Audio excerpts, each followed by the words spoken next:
Residents who hung on for dear life.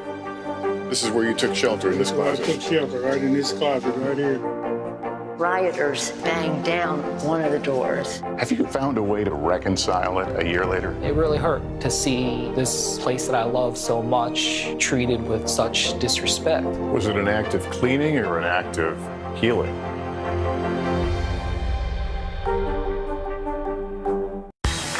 These days, the news never stops.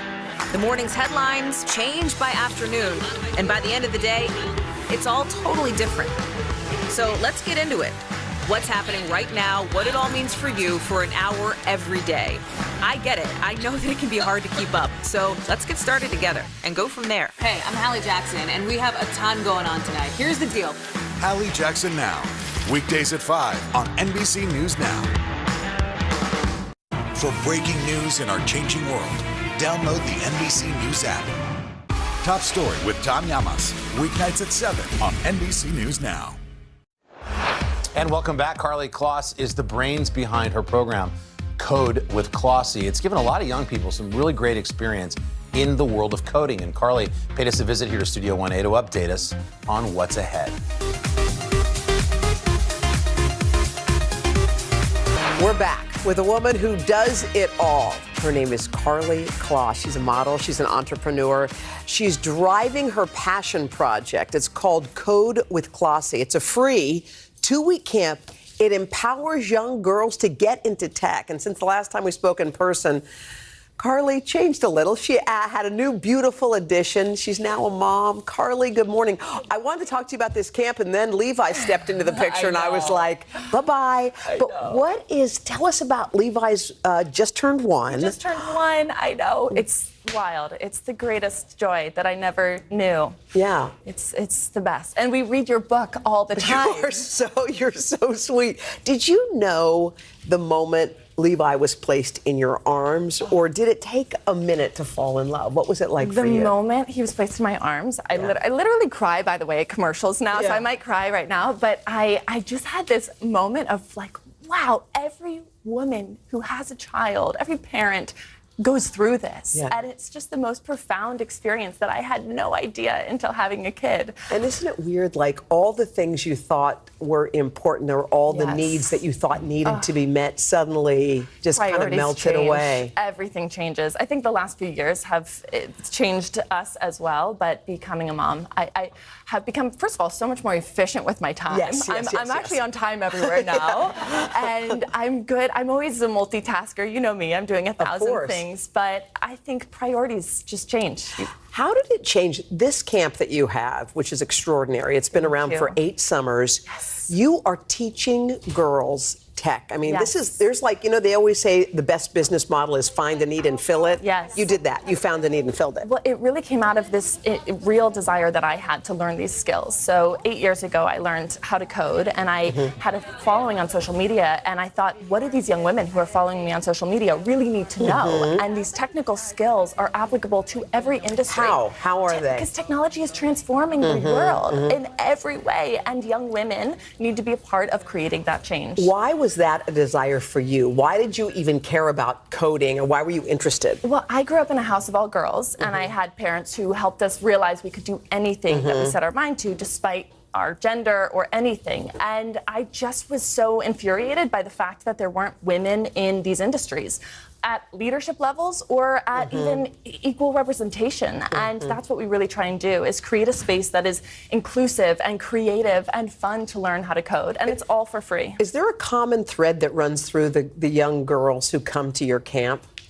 They are all passionate in so many directions. And they, by the way, I really admire this generation. They realize the power that they have to change the world.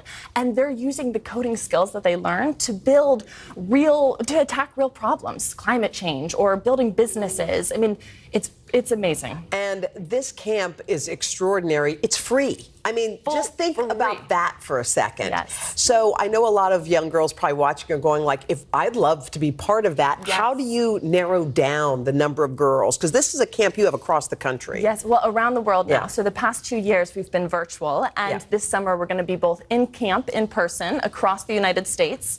and also virtual, and we're going to have 5,000 scholarships Stop for free. it. So anyone out there between the ages of 13 and 18 who wants to learn how to code for free, check us out at codewithclassy.com. We'd love to have you. What are you learning about, because this has been around for 8 years, Yes. the girls who kind of graduate from this program, how are they changing, or how have they continued to use this? I am blown away by the young women who are alums of our program. Somebody's here today, Atasha. She's just so impressive, and they're already in the workforce. And also, by the way, they don't even need to graduate college. They're using their computer science skills to build apps and websites that are making real change in their communities. And this is why this education is so important. Look at your life. You're a model, you're a mom, you're changing the world. By the way, I know you hurt your leg. How is your leg feeling? Well, I'm a bit of a klutz generally, so it's kind of a miracle that this hasn't happened sooner with these giraffe legs and knobby knees, but I'm you're okay. I'm rocking a sneaker. You're on the heat. You're on the mend. mend. All right, Carly,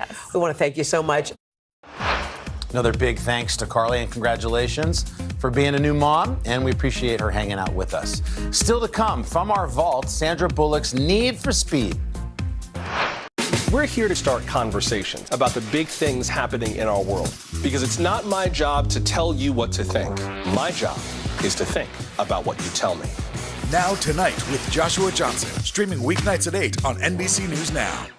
Top Story with Tom Llamas, weeknights at 7 on NBC News Now. For breaking news in our changing world, download the NBC News app. Today is now a podcast, available every morning. Listen wherever you get your podcasts. Can this still end diplomatically with Vladimir Putin in charge of Russia? There's a Supreme Court nominee. What would it take for you to vote to confirm her? So I guess the question is, can this end with sanctions alone? If it's Sunday, it's Meet the Press. To cover the news, you have to be in it. This is how so many towns and cities are protecting themselves. You can actually see they're pushing the gates open every night. It's your news playlist. Top Story with Tom Llamas, weeknights at 7 on NBC News Now.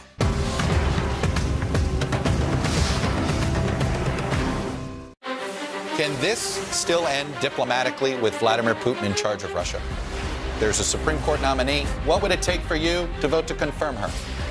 So I guess the question is, can this end with sanctions alone? If it's Sunday, it's Meet the Press. Today is now a podcast, available every morning. Listen wherever you get your podcasts.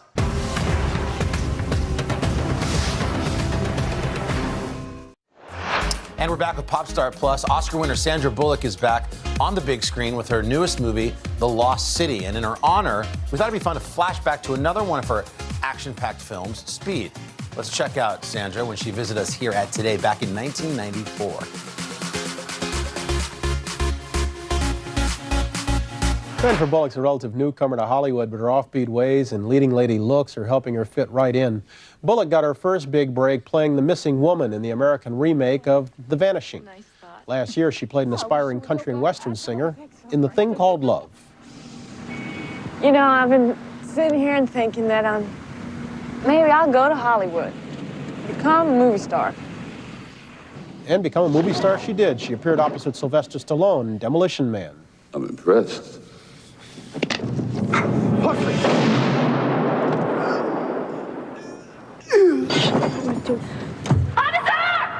And now she's back in action in the new movie Speed, co-starring with Keanu Reeves and Dennis Hopper. And this morning, Sandra Bullock's up early. She's at our studios in Burbank. Sandra, good morning. How you doing? So far, so good. Oh, now I didn't write that thing earlier, the one that Katie said, what is this dark-haired, somewhat funny chick label? Where's that from? My mother. No, I have no idea. Huh? I have no idea. Are you sure you didn't write it? I swear I had nothing to do with it. Absolutely nothing. I have no idea where the somewhat came from. Okay. Because I would have just had dark-haired, funny chick. Oh, yeah? That label fits? Pretty. The hair is dark, yeah. I got that part of it, yeah. Is it true that people thought you were a little bit off-center for taking the co-starring role in this film? Is that right, what I hear? Well, I think about the whole project, people were a little, I don't know if hesitant, or they criticized a lot because I I just done Demolition Man, and so taking something like this that quickly afterwards, I think made people think that I was a little out of my mind, which my family's known for years. But it was just so good. You can't afford not to do roles like this when they come along, regardless, you know, if they happen to be in 2 action movies or if they happen to be in 2 comedies or in 2 dramas. You know, you take it when you can get it. So no concerns that Hollywood then labels you a action film actress? Not really, because I don't do all that much of the action. You know, I mean, they have the very strong and capable men to do that. Thank you very much. Hey, look, in this film, you play Annie, a passenger who becomes the driver of a bus that is set to explode if it goes less than 50 miles an hour. Let me play devil's advocate. Why would a serious actress want to do such a role? Because it's probably, it was probably one of the hardest roles I had to do, because you have such a short time in which to establish a character, and the material was so well written, and it was funny, and it was edgy, and at that time I was so exhausted. I mean, the thought of doing something that was going to be so easy and fun to do was very appealing. And even though it is an action film, even though the action takes precedent over, you know, the development of someone's character, the short amount of time that you have to sort of establish who you are and what your character is about is incredibly challenging. You have to get across an emotion within like 2 seconds and have everyone believe you. So you don't have the luxury of the words to help you into the character, and it sort of fine-tunes you a little bit. I mean, I think I came out of it a little more trained, actually. Well, let's check out your emotion and your driving ability in this clip from Speed. Stay on or get off! Hey, hold on!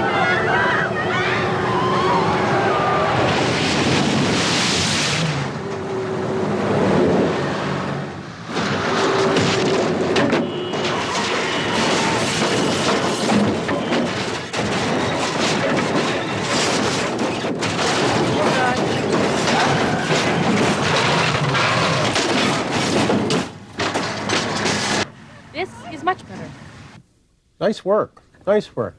Hey, look. In terms of your career, is this film, you viewing this as kind of like a springboard to bigger and better? You know, actually, every time I do something, I never look at it as a springboard to anything else, because I assume that anything that I'm in, nobody's going to want to go see. Oh, so. come on.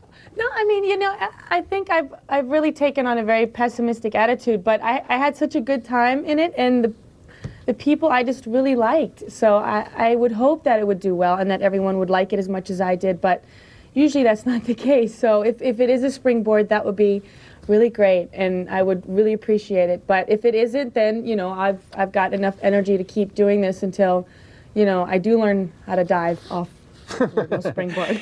You're the daughter of an opera singer and an opera coach. Did you ever come close to having any opera ambitions?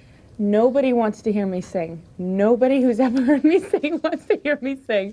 I can yell loudly, and I benefited from good lungs, but, you know, nobody wants to hear me sing. Well, you're a dark-haired, somewhat funny, somewhat singing chick.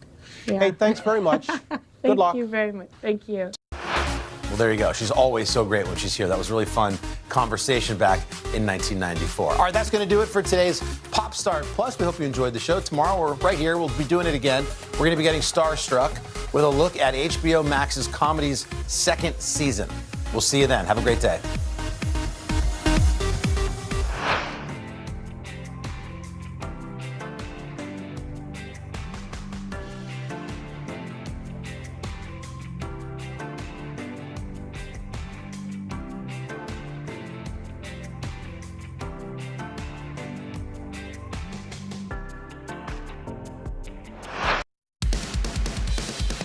Hello, friends out there watching Today All Day. We were just leaning out and we're leading into our digital show, Today in 30. Yeah. Happy Wednesday. And Savannah, we got a lot to get to here in Studio 1A. Let's get right to it. We're going to start off with yet another devastating tornado outbreak in the south, a region bracing for even more severe weather on the way. We'll let you know where it's headed next. And then we are so excited to introduce you to the brother-sister duo who are using their TikTok fame to inspire and break down the stereotypes of autism. Their story is so sweet, you do not want to miss it. And if it's happening in Hollywood, you know Justin Sylvester's got all the juicy scoop. This time he's spilling the tea on what you did not see at the Grammys. He was there. Okay, well, why should we wait any longer? Let's do it. Here's our next episode of Today in 30.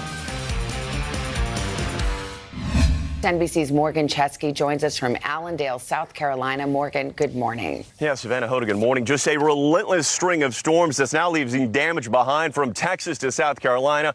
And as we pull out now, you can get a glimpse of the scope of the damage here in Allendale. This is where officials issued that incredibly rare tornado emergency just minutes before this storm struck. Officials telling us at least 3 people were injured in this area, and damage was left behind that struck dozens of buildings. And perhaps most frustrating of all today, the threat of severe weather isn't over yet. Y'all, what you're seeing is a tornado out. This morning, more severe weather is headed to the storm-ravaged South. More than 3 dozen tornadoes reported across 6 states since Monday. Tornado behind R&R, ladies and gentlemen. The latest, this massive twister in Allendale, South Carolina, carving a 15-mile path of destruction Tuesday night. That means very dangerous. You have to take cover now. That warning even forcing lawmakers to shelter in the basement of the South Carolina State House. Violent storms killed a woman in Bryan County, Georgia. In Newton, Mississippi, this suspected tornado captured on surveillance video as blinding rain and winds moved in seconds. The aftermath seen nearby, with branches littered across highways. In Alabama, more possible twisters shearing trees, flipping cars, and tossing trailers. It was all still at just 1 minute, and then the next few seconds sounded like a train was outside us. The deadly storms first moved through Texas late Monday night, killing one man when a tree fell on his home near Tyler. In Johnson County, one woman was rushing to escape when the storm lifted up her entire house. Before I knew it, it blew my glass doors in, and then the house just started tumbling. Brittany Deaton is hurt but alive this morning thanks to her dad. He ran to the rescue after she became trapped inside the family's RV. But just as they ran for cover, powerful winds rolled the trailer right on top of them. I got hit by something and fell over, and it scratched me all up. And my dad got hit by the trailer. He's now recovering in a hospital, his family calling him a hero. Because he saved her, in my thoughts. He saved my daughter. This dangerous system that drenched multiple states is now causing major flooding and bringing with it golf ball-sized hail. And today, the rain, wind, and tornado risk happening all over again as another round of dangerous spring storms get ready to strike the South. National Weather Service officials are expected to visit this area today to investigate the full scope of this tornado damage. While they haven't rated the category of this suspected twister, they did say that on radar, debris from this community was seen pulled up into the atmosphere as high as 20,000 feet in the air as this system tore through. Savannah? All right, Morgan Chesky, thank you.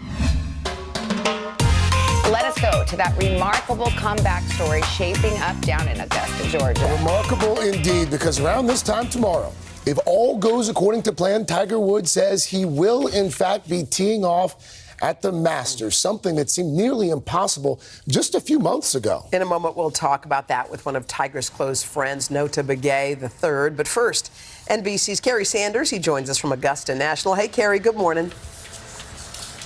Good morning, guys. Look, all eyes on Tiger Woods. What we do know is, weather permitting, and we had quite a downpour here yesterday, that Tiger Woods will have a 9-hole practice round today. And while he doesn't have to make the final decision if he's going to play until tee time tomorrow, all indications are he's going to be going for a record-tying 6th Masters win.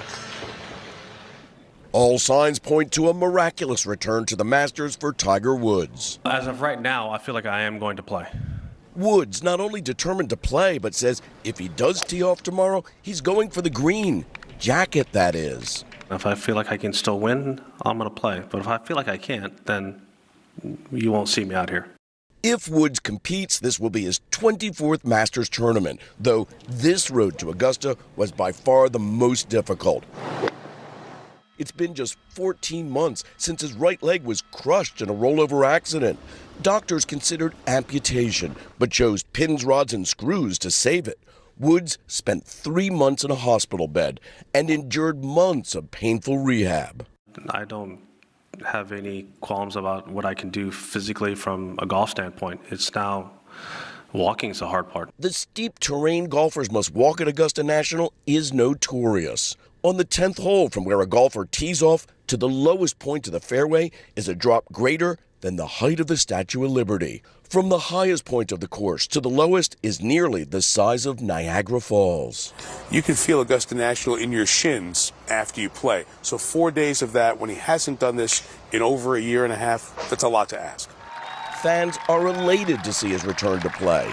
He has nothing left to prove. It's really just for him.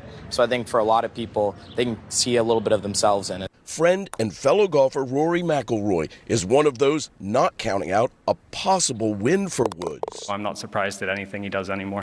Should Tiger take home a 6th Masters win, he would tie the record with Jack Nicklaus, the golf legend, weighing Woods' odds, writing in part, Tiger wouldn't tee it up if he didn't think he could compete and win. In 2019, he remembered how to win. If his body holds up, could he do it again? Sports betting sites suggest that it's a really stretch here. 50-1 that Tiger Woods will get a 6th Masters green jacket. But as we know from his history, you never count Tiger Woods out. We'll meet Ukrainians who are defending their country one block at a time. When you were still in Kiev, could you hear the bombing? My name is Lester. Who's this? To stand on the edge of the cliff and jump takes a lot of guts. If I never got to sing another song, I would still feel the joy that I feel right now. We are meeting people one after the next who have made profound changes. It's the little moments that are the transforming moments. Oh my gosh, I never thought of that. Oh my gosh, I could apply that. I want to stop for a second. In season 2, I think you're going to be blown away by the life lessons. Join Hoda for new episodes of her podcast, Making Space. Listen now. Today is now a podcast, available every morning. Listen wherever you get your podcasts.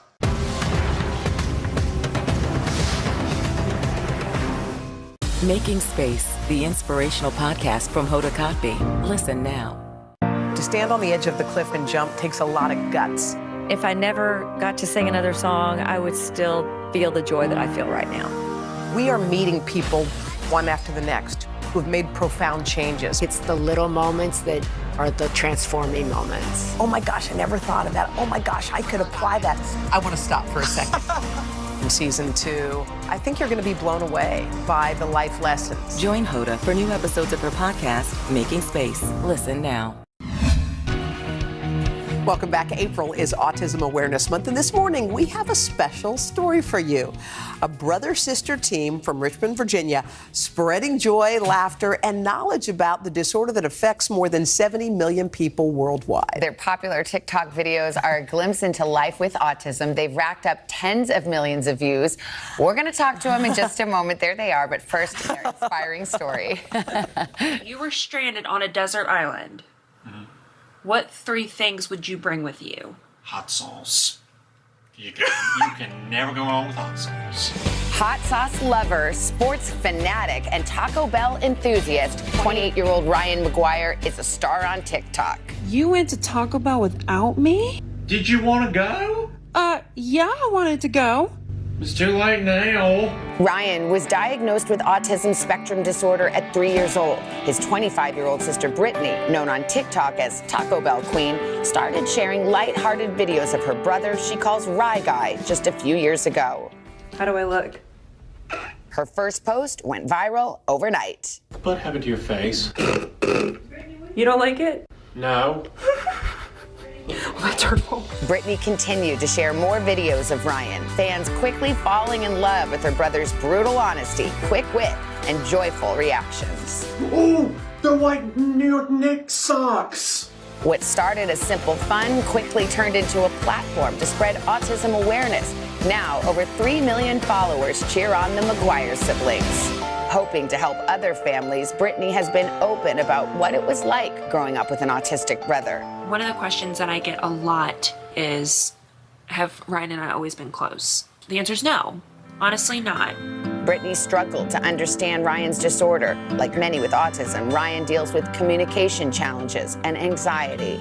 There would just be some moments where I would just break down in tears because I did not know how to relate to him. I didn't know how to talk to him. But the videos became a life-changing gift for the siblings. Those fun recordings helped forge an incredible bond. I feel like TikTok has tremendously improved our relationship. I love being around him. I am blessed to be his sister. He lights up every single room that he walks into. Lighting up rooms and spreading a message of acceptance. Here's one thing y'all need to remember about autism, okay? Listen carefully. Autism is not an illness. Autism is how the brain functions. You're different, but you're not less. That's correct. Now you need to post that on TikTok. Spread that message, and we're so happy to help him do it. The dynamic duo, Brittany and Ryan Mcguire. Good morning. Hi, guys. Good morning. You're on the Today Show. Yes, we are. We are. It's so exciting. Brittany, I mean, could you have imagined how this would take off? This little video with your brother making fun of your face mask became a sensation. Honestly, no, but it's been such a rewarding experience, and it's been beautiful for the both of us, and we're just so blessed to have what we do. Mm-hmm. Yeah, it's a good time. It was a real good time. It still is. Ryan, you walked in our studio and you lit the place up. You were just sunshine. So I can only imagine when people see you on the street now with your 3.4 million followers. 3.4 million. Is that crazy? So what do they say when they see you? Well, when they very first see me, it's like, whoa, you're that right guy from TikTok. Whoa, aren't you that right guy from TikTok? I'm like, it's like, it blows my mind. What do you like it? I love it. Yeah. I love it. Yeah. What do you say? What do you say back?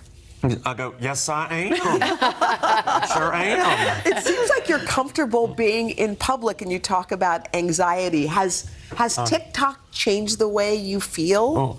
It really has, and it really has eased my anxiety level. Yeah. Like the social aspect of it, right? Yeah. Stepping out of your comfort zone a little bit. It's like I'm stepping out of my comfort zone and into the fire. I like that. Into the fire. The water's warm. Everyone loves you. You're a sensation. What has it meant for this relationship? It's meant everything, honestly, because, when kind of like in the beginning of the video, when we were kids, it was really hard for me to kind of process and understand when I'm trying to really learn who I am, too. So, TikTok brought us together because it gave us a way to bond and to find something that we both enjoy, like having in common and everything, because he's a big sports guy and he knows a lot more than I do. It helped us bond more. Absolutely. It helped me get a better understanding. Ryan, what do you think people learn about autism when they see these videos? Well, what they learn is they learn what autism is, and they learn what how you want to be treated. How I want to be treated. Absolutely. How autism needs to be treated. Absolutely. You said you're a huge sports fan. What's your number one favorite, like basketball team? Knicks. It is? It is like the Knicks. Oh, love you know the what? Knicks. Can I tell you? I think the Knicks love you because look what they left. What did they leave? They left a little bag. Would you open that and just see what's in there? Sure. Oh, wow, New York forever. Yeah. Nice. I can hold it. Sure. What? What's jersey. this? Whose jersey is that? My boy Derrick Rose. Oh, turn it around. Derrick Rose. Is Derrick Rose your favorite? Look at that. Yes. Wait, I think he might have signed it there, too. Dude, he signed it? Wait a little bit. Put it down a little bit. Wait, Look at that. Can I tell you something else? What? What's up? Ryan, Derrick, I feel like he might know you. Take a look at the monitors and hear what he has to say. Hey, what's up, Ryan? It's D Rose. I've been watching your TikTok videos from afar, and I love them. Thanks for being a fan. On behalf of the Garden of Dreams Foundation, we would like to invite you and your family to the Knicks and Nets game tonight. Make sure you wear the jersey and don't forget, be safe. Dude. Are you busy tonight? Can you go to the Knicks game? Oh, yeah, I'm going. What do you think? I love it. Love it. Derek Rose. That was my boy. Favorite player. Yeah. So you're going to wear that jersey. You're going to be in the stands. Will you take a picture for us so we can see? Oh yeah, I'll take a pic. Do a TikTok. Better yet. Absolutely. Absolutely. Oh, Wow. this is awesome. And I know, Brittany, you're a big Mavericks fan because Ryan told you. Ryan told me I was. Yes. Does she love the Mavericks? She loves them. She loves them.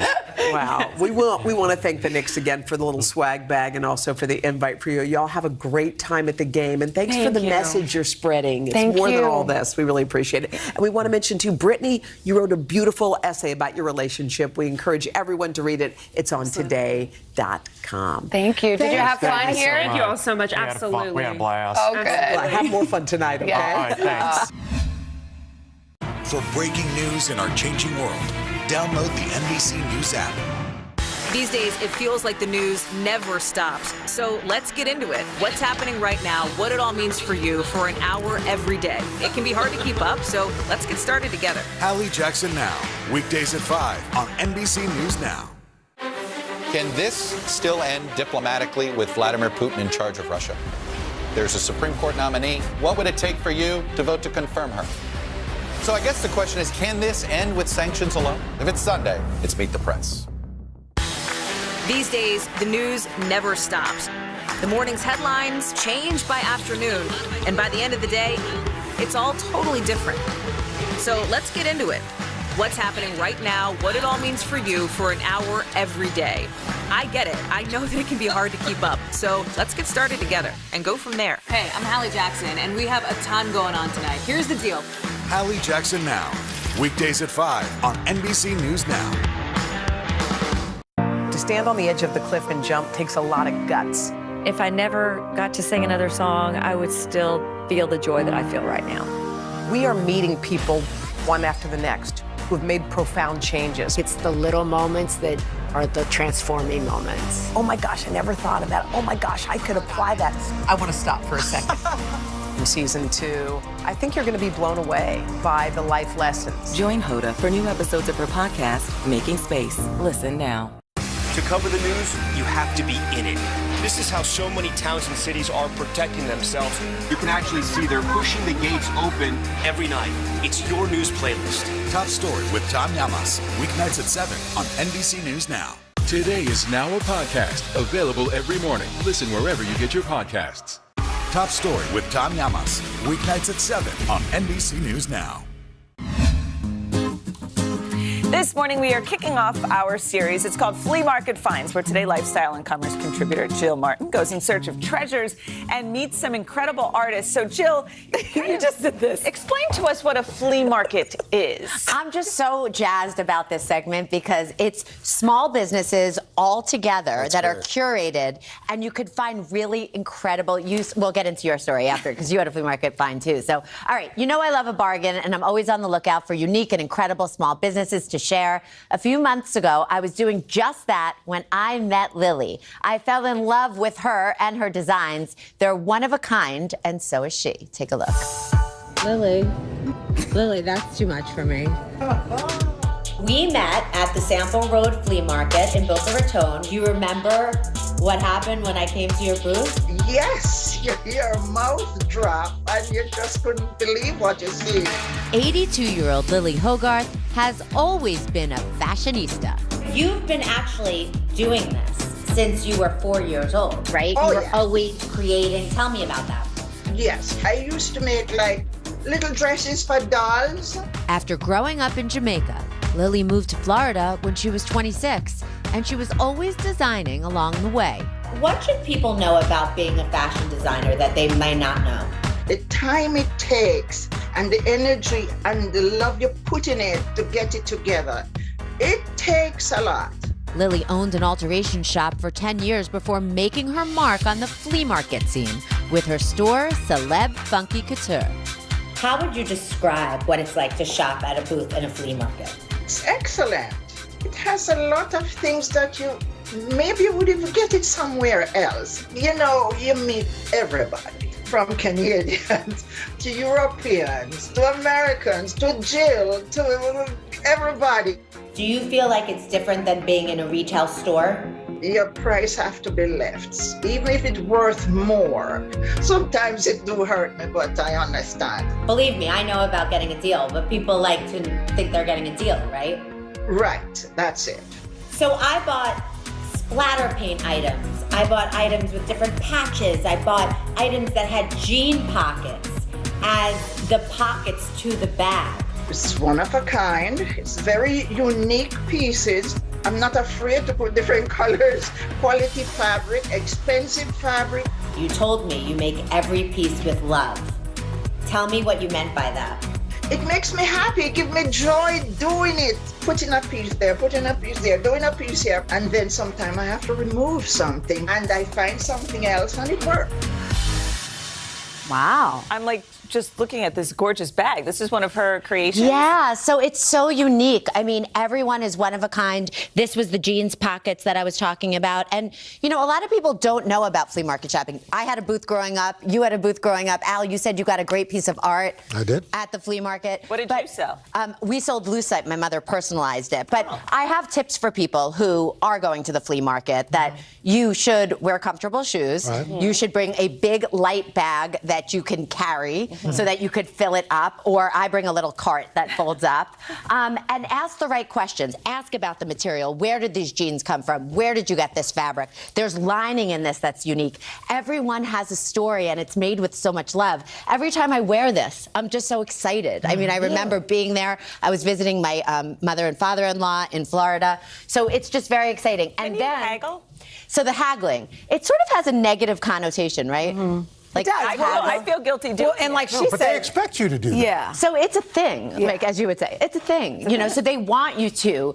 First of all, just be as usual. Be nice. Yeah, be be like, nice. is there anything you can do? Yeah. And if you purchase multiple items, like I bought most of the stuff that's on the set here today. Uh-huh. So you could say, if I buy this and I buy the jacket and I buy the bag, can you give me a deal? Yeah. And you could expect to take at least 10 to 15% off that price because they expect to do that. All right. And so I love flea market shopping, and we'll be back with more. And I'm just great. so And then jazzed for Lily. You get items that everybody talks about. Where did you get that? Yeah, Where did you get today that? everyone's like, where did you get that? I got it from Lily. Special. I There you love go. it. It's like Jill, before thank you so Etsy much. and those kinds of things. Yes. There are flea markets where you I mean, I walk guess in. Etsy's kind of an That's why I online think flea that. Yeah, Yeah. that's true. All right, thank Well, you. Jill. tomorrow Jill is back with more hidden gems because she's going to show us flea market jewelry finds. It's a good series. Right.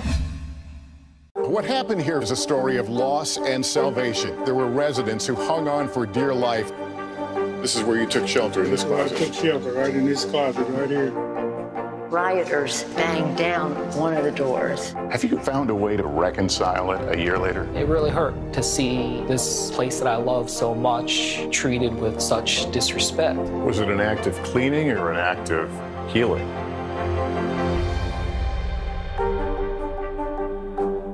To stand on the edge of the cliff and jump takes a lot of guts. If I never got to sing another song, I would still feel the joy that I feel right now. We are meeting people one after the next who have made profound changes. It's the little moments that are the transforming moments. Oh my gosh, I never thought of that. Oh my gosh, I could apply that. I want to stop for a second. In season 2, I think you're going to be blown away by the life lessons. Join Hoda for new episodes of her podcast, Making Space. Listen now. To cover the news, you have to be in it. This is how so many towns and cities are protecting themselves. You can actually see they're pushing the gates open every night. It's your news playlist. Top Story with Tom Llamas, weeknights at 7 on NBC News Now. For breaking news in our changing world, download the NBC News app.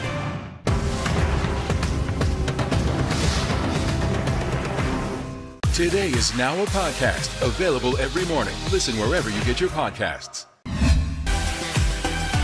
So many celebrity headlines to get to, so little time. Thankfully, we've got our pal Justin Sylvester, the pulse of Hollywood and Vegas. He's breaking down the scoop. First of all, thanks for your moral support, Justin. Justin, why would Love you do that to me? You know what, Jenna? We have lost too many national treasures already, okay? We lost Betty White, Ellen's leaving TV, Oprah won't come out of her house for less than $8 million. We cannot afford to lose Hoda. Actually, someone bubble wrap her. Bubble wrap her right now. All right, let's talk about it, honey. You were at the Grammys. We were so envious. It was an amazing time. Did you get to see a lot of behind-the-scenes stuff? What went down? First of all, I am shocked that I am even here today because the Grammys were so wild. But I'm surprised that they even had a Grammys because all the stars were out the night before and they were lit, honey, like lit. Where were they?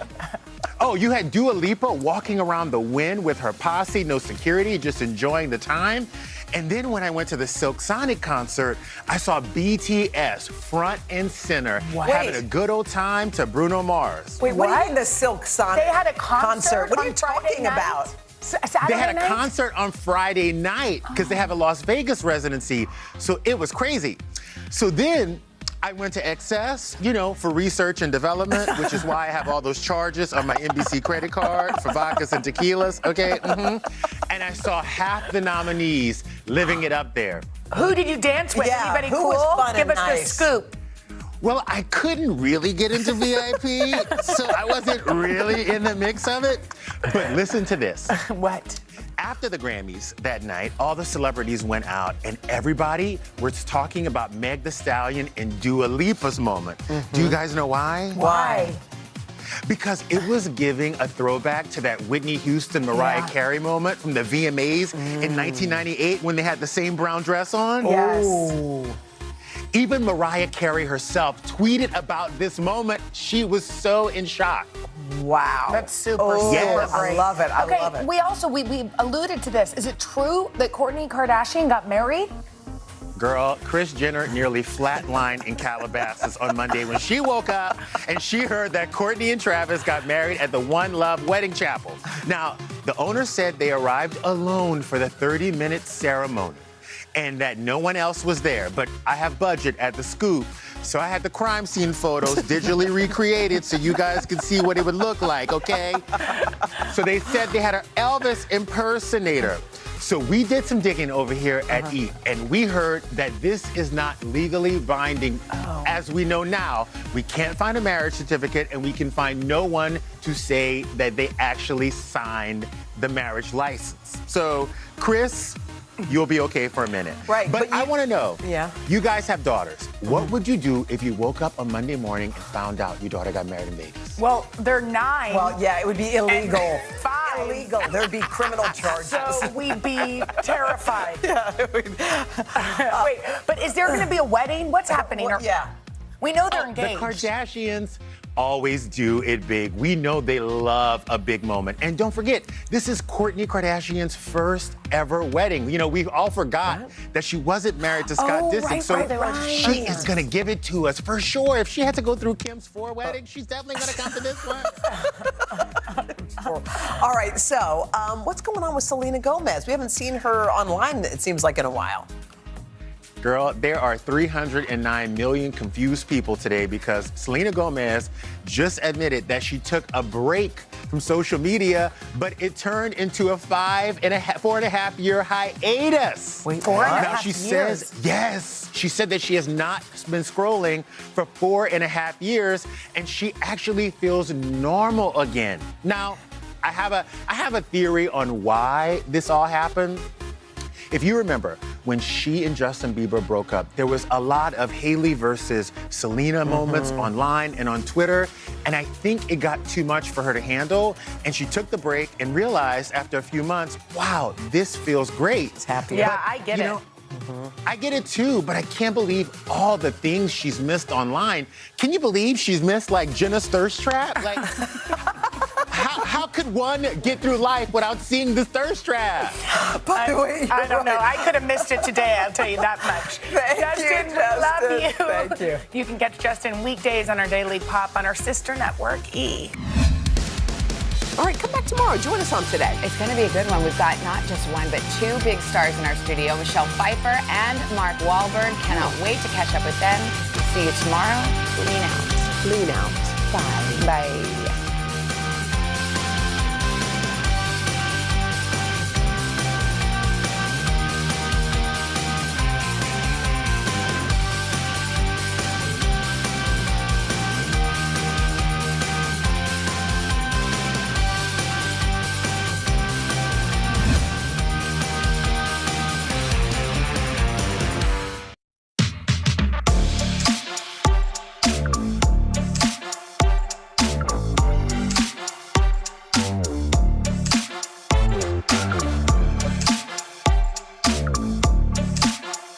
Sponsored by Walmart. Whether you're vegetarian, vegan, or just trying to add more veggies into your routine, we've got 3 awesome dishes you are going to love. These vibrant recipes are full of flavor, and we promise you won't even miss the meat. I'm making my fully loaded Taco Supremes. And I'm taking a classic eggplant parm sandwich to the next level with crispy garlic bread. And I'm making gluten-free noodles with a spicy peanut sauce. It's time to set the table and get cooking. You can shop the ingredients featured here from our sponsor, Walmart, by scanning the QR code. Today earns a commission from purchases made through links on today.com. I'm going to say something that may shock you. I love fast food tacos. That's right, I said it. I know it may sound crazy coming from a vegan chef, but it's absolutely true. They're crunchy, savory, and with the little sour cream, chef's kiss. Today, I'm recreating that drive-thru experience at home with a little vegan twist. And there's something else I really love about fast food taco places, their wacky sides. So let's get this taco party started with my crunchy, spicy potatoes. So I have 1 large russet potato, and we're gonna dice these into small cubes. So you cut your thick slabs, and now we can cut our cubes. The smaller you make them, the faster they'll cook and the crispier they'll be. So now we have our potatoes, so we're gonna get them into a bowl and start seasoning them. So we're gonna whip out my trusty masala dubby. So this is how we traditionally store all of our dried spices at home. So we're gonna add a whole bunch of seasonings to this. First and foremost, some chili powder.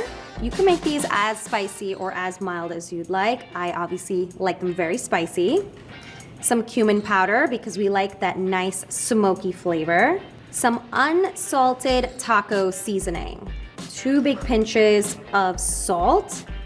And then a little secret ingredient, black salt. And then a little bit of olive oil. And then some black pepper.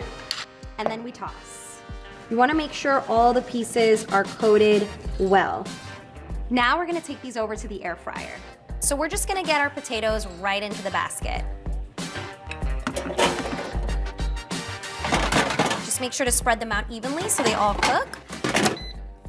Now every air fry is different, but I'm gonna cook these at 350 for 15 minutes. All right, it's time to make our taco meat. You guys ready? We're gonna first start with dicing 1 onion. And this could just be a rough chop, as long as it's all the same size. Great, so we got our onions chopped. And next we want to mince up 2 cloves of garlic. Then we have 2 chipotle peppers in adobo. This is very spicy, but it adds a ton of flavor. So we're just gonna run our knives through the pepper. And again, just a rough chop. This is a little messy, so if you wanna wear gloves, you can. But I like to live on the wild side. So the key ingredient to our taco meat is actually chickpea flour. So we call this basin flour at home, and all it is are dried chickpeas that have been ground down to a flour. But the fun thing about this is it's packed with protein and really absorbs any flavor that you add to it. So I love using this for my meat substitute. We're gonna get our nonstick skillet hot. We're gonna get some neutral oil in. Just coat the bottom of the pan and let that heat up. So you add in your cumin seeds whole, and once they get fragrant and pop for about 30 seconds, we know we're ready to add our aromatics. So we're gonna go in with our onions. Love that sizzle. And add in your garlic. Make sure to get it coated with the cumin seeds and the oil. And at this stage, we also wanna add a little bit of salt to help release the moisture in the onions. Okay, so now that the onions have sweated out and they're translucent, we're gonna go in with our chipotle. Spicy. Now that we've gotten our aromatics and our chilies in there, we're gonna add in our chickpea flour. So for this, we actually wanna reduce the heat just a bit to about medium-low, because we want to toast the flour a little bit before we add in our water.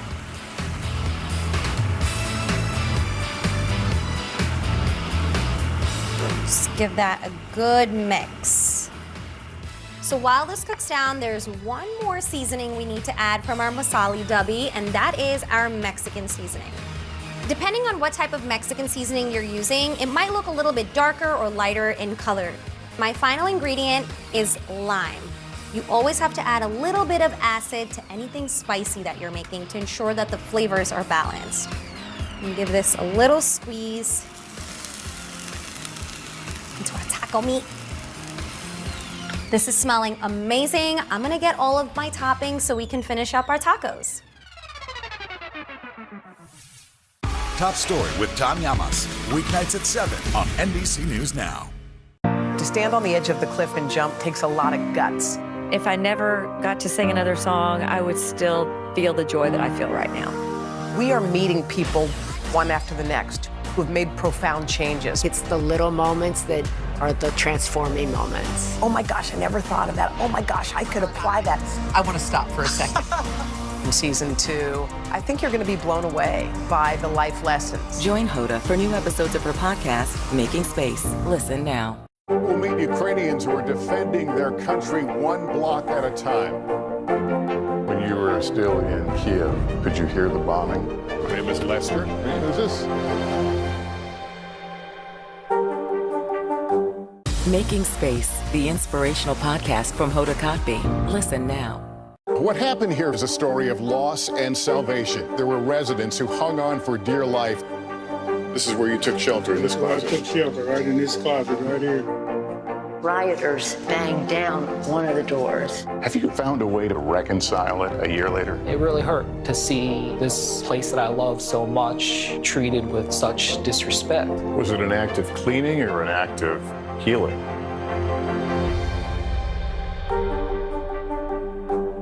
Top Story with Tom Llamas, weeknights at 7 on NBC News Now.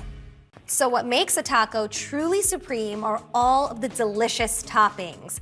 So we have diced tomatoes, some sour cream. This is vegan sour cream. Yup, there's tons of variety of vegan sour cream available, and they're all delicious. We also have some vegan cheddar shreds. They also have pepper jack, they have Monterey. Basically anything that you could normally get as a cheese shred, you could get vegan now. All right, let's build our tacos. So we have our cute little shells here. And first we're gonna add our taco meat. So you wanna make sure to get a generous amount of filling. We don't wanna be stingy here. These are supreme. Next up is our vegan sour cream. So let's just take a little dollop right in.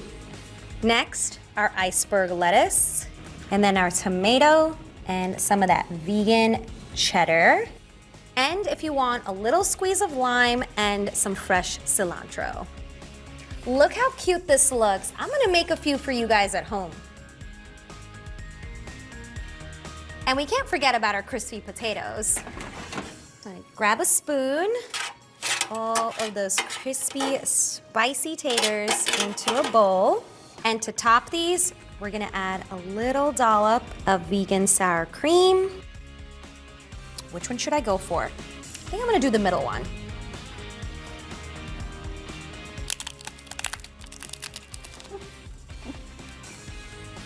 You know what I love about this? Is that there's so many flavors going on, especially within our meat. It's smoky, it's spicy, and then you have the freshness with all the supreme toppings. It's just like a flavor explosion because it has a lot of different textures. This doesn't taste anything like fast food. It definitely tastes better. Growing up, my family was obsessed with 3 things: sandwiches, garlic bread, and chicken parm. So today I am making a recipe inspired by all 3 of those favorites. First things first, the star of the show, our eggplant. So let's get to slicing it. I'm just going to slice off the top and the bottom. And we are going to slice the eggplant into 1/4-inch thick pieces. So I always like making sure that I have a sharp knife whenever I'm cooking. And I'm always going to make sure that my hand has a good claw going so I can easily grasp that large eggplant. So we're going to lay all of these out in a single layer. And don't worry if they get too close, they're all pals here. And we are going to take them and give them a nice showering of salt. And if you are someone that doesn't want to salt your eggplant, that's fine. You don't have to. I just find it's going to be a little bit crispier that way. Whenever I'm salting something, I love to salt it from nice and high up, and I'll essentially wag my fingers back and forth. And the reason why is because we want to make sure we're getting a nice even coating, and the higher up, the more evenly it will fall. So we're just going to let this hang out for about 5 to 10 minutes so that all of that water can come up and out of the eggplant. And while that's hanging out, let's get started on our garlic. What makes this garlic bread so amazing is the toasted garlic. So what we're going to do is we're just gonna take a nice heavy bottom skillet. We are going to add that garlic right in, and we are going to add in this neutral oil. We're using neutral oil here because it has a higher smoke point. So while we are cooking it, we, first of all, aren't gonna need to worry about smoke going everywhere. And second of all, we are going to infuse that garlic into the oil itself. So we're gonna be left with this amazing garlicky oil that we are then going to fry our eggplant in. It's a double win, and it's a one-pan situation. So what's not to love? It's just joy all around. Let's get working on our parsley, fresh flat leaf Italian parsley. I just like twisting off those leaves and tender stems, okay? Oh, it's already smelling amazing in here. I wish smell-o-vision were a thing. We're working on it. We'll get back to you on that. So with this big bunch of parsley, we are just going to take it and bunch it into a tight ball, okay? And then claw situation here. And you're just gonna take your knife and rock it back and forth to get these really finely chopped pieces. It's important that you have a sharp knife here, because if you're using a dull knife, what's gonna happen is everything's gonna kind of bruise a bit. There you go. So as you can see here, our garlic is getting super toasty. We don't want it to get too golden too soon. So some of them are starting to get a little bit more golden than the others, which means they're just telling us, I'm ready for the next step. So we will just take a couple of them out, the ones that look nice and golden. So what I like to do is I just like to turn off the heat, and there's going to be some residual heat that hangs out in this pan that's going to continue cooking these cloves. These are looking stunning, absolutely gorgeous, like they just have a fresh tan, went to the tanning salon, they're ready to rock. So we're going to take our slotted spoon and very carefully drain out that oil by lifting those cloves out, giving them a little shake. Let's put them all on this board and get to work smashing these cloves. Okay, these are looking really good. Look at that paste and look at the colors. I'm excited. Here we go. Parsley and garlic, pick that up, pop it into the bowl. Next up, we're just gonna swap these trays around so that I can bring all of my fabulous butter ingredients and bread ingredients a bit closer. The star of the show, unsalted butter. We wanna make sure that it is unsalted and softened so it can easily mix together. Another thing is Parmesan, this beautiful, freshly ground Parmesan, is salty naturally. So we are going to just take our spoon and just start mixing everything together. Put in some work. Okay, our butter is done. It's looking absolutely stunning, if I do say so myself. And next up, ciabatta.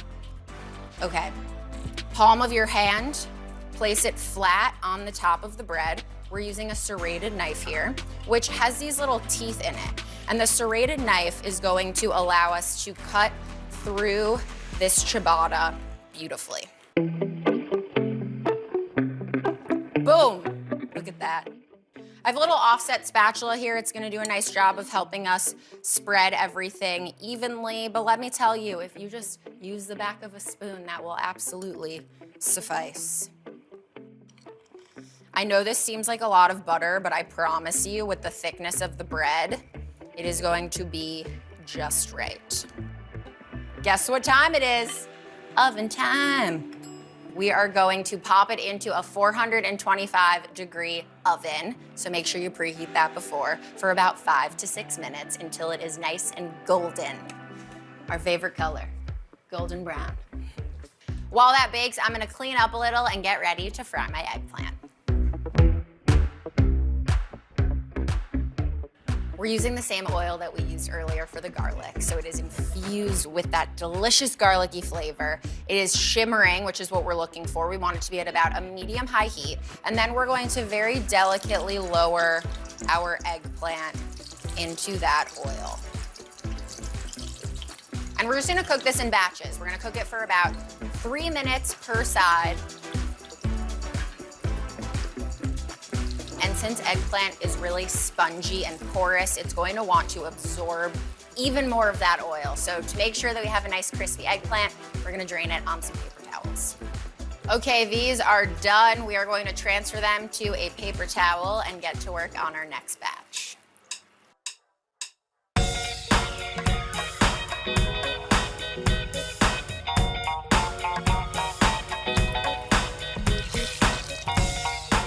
Look how gorgeous and golden these look. I'm going to clean up and get the rest of the ingredients for our sandwich.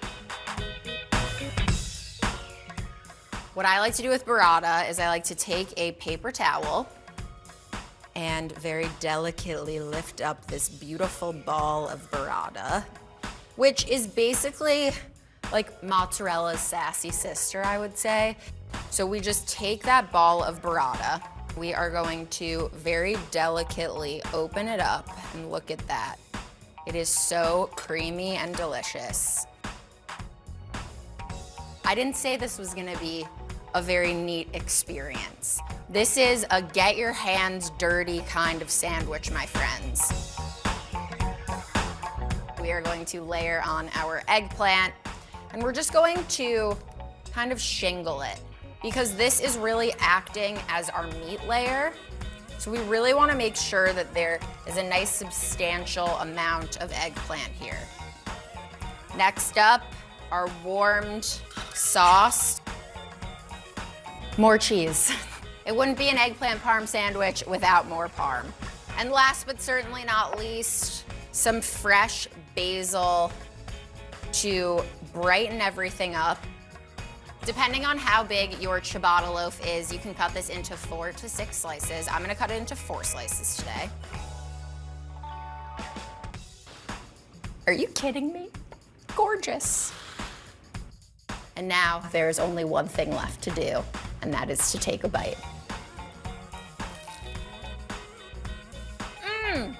It is so good. This is messy, but it's hearty. And it is delicious. And it is the ultimate eggplant parm sandwich on garlic bread. Is there anything on my face? I'm sure there is. And I don't care.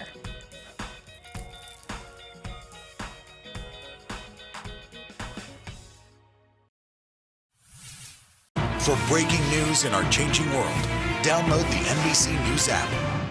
To cover the news, you have to be in it. This is how so many towns and cities are protecting themselves. You can actually see they're pushing the gates open every night.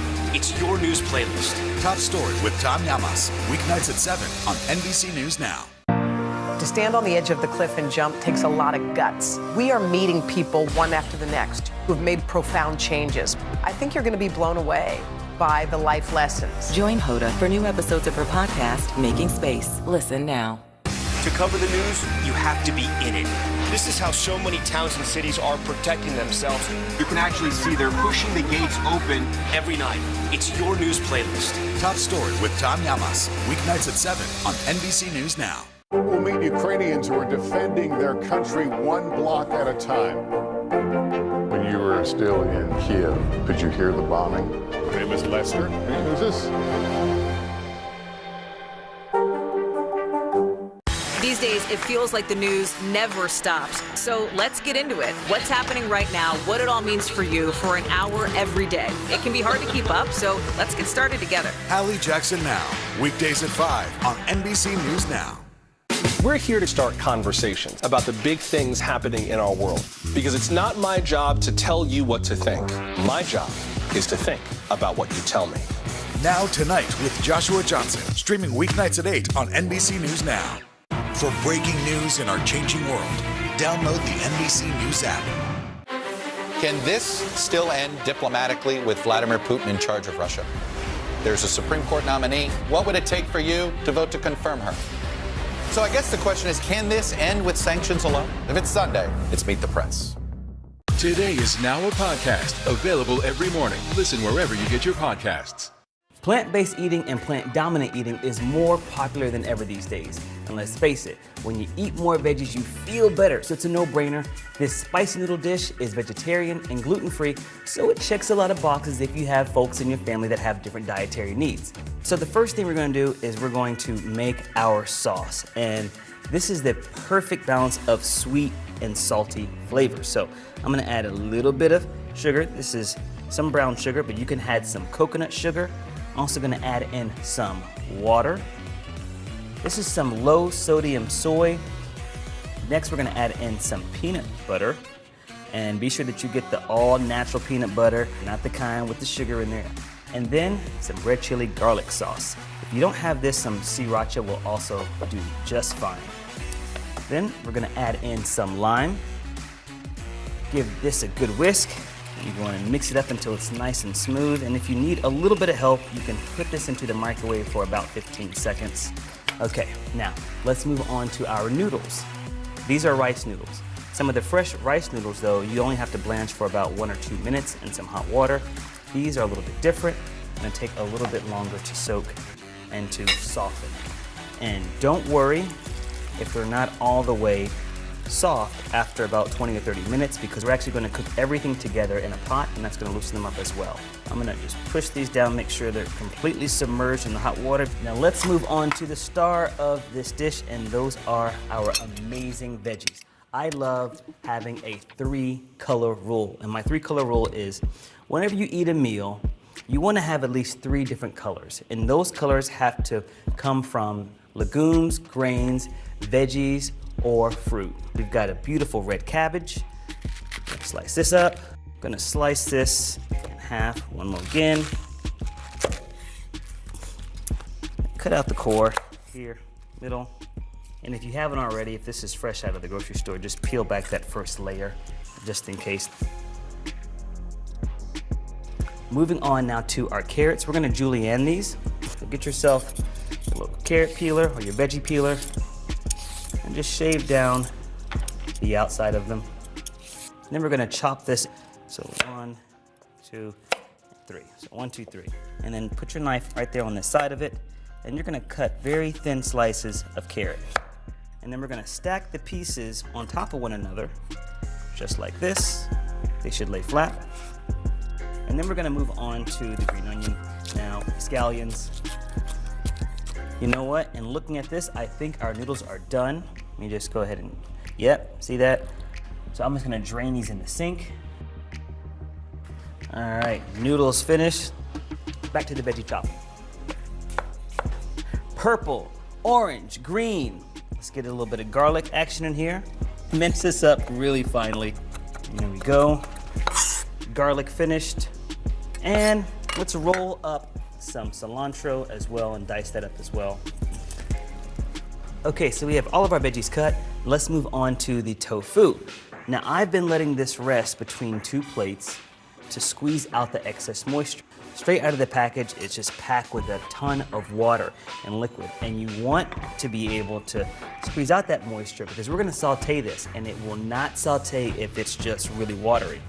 And I usually press mine for about 30 minutes, but you can also do this overnight in the fridge. And then we're gonna slice this in half and then into small cubes. All right, so we are finished prepping our ingredients. Let me go grab the skillet and cook all this gorgeous food up. Today is now a podcast, available every morning. Listen wherever you get your podcasts. To stand on the edge of the cliff and jump takes a lot of guts. We are meeting people one after the next who've made profound changes.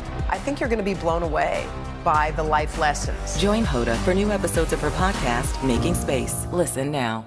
Today is now a podcast, available every morning. Listen wherever you get your podcasts.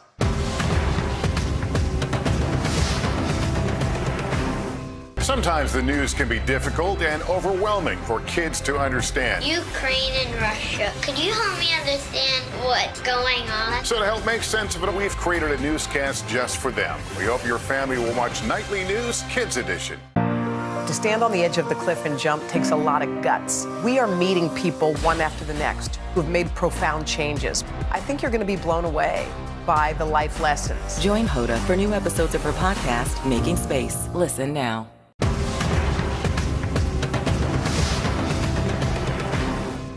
Top Story with Tom Llamas. Weeknights at 7 on NBC News Now. These days, it feels like the news never stops. So let's get into it. What's happening right now, what it all means for you for an hour every day. It can be hard to keep up, so let's get started together. Allie Jackson Now. Weekdays at 5 on NBC News Now. For breaking news in our changing world, download the NBC News app.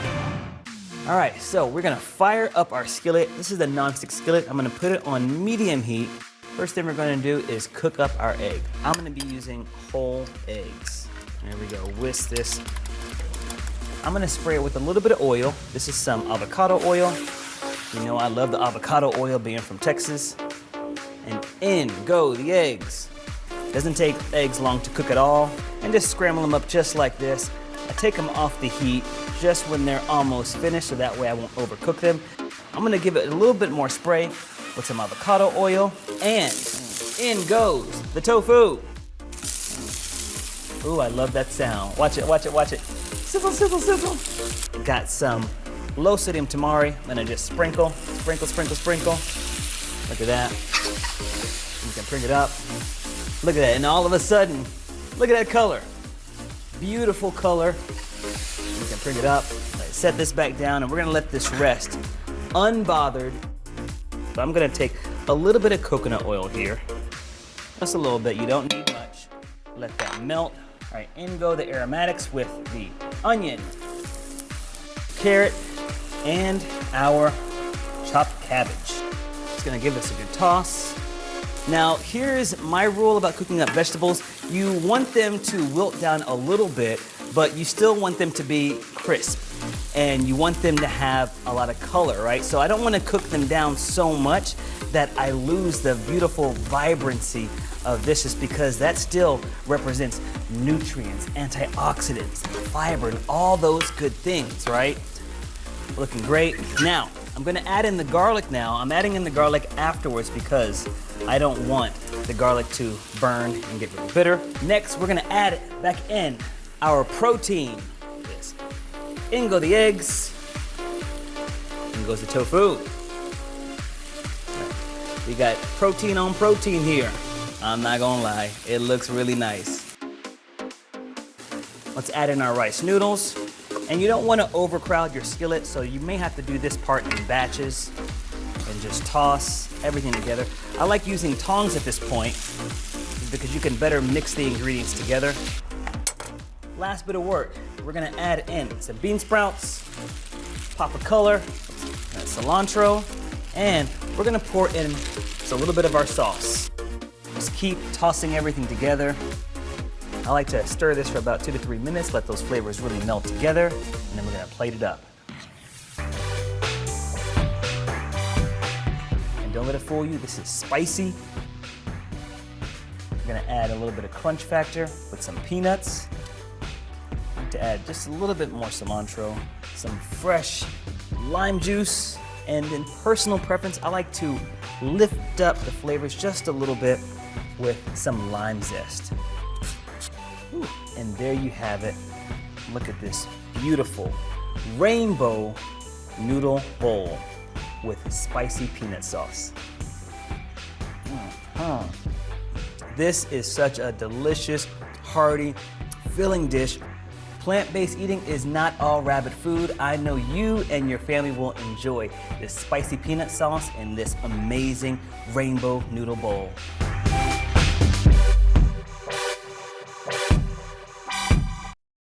I'm Shop Today editorial director Adriana Brock, and I know shopping trends. I seek out new and notable products so you don't have to in Editor's Picks. I'm Shop All Day contributor Makon Dovu, and I'm bringing you industry insiders and those in the know to share all the buzzworthy products sweeping social media and influencer trends. I'm Shop All Day contributor Chassie Post, and each week I'm here with the must-have fashion and beauty products at a price you'll like in Style Finder. This is Shop All Day Spring Cleaning Guide. Hey everyone, I'm Adriana Brock, and we are back with a new episode of Shop All Day. This episode is our ultimate spring cleaning guide, featuring must-have cleaning products, noteworthy new gadgets, and easy organization hacks. Plus, all the spring fashion finds that are gonna make your closet clean out a little bit more fun.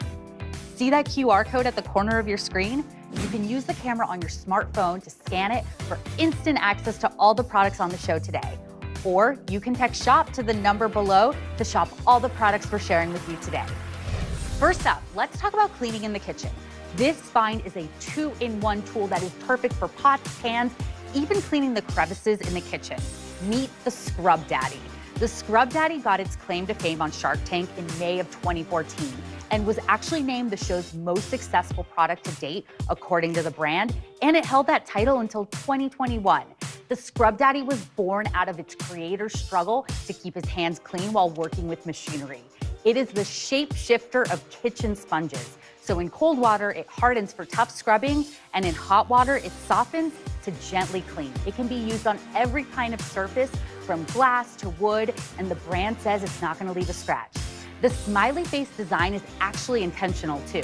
You can use the mouth to clean spoons and utensils, or stick it inside a cup to clean all sides at once.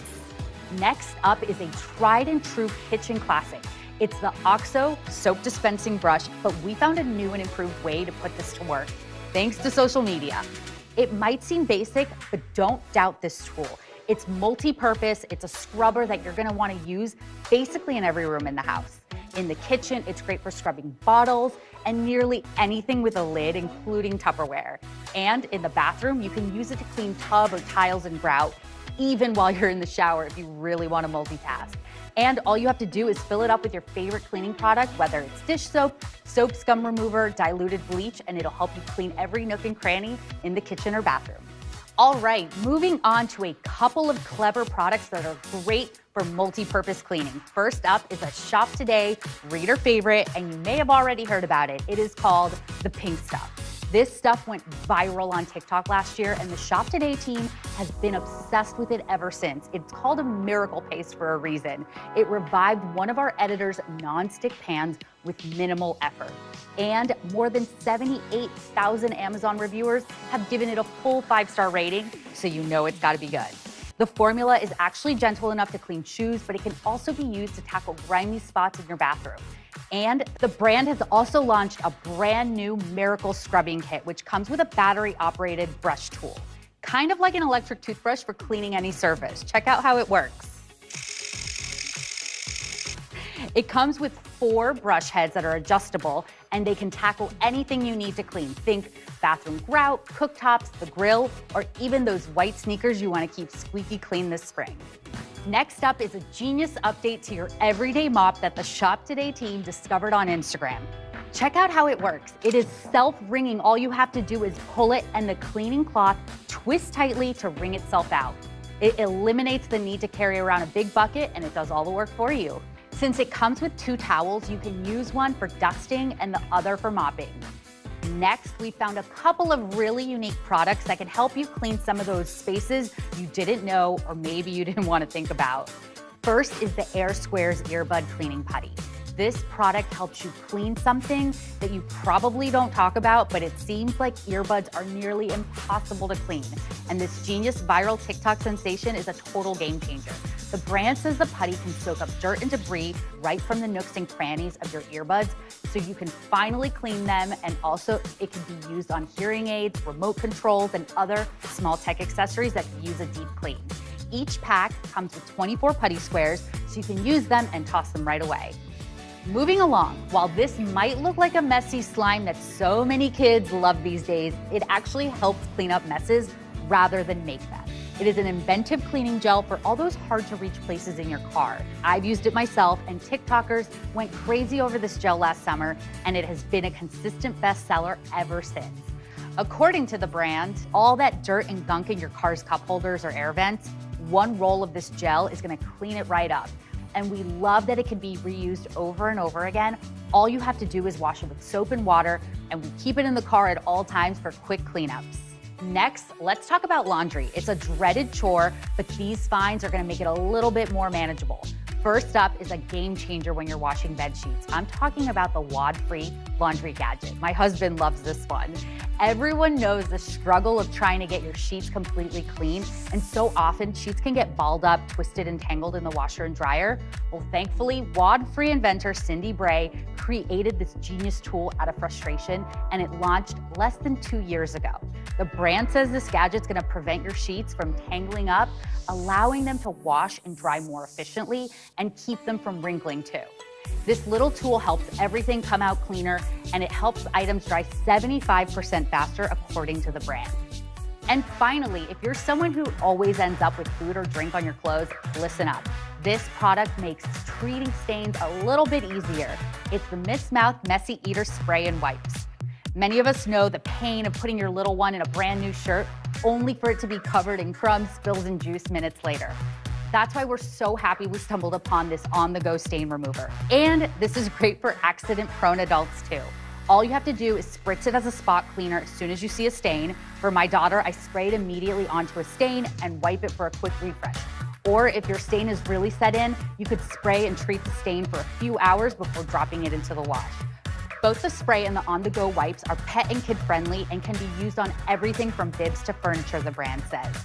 At $8 a bottle, it's practically a steal, and you're certainly gonna get your money's worth. Reviewers have called it, quote, magical, and even say it works on grease and pet stains too. Let's run through the products one more time.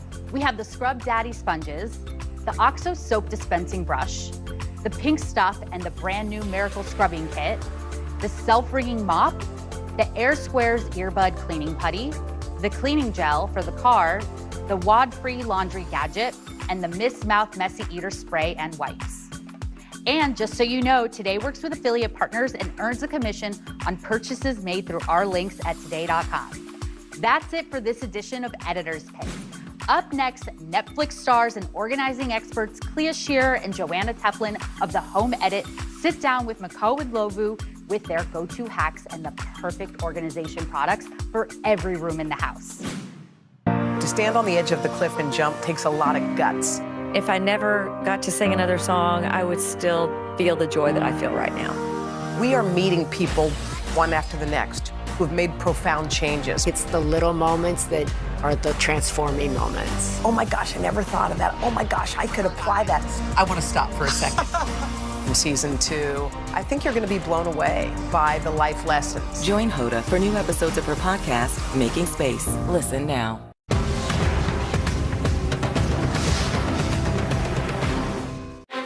Can this still end diplomatically with Vladimir Putin in charge of Russia? There's a Supreme Court nominee. What would it take for you to vote to confirm her? So I guess the question is, can this end with sanctions alone? If it's Sunday, it's Meet the Press. For breaking news in our changing world, download the NBC News app.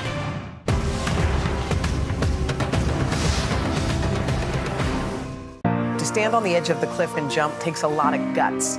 If I never got to sing another song, I would still feel the joy that I feel right now. We are meeting people one after the next who've made profound changes. It's the little moments that are the transforming moments. Oh my gosh, I never thought of that. Oh my gosh, I could apply that. I want to stop for a second. In season 2, I think you're going to be blown away by the life lessons. Join Hoda for new episodes of her podcast, Making Space. Listen now. Can this still end diplomatically with Vladimir Putin in charge of Russia? There's a Supreme Court nominee. What would it take for you to vote to confirm her? So I guess the question is, can this end with sanctions alone? If it's Sunday, it's Meet the Press. To stand on the edge of the cliff and jump takes a lot of guts. If I never got to sing another song, I would still feel the joy that I feel right now. We are meeting people one after the next who've made profound changes. It's the little moments that are the transforming moments. Oh my gosh, I never thought of that. Oh my gosh, I could apply that. I want to stop for a second. In season 2, I think you're going to be blown away by the life lessons. Join Hoda for new episodes of her podcast, Making Space. Listen now. Sometimes the news can be difficult and overwhelming for kids to understand. Ukraine and Russia. Could you help me understand what's going on? So to help make sense of it, we've created a newscast just for them. We hope your family will watch Nightly News Kids Edition. Hi there, welcome back. I'm Mcguire, and this is Influencer Trends, where I sit down with industry insiders to learn their expert tips, tricks of the trade, and their favorite products that they're shopping right now. And don't forget the QR code on the corner of your screen. Use the camera on your smartphone and scan it to shop these products, or you can text SHOP to the number below to shop all the products we're sharing with you today. Now, when you're scrolling on social, there's certain spaces that you've no doubt seen. The room is organized to a T, right? And each item has a place, and it's color-coded in a perfect rainbow. That's when you know the Home Edit has been here. Now, joining us are the Home Edit founders, Clea Shearer and Joanna Teplin. The organizing mavens turned Netflix stars are here to help us organize every room in the home with a few simple solutions and the products to make it happen. Hi, Clea and Joanna. Welcome to Shop All Day. Thanks for having us. We're so excited to be a part of this. We're so excited that you're here. All right, let's dive right in. I know it's a little cliche, but why do you think spring is a good time to get organized? Clea, I'll let you take it. Okay, well, I just want to say we're a little biased. We think every season is a great time to get organized. But if we need to annualize it to remind people and to give people kind of a focus for what they should do, spring is a perfect time. It's, a refreshing moment. The days are longer, it's lighter, it's brighter. I think people feel more motivated in the springtime. Right, people already know in their minds spring cleaning is a thing, and so we are ready to capitalize on that moment. But we like summer cleaning, fall cleaning. Yeah, exactly. It's holiday time. I mean, we're here for all of it, but yes. I love that. Listen, as organizers, spring is no doubt busy for you both, but you also have this really exciting project that just launched. Tell us about the season 2 of Get Organized with the Home Edit on Netflix. How exciting! We are so excited. Yeah, we're bursting at the seams. This is such a dream come true to be able to have a second season of our show, and it's filled with so many wonderful families and celebrities. Yes, this season is great. It's a lot of fun projects, a lot of very funny moments, a lot of chaos and hectic energy until the very last second. But the reveals are fabulous and hard-fought, let me tell you. Yes. There are a lot of screaming and jumping. Oh, that's so exciting. And congratulations again. You brought up your Walmart line and your container store line. We're going to talk about that in just 1 second. Let's dive right in. You're here to help us organize every room in the house today. Let's start with the kitchen. Tell me about these pantry canisters from your line with the container store. All right, well, we love a clear canister, especially in the kitchen. It allows you to remove the packaging, which takes up so much space, and you can't see how much of it, any one item that you have still in there. So by removing it, placing all the contents inside these clear canisters, you can see exactly when you're low on lasagna pasta. Well, and also how many of us have a box of something in the pantry and that box is taking up this much space, but it only has like one item left in it. You're taking up so much room, and removing the packaging again, like Joanna said, you can see everything, you know exactly what you have, you know when you're running low, and you're not creating all this extra bulk space that doesn't need to be there. You're so right on. All right, let's move on to the closet. I know your team is really big on all the hangers sort of matching. Let's talk about why this is helpful in keeping you organized. I love these. So first of all, consistency with your hangers is key. You do not need to gravitate towards one specific type of hanger, although we really like the velvet hangers, a slim hanger. You can see how thin it is. It takes up such little space in the closet, which allows you to hang so much more. But again, if you like other options, there are plenty of options available. Just know that hangers create bulk. So a slimline hanger is going to save you on space. And it just creates a consistent feel when you walk into a closet and all the hangers are the same. Again, whichever hanger you choose, it looks like a store. And as you can see behind me, we do like to avoid bib whenever we have the opportunity. If I'm trying to find my blue jacket, I know exactly where it is because it's lined up in my order. So it kind of takes some of that guesswork out and creates a plug-and-play system for the closet. That is so cool. I mean, it's just so beautiful. Again, aesthetically pleasing to see it just lined up like that. The hangers, by the way, come with the clips as well. You can use the clips for what, Joanna, to hang up pants? Absolutely. Yep, you sure can. Yes, and if you get the hanger that has the bottom bar, you can hang pants over it. You can use pant clips to hang your items separately. You know, I was gonna say endless options, but I guess there are 2 options. Right, there's limited options. There's limited a couple options. of good ones. Right. Yes. You know, hangers haven't progressed that far.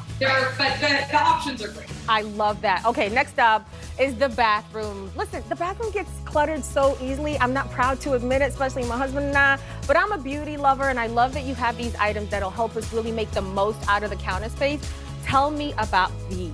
We also understand the struggles with, small bathroom space, and that people that collect a lot of bathroom products. We've seen it a few times. Once or twice. Yeah, just a few times. So we worked with creating this amazing on the counter drawer solution space that allows you to hold all kinds of different levels of makeup and make sure that you take advantage of the vertical space on top of the counter so that the things are not just flying everywhere and your drawers aren't getting so stuffed. And it looks great at the same time. Yes. So you can have a tower of these drawers. They're meant to fit exactly what's in here, all sizes. They're modular, too. Yes, brushes, palettes, lip glosses. You can use them for other types of beauty products like serums, whatever you might have. But people are generally short on space in the bathroom. Yes, they are. And this allows you to keep working with the vertical space that everyone does have. And I love that it's clear too, because it doesn't matter what your bathroom looks like, whether it's a ton of color or sort of neutral, you can kind of blend it in anywhere. Okay, let's move on to your items from Walmart. Now, under the sink, oh Lord, that's a place that could get really messy. A lot of us just throw items under there and we forget about them. So tell us about your 8-piece multi-purpose edit. How might this come in handy? So first of all, I just want to say, Joanna and I are very passionate about under sink storage. People always sell the under the sink short. They are doing the hard work under the sink. Under the sink, no one works harder, than under the sink. Fact. So the way to best take advantage of the under the sink storage opportunity is using clear stackable bins. This is our multi-purpose edit at Walmart, like you mentioned. And not only does it have these open, clear stacking bins, but they're actually inserts that go inside them to hold, your different levels of towels or cleaners, sponges, whatever it may be. This could be for under the bathroom sink, it could be under the kitchen sink, wherever you see fit. This allows you to take advantage of the side space around the center pipe, which always kind of perplexes people on how to manage that. But you can stack up, go vertically, and then use something shallow where the actual pipe is. And I'm telling you, that area under your sink will shine. It's amazing square footage. It really is, and everybody always sells it short. And whenever we see it, sometimes people shove things, and other times people don't use it at all. Right. So either way, we have really smart solutions to help solve that. This is such a clever idea. I can't wait to try this out in my own home. And last but certainly not least, can we talk about the laundry room? We have a couple items. Walk us through them. Okay, so the laundry edit, also at our Walmart collection, is actually one of my favorite edits that we have. Again, they're all my favorites, so it's like picking children. But I love the laundry edit because not only is it good for laundry items in the laundry room, but you can really use the edit anywhere in the house. This could be great for a pantry. Again, it could be in the bathroom. Right, we sell it as a laundry edit, but that's just a suggestion. Honestly, any of these are transferable through all throughout the house. And the thing that I love about this particular laundry edit, we made these stacking bins open front for really easy access, which is great for detergent, things that are really bulky. The open bin is a real game changer. It also comes with a turntable. Oh gosh. I love the turntable. How fun is that? It's the most fun. Don't even get us started on a turntable. It keeps everything super accessible. Again, a turntable is so beautiful. It can be on top of a counter, it can be under a sink, it can be on a shelf, it can be in a cabinet. It's so versatile. Again, one of the reasons why I love the laundry edit. This is amazing for a pantry too, an open front bin and a turntable. And then these narrow bins, these also come with the edit. And this is a great way to take advantage of that extra bit of space that sometimes, you might not be able to fit 2 of these side by side, but with the narrow bin, you'll be able to fit and maximize your space really effectively. And again, everything stacks, it's all modular, right? It all works together. The key is to take advantage of the depth, but also the height. Yes. And that's why we love stackable storage. Yes, again, passionate. As you should be. Such great tips. I love these, ladies. Thank you so much for joining us. Clea and Joanna, thank you. We appreciate it. And congratulations once again. Thank you so much. Now let's run through all the products one more time. We have the pantry canisters, the non-slip hangers and clips, and the stackable drawers from the Container Store. And we have the 8-piece multi-purpose edit and the 5-piece laundry edit from Walmart. Up next, Chassis Post joins us for the ultimate closet clean-out with 6 spring-style staples to refresh your wardrobe this season, including a skirt that you'll wear with everything. That's coming up on Shop All Day. These days, the news never stops. The morning's headlines change by afternoon, and by the end of the day, it's all totally different. So let's get into it. What's happening right now, what it all means for you for an hour every day. I get it. I know that it can be hard to keep up. So let's get started together and go from there. Hey, I'm Hallie Jackson, and we have a ton going on tonight. Here's the deal. Hallie Jackson Now. Weekdays at 5 on NBC News Now. What happened here is a story of loss and salvation. There were residents who hung on for dear life. This is where you took shelter, in this closet. I took shelter right in this closet right here. Rioters banged down one of the doors. Have you found a way to reconcile it a year later? It really hurt to see this place that I love so much treated with such disrespect. Was it an act of cleaning or an act of healing?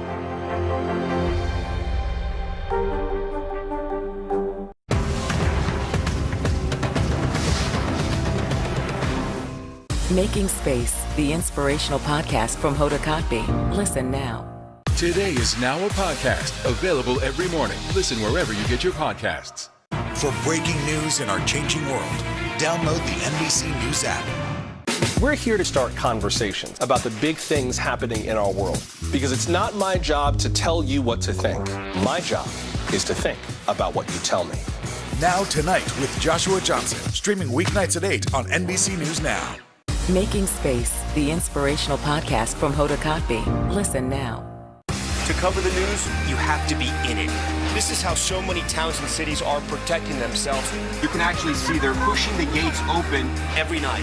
It's your news playlist. Top Story with Tom Yamas, weeknights at 7 on NBC News Now. We'll meet Ukrainians who are defending their country one block at a time. When you were still in Kiev, could you hear the bombing? My name is Lester. Who's this? To cover the news, you have to be in it. This is how so many towns and cities are protecting themselves. You can actually see they're pushing the gates open every night. It's your news playlist. Top Story with Tom Yamas, weeknights at 7 on NBC News Now.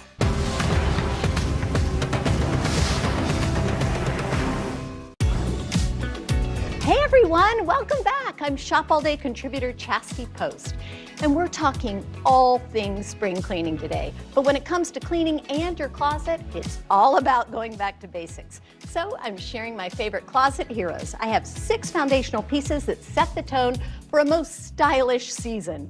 And remember, see that QR code on the corner of your screen? You can use the camera on your smartphone to scan it for instant access to the products on the show today, or you can text SHOP to the number below to shop all the products we're sharing with you today. So let's jump right in and let's talk teas. Never underestimate the power of a great classic tee. It's the ultimate foundation piece and one of my favorite closet heroes, and I think you're really going to like this one. Meet the J. Crew Relaxed Linen T-shirt. It's a customer favorite year after year, and for good reason. This tee elevates the entire category, and it's actually made out of linen. I mean, check that out. This already takes this tee and elevates it above the typical tee, and the combination of the crew neck t-shirt style and the fabulous linen fabric makes this tee incredibly versatile. And another thing I love, it comes in so many great colors, from your classic white, but if you're looking to buy an extra tee, I would go for the black or, of course, a little pop of color. Bold color is such a big trend right now, so this is a really affordable way to perk up your wardrobe for spring. Moving on to another absolute spring staple, Bohemian Floral Printed Maxi, a fun piece that you can pair with basically everything. It's got this fabulous, elastic waistband. It's got a flowy A-line silhouette. It's actually tiered. And check out the little ruffle at the bottom. I love it in the contrasting fabric. And what I love about this skirt is it comes in the midi length, which is perfect for petites Or you could really go for it. It also actually has a maxi length. And of course, you could pair this skirt with that fabulous linen tee we just talked about, or you can dress this skirt up and wear it with a fancy blouse. Next up is a tried and true essential to layer with the skirt and so many of our other closet heroes. 3 cheers for the denim jacket.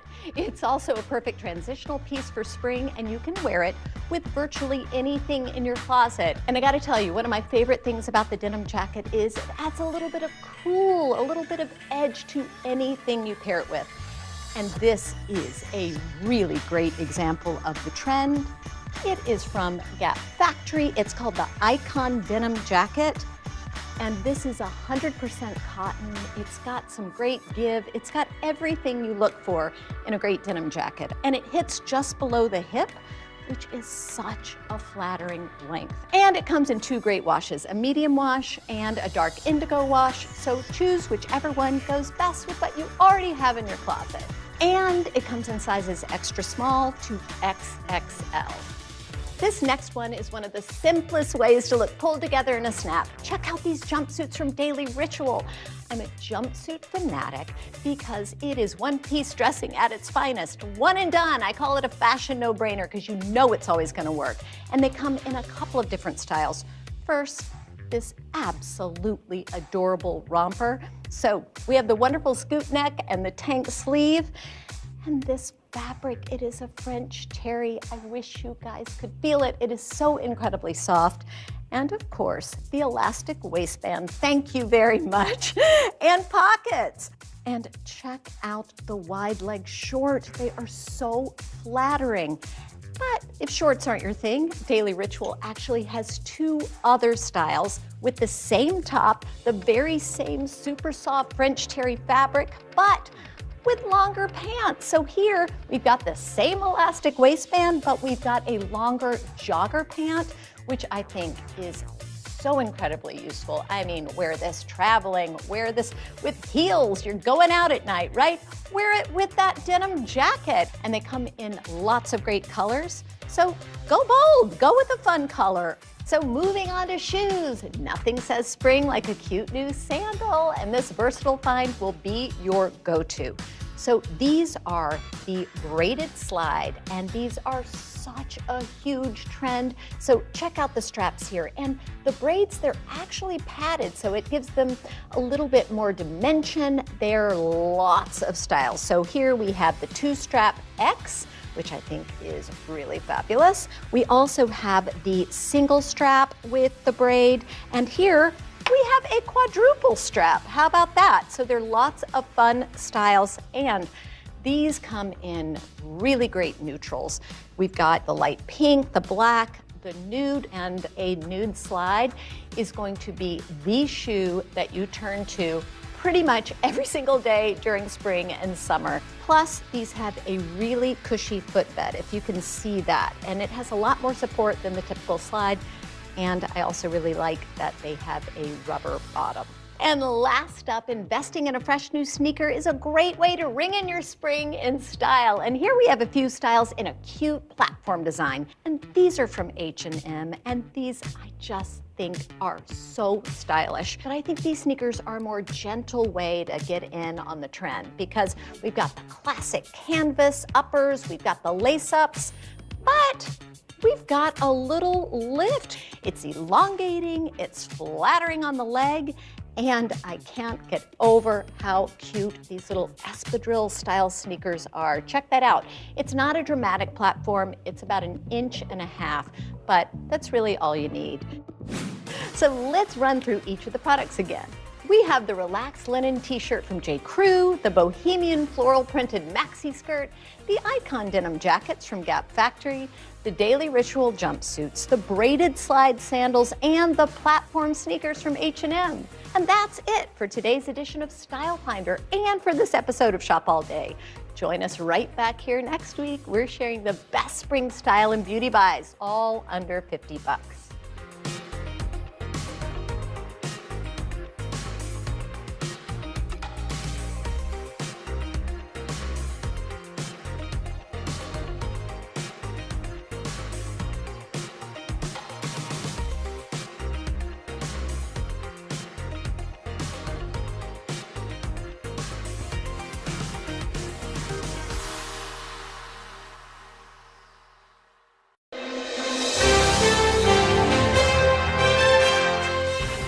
Lynn, great to see you. Good to see you. Thanks for doing this. It's my pleasure.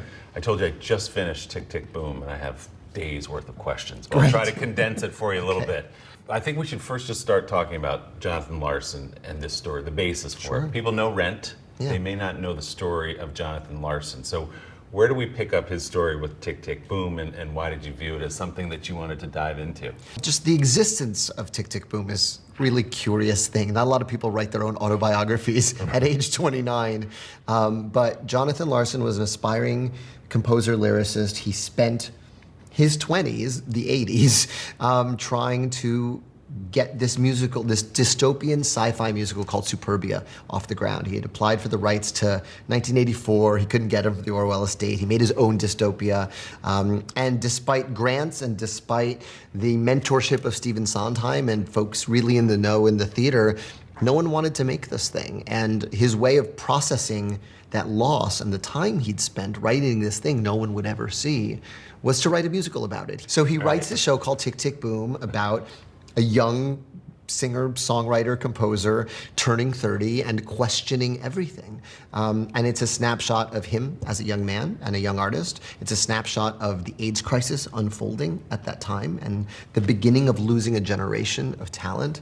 And it's also about doubling down on your passion even when the world is telling you no, as it was very clearly telling him no. He died tragically of an aortic dissection, which was an undiagnosed Marfan syndrome. He died just before the first preview of Rent off Broadway.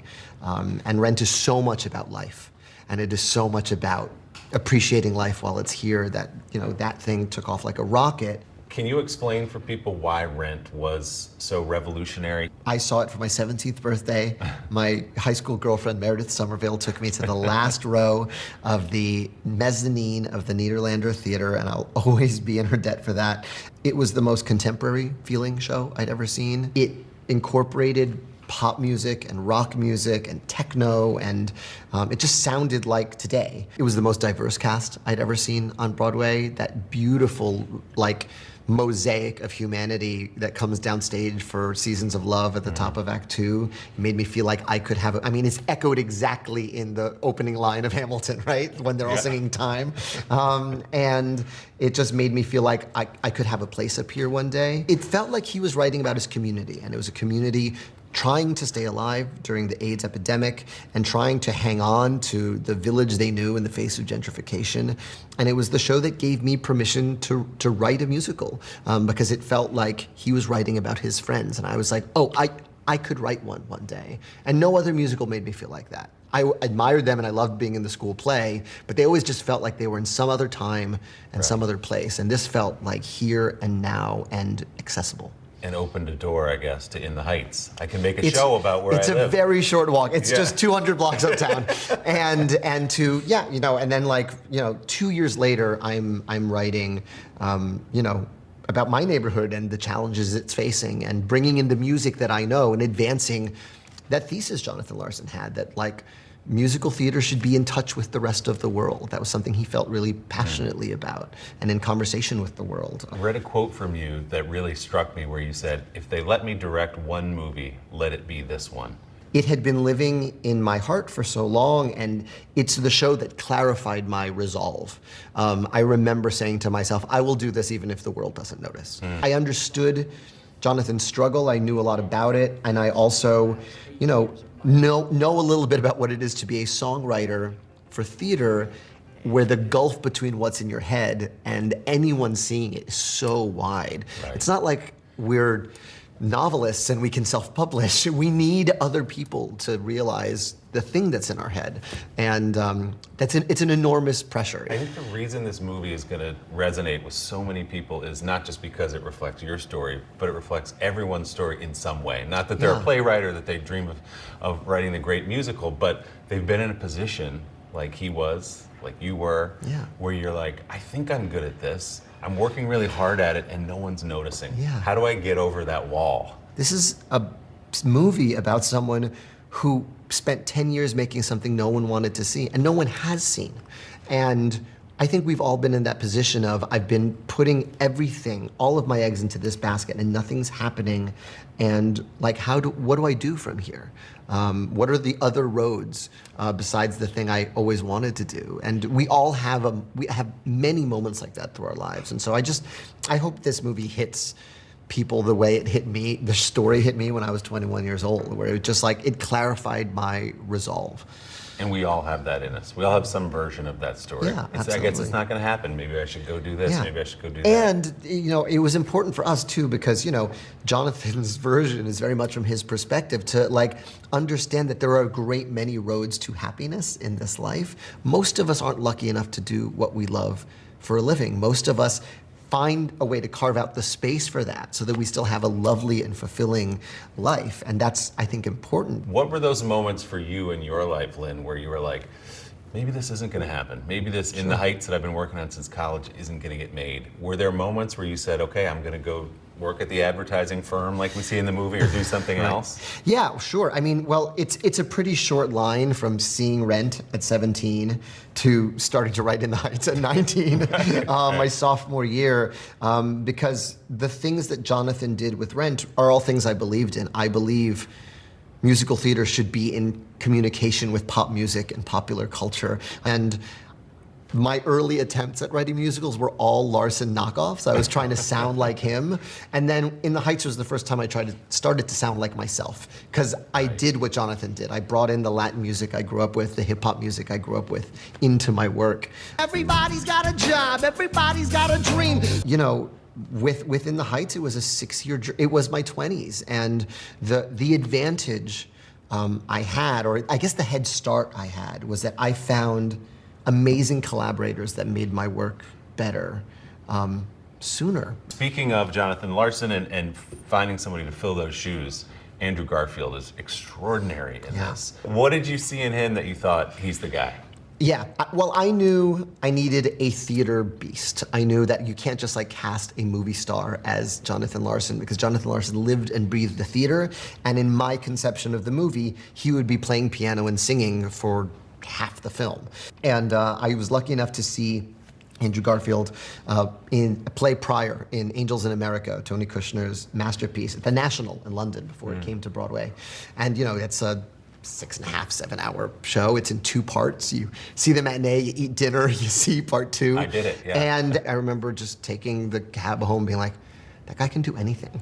That guy can do anything. And he, he became Jonathan Larson in my head in that moment. Does he remind you in any way of Jonathan, based on what you know about Jonathan 100%. Larson? Well, they're both incredibly deep thinkers about their craft, and they think about why they do what they do so intensely. And he can sing. And Andrew Garfield can sing. He can really sing. As soon as he told me, it's something I have not done, but it's a thing I've always wanted to explore, I knew we were good, because I knew he would go all the way in on doing what he needed to do, and I just needed to give him the resources and the time to get where he needed to get. What does it take to wake up the generation? And we had about 1.5 years between that first conversation and really starting to pick up steam with the project, so it was, I wasn't worried. To stand on the edge of the cliff and jump takes a lot of guts. If I never got to sing another song, I would still feel the joy that I feel right now. We are meeting people one after the next who've made profound changes. It's the little moments that are the transforming moments. Oh my gosh, I never thought of that. Oh my gosh, I could apply that. I want to stop for a second.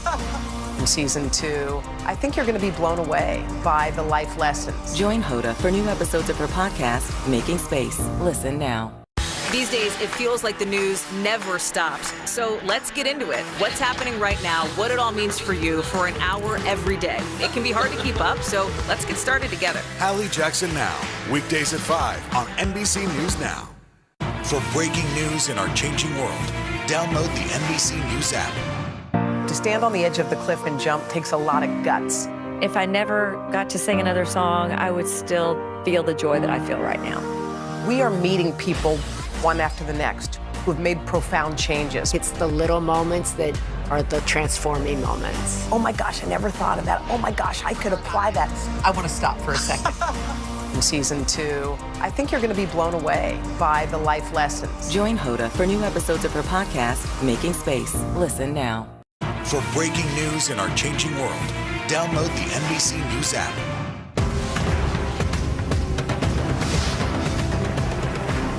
As you look back on your own story pre-Jonathan Larson, when did you start to discover that you maybe had a talent or at least a passion for making music, writing songs, performance? Yeah. When was that moment? Well, I was a film baby first. So I was, my dad had an early camcorder and I was making movies since I was 7 years old. And in the summers, my grandfather owned a video store in Puerto Rico called Miranda Video. He would lend me, he was a bank manager at the local town bank, and he would lend me the camcorder that they used for surveillance footage that was mounted up in the corner. And I would film movies, and you can see I have like old stop motion videos of G.I. Joes hitting each other, and in between them you see footage of people online at the bank.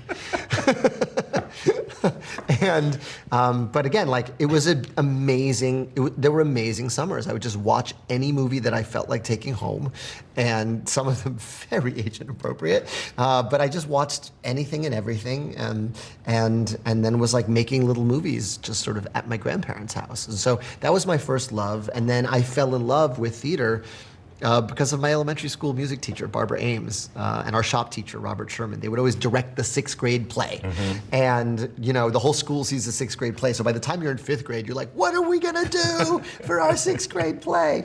And for our 6th grade play, we did like 20-minute versions of the previous 6 years worth of productions. Wow. So it was this 4-hour, I shudder as a parent to think, 4-hour like medley where I got to play a farmer in Oklahoma, a son in Fiddler, Bernardo in West Side Story, Captain Hook, and Ada Pearl back up in The Wiz, and then the most important, Conrad Birdie in Bye Bye Birdie. And when you play Conrad Birdie and you're 12 and you're 3 feet tall, and every time you sing, everyone is supposed to faint and gasp, Conrad! I was like, I'm doing this for the rest of my life. Like, there was no other choice. And so I really sort of fell in love with school theater as a result, and just started auditioning for the school play, and then graduated to directing the school play because it was all student run at Hunter High School. And that was my path. But I always wanted to do both things. So I've sort of come a long way to come back around to my first love of, stealing my grandpa's bank camcorder. That's incredible. That's incredible. I didn't even know those came off the ceiling. That's very impressive. Yeah, it wasn't the smaller ones that they have now. It was the take out the cassette. I think also an important part of your story that leads you to In the Heights and Hamilton as well is music, hip hop of that time. Yeah. We were both late 80s, early 90s fans 100%. of everything that was happening.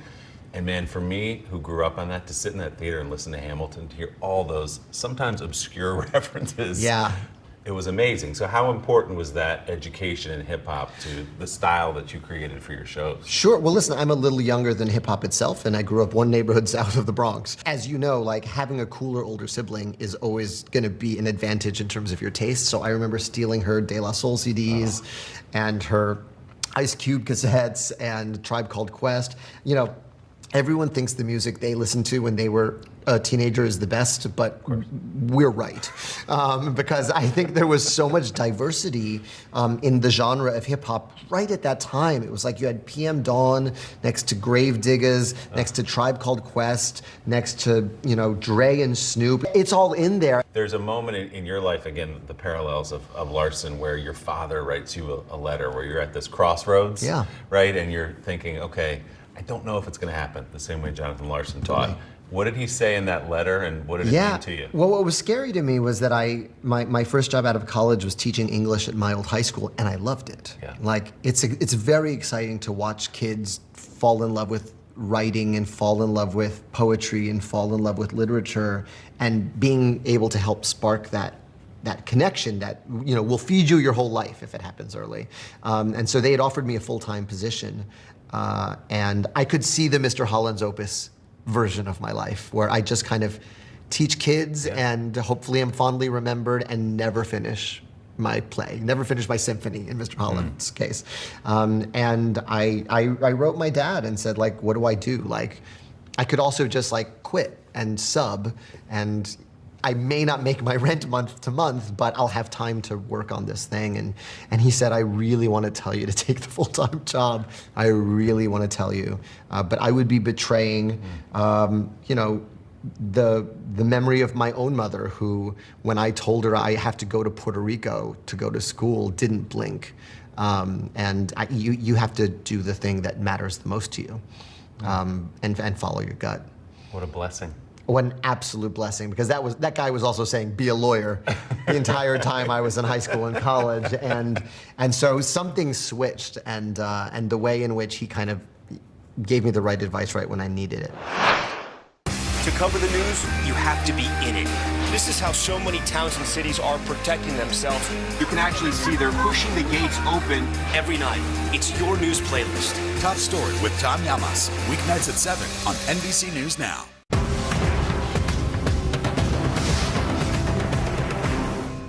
We're here to start conversations about the big things happening in our world, because it's not my job to tell you what to think. My job is to think about what you tell me. Now Tonight with Joshua Johnson, streaming weeknights at 8 on NBC News Now. Top Story with Tom Llamas, weeknights at 7 on NBC News Now. What happened here is a story of loss and salvation. There were residents who hung on for dear life. This is where you took shelter, in this closet. I took shelter right in this closet right here.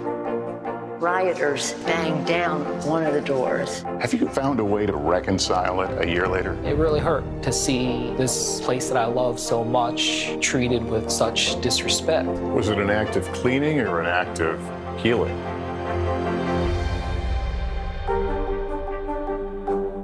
Top Story with Tom Llamas, weeknights at 7 on NBC News Now. Sometimes the news can be difficult and overwhelming for kids to understand. Ukraine and Russia. Could you help me understand what's going on? So to help make sense of it, we've created a newscast just for them. We hope your family will watch Nightly News Kids Edition. Can this still end diplomatically with Vladimir Putin in charge of Russia? There's a Supreme Court nominee. What would it take for you to vote to confirm her? So I guess the question is, can this end with sanctions alone? If it's Sunday, it's Meet the Press. To cover the news, you have to be in it. This is how so many towns and cities are protecting themselves. You can actually see they're pushing the gates open every night. It's your news playlist. Top Story with Tom Llamas, weeknights at 7 on NBC News Now. So when did In the Heights click? You finished it. This is your great work. You've hung in. You put in all these years to get it done.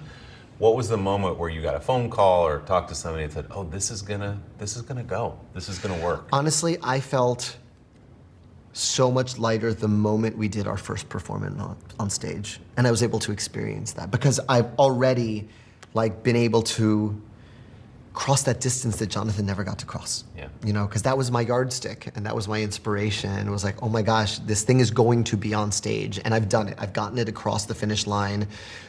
Forget how long it runs. Forget it exists.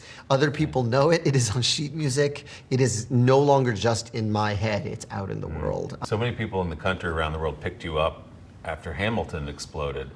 But you have to look back at In the Heights, where you won 4 Tony Awards. You were Best Musical. I thought it did everything a show can do. We did it. We won the big prize. Yeah. We made back our investors' money. And we had suddenly all these incredible roles for Latino performers, which was is the incredible legacy that kind of keeps on giving as I meet more and more artists for whom Heights was their first show, or Nina first spoke to them as a character. Yeah, then you go on vacation, read Ron Chernow's book. Yeah, it's a good book. It's a very good book. And you come up with a preposterous idea. You're going to tell the story of the Founding Fathers with Black and Latin cast through hip hop. The earliest pitch of that idea, how was it received? Luckily, it was to people who'd been with me before, so they're like, all right, But it was, it's a terrible pitch.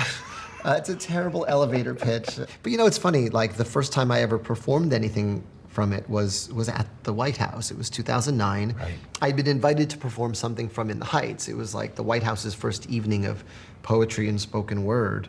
And they said, unless you have something about the American experience. And I was like, I got 16 bars on Hamilton. I don't really have a chorus yet. I'll write it for this occasion. And I just thought, if it doesn't work in this room, it's probably as bad as everyone says it is. But if anyone's gonna get it, it's this White House and this, this group of folks who are well-versed in hip hop and in the history of the room in which we find ourselves in. And I've never been more nervous in my life. I'm sure. In a lot of ways, it was insane and foolhardy to perform such an unfinished piece on such a, national visible stage. On the other hand, it gave me resolve for, and strengthened my resolve that this is a good idea because I saw how it played in that room. Right. Alexander Hamilton, we were waiting in the weeds for you. What was the moment where you and everybody in the cast said, there's something happening? It was here? when your mom called you and said, we have to see this play. Because she did? She saw it at the public. She did? That's a true story. That's the moment. Well, there was a lot of little moments. I remember thinking, if nothing else, this will have a healthy life because school groups, if they can get over the 3 uses of the F word, will bring their kids. I knew enough about the business that if you can get the school group crowd, you can fill a Wednesday matinee. Field trips. Field trips are the lifeblood of our industry. And I knew that we had overlap with AP US History. So that was my pragmatic thought. Right. We can run a couple of years on school trips alone. And then I think when we announced our second extension and the tickets went on sale, I remember Oscar Eustis came into the theater and said, the phones are broken. We've had the website go down due to ticket sale demand. We've never had someone break the phones. This is another thing. That's when I knew we were in a weird other place, that somehow we'd gotten the thing that no one can buy, which is everyone who left the show told 5 people you have to see the show. Right. And you can't buy that and you can't fake that. It happens or it doesn't. And it has. We just celebrated our 2000th performance on Broadway yesterday. That's amazing. And I never in a million years would have imagined it. I know it's hard to have any perspective on something you're so close to, but are you able, with a little distance now, to articulate why it caught fire the way it did, beyond the originality of it and how great the music is and the acting, the performances, but what was it about that was so different from anything else we'd seen? Well, I think the things that it's quote unquote are about are not really what it's about. It's not really about American history, although it details American history. It's not really about politics, although it is in a way about the birth of our American politics and how everything that was present at the founding, good and bad, is still present in our present day. It's really about what are we doing with our time. It's the same thing Tick, Tick, Boom's about. How do we respond to the fact that we don't know how long we have here? And so you can't leave that show without thinking, what am I doing with my life? I always tell folks, I didn't get thank you for the tickets text. I would get 3 a.m. what am I doing with my life emails. Totally. In those early days when people saw the show for the first time. And so I think that's the secret sauce of it. Can you speak to what it's done to your life? Forget the professional side of it, but to go from a highly regarded Broadway composer and actor within the Heights to something completely else around the world. Yeah, it's, I kept waiting for my life to come back to normal and it still hasn't happened. And in a way, I feel lucky that I had 35 years of a very normal life before it happened, because I already knew who I was when the success happened. I was still doing the show. I was in 7 shows a week. I couldn't go to all the things that were being thrown at me, all the invites. I was like, no, I have 2 shows tomorrow. I can't go out. And I also, I was very well settled, and I have a family and a wife that really keeps my head on straight. But in terms of the show itself, there's a point at which you have to think of it as separate from you. I remember when it only lived in my arms, but now it belongs to the world in a very real way, and you have to then figure out, all right, what else can I do? What else am I making? What happened here is a story of loss and salvation. There were residents who hung on for dear life. This is where you took shelter, in this closet. I took shelter right in this closet right here. Rioters banged down one of the doors. Have you found a way to reconcile it a year later? It really hurt to see this place that I love so much treated with such disrespect. Was it an act of cleaning or an act of healing?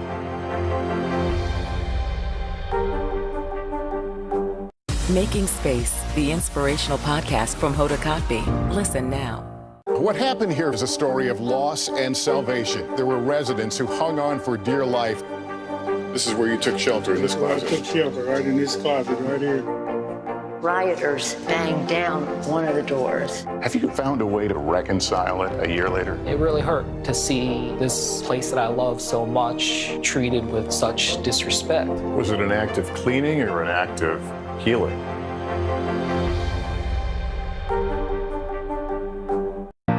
To stand on the edge of the cliff and jump takes a lot of guts. We are meeting people one after the next who've made profound changes. I think you're going to be blown away by the life lessons. Join Hoda for new episodes of her podcast, Making Space. Listen now. Today is now a podcast available every morning. Listen wherever you get your podcasts. For breaking news in our changing world, download the NBC News app. You've also got the animated film Encanto, Yes. which is about to come out. What is that story? And again, as you looked at the menu of possibilities, what grabbed you about that? Yeah, well, I had such a great time working on Moana. I was working on it at the same time as Hamilton, often writing in my dressing room in between shows.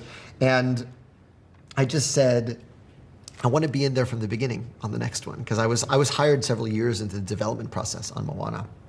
And if it's Latino themed, like, I'm there, like, you just have to call me.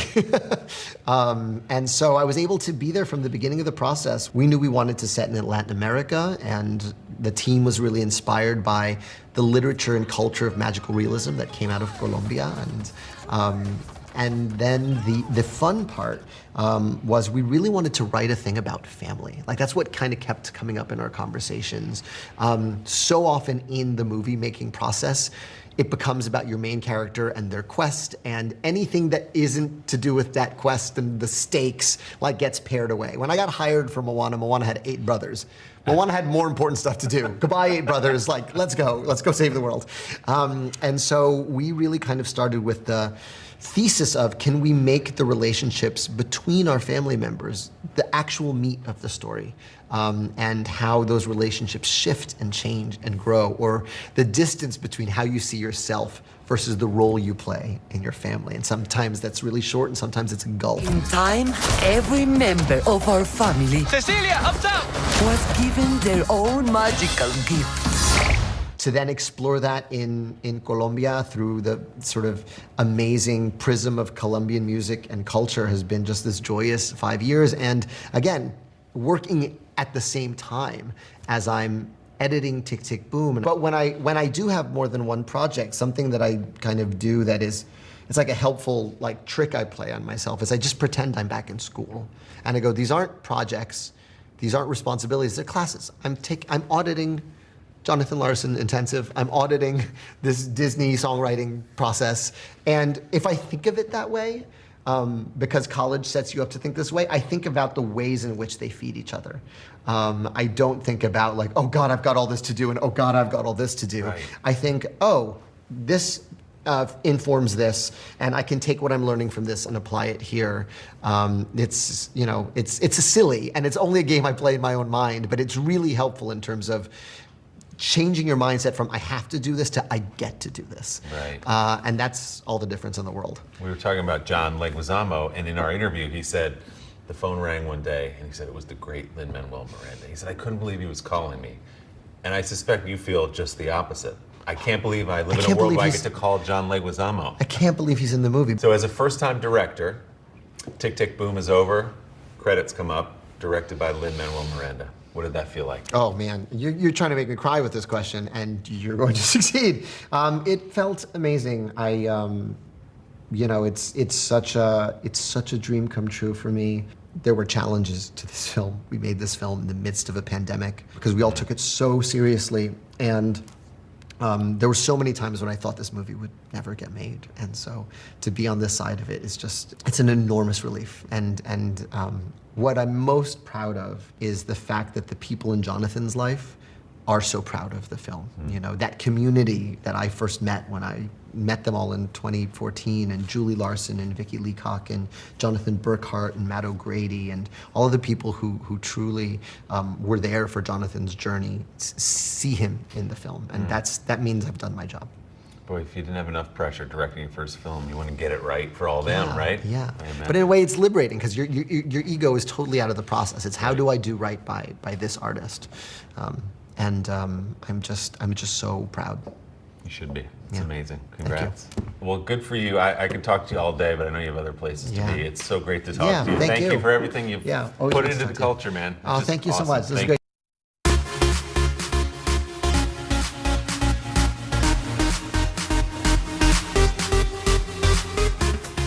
Hello, friends. Welcome to your Thursday, aka first round of the Masters, Pop Start Plus. We got a good one today, guys. The wonderful Michelle Pfeiffer visits Studio 1A. Plus, we spoke with the creator, writer, and star of the acclaimed series Starstruck, Rose Matafeo. Later, Al's fascinating conversation with the stars of a new show called As We See It. But first, here are today's Pop Start headlines. We're going to talk about Jean-Michel Basquiat. Pop Start correspondent Morgan Radford joins us with a story about a new exhibit shining a light on the late artist. Morgan, thank you for showing a little respect to not only Basquiat with your incredible ensemble, but also the fact that Tiger Woods tees off. You're in your Masters green. Hey, we love to see it, as are you. We love to see that as well. Listen, guys, this is an incredibly cool exhibition because you've seen us work everywhere, from paintings and comic books to street art and high fashion. And you may not have even realized, because while Jean-Michel Basquiat has touched so many corners of our cultural landscape, he was sometimes misunderstood, sometimes even overlooked. And his family says there's so much more to know about the man who's at the heart of some of America's most famous artwork. From street art to front and center with hip-hop royalty, you can find his influence everywhere. One of the most prolific American artists of the 20th century, Jean-Michel Basquiat, is now, for the first time, at the heart of a new exhibition organized by his family. It's one of the last works, if not the last work that he painted. With more than 200 of his never-before-seen and rarely shown pieces now available for the world to see. And so this is the back of the home where his studio was. His work and his message is something his sisters, Lisanne Basquiat and Janine Hariveau, say may now be more relevant than ever. Why now? George Floyd happened, and kind of all of the events that transpired after that.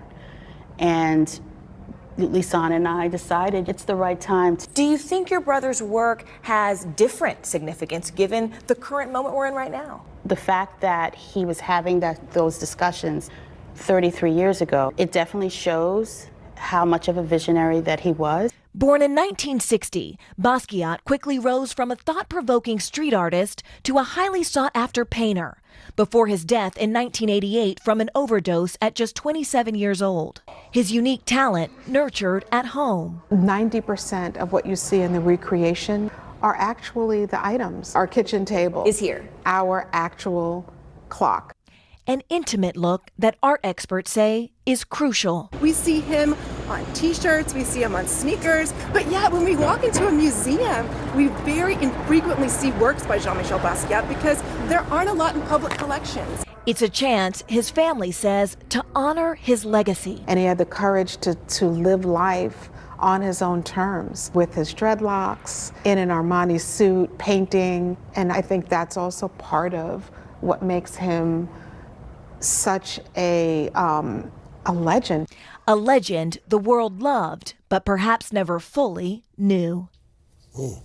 The King Pleasure exhibit begins this Saturday, April 9th, right here in New York City. And tickets are on sale through Labor Day, but will be extended because, as you guys can imagine, the tickets for this weekend, they're already sold out. Of course. Yeah. Influenced hip hop, but also rock and roll. Lars Ulrich from Metallica had a huge Basquiat collection. Had a beautiful piece called Untitled Boxer that he sold in 2008 that he had in his house for like $13 million.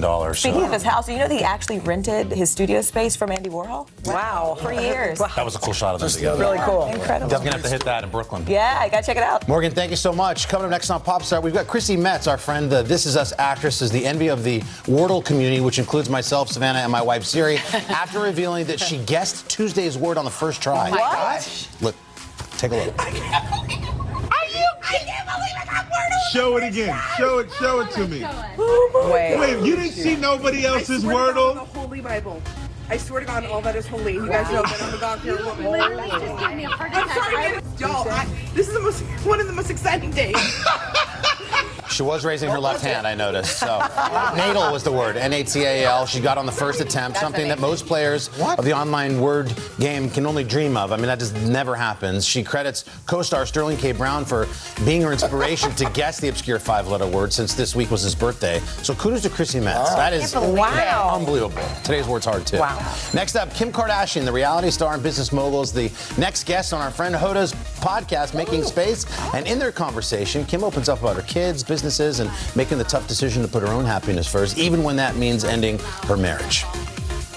It doesn't mean that, you know, everyone didn't try, and it doesn't mean that I don't wish that it, you know, had turned out differently, and there's nothing more than you'd want for everyone to be happy. I finally was like, why am I measuring and trying to make other people happy over myself? And that takes a lot of strength to do, even if you know that it'll make your kids upset as well for a time period. I think, you know, one day they're gonna grow up and be out of the house, and it's just gonna be me, and I'm gonna have to sit there with my happiness. And I saw, you know, my... It was great. I mean, yeah, she said she was a people pleaser, but not anymore. So she's kind of got her own voice. So there's a whole conversation on Making Space. Well, you can get that. Scan the QR code on the screen and make sure that you're following Making Space with Photocopy on Apple Podcasts. There you go. Next episode is on Monday with Kim. And now to some Pop Star Plus headlines. We'll start with Encanto. The hit animated movie soundtrack continues to top the charts. We Don't Talk About Bruno now officially sits at the top of Billboard's greatest of all-time Disney songs ranking. The Encanto ensemble overtaking Elton John's Can You Feel the Love Tonight? That was from The Lion King, which slides down, as you can see, to number 2. Lin-Manuel Miranda's breakout hit, jumping ahead of classic from Aladdin, Frozen, and even Pocahontas. And by the way, the soundtrack is still, the entire soundtrack, in the top 5 albums on Billboard's Hot 200 albums chart, right up there with the likes of Machine Gun Kelly and Olivia Rodrigo. Incredible run. Speaking of Olivia Rodrigo, let's wrap things up with the pop superstar. Olivia is channeling her inner skater boy out on tour, because at a recent stop in Portland, Oregon, she nailed the cover of Avril Lavigne's angsty teen classic, Complicated. Here's a bit of that.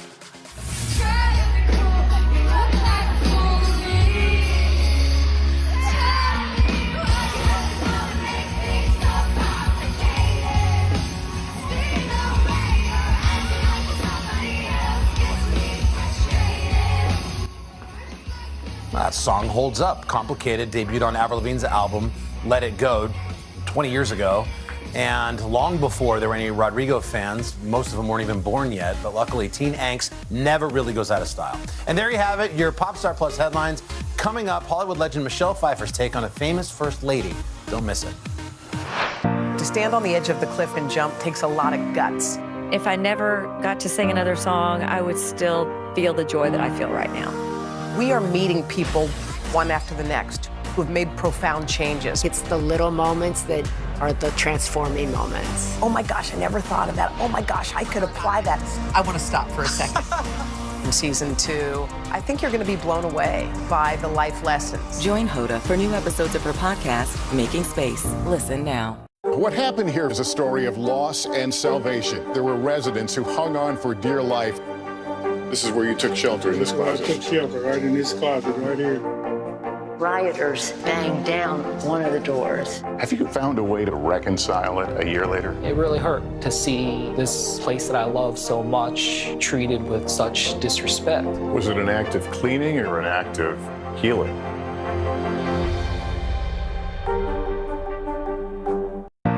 To stand on the edge of the cliff and jump takes a lot of guts. We are meeting people one after the next who've made profound changes. I think you're going to be blown away by the life lessons. Join Hoda for new episodes of her podcast, Making Space. Listen now. Top Story with Tom Llamas. Weeknights at 7 on NBC News Now. Making Space, the inspirational podcast from Hoda Kotb. Listen now.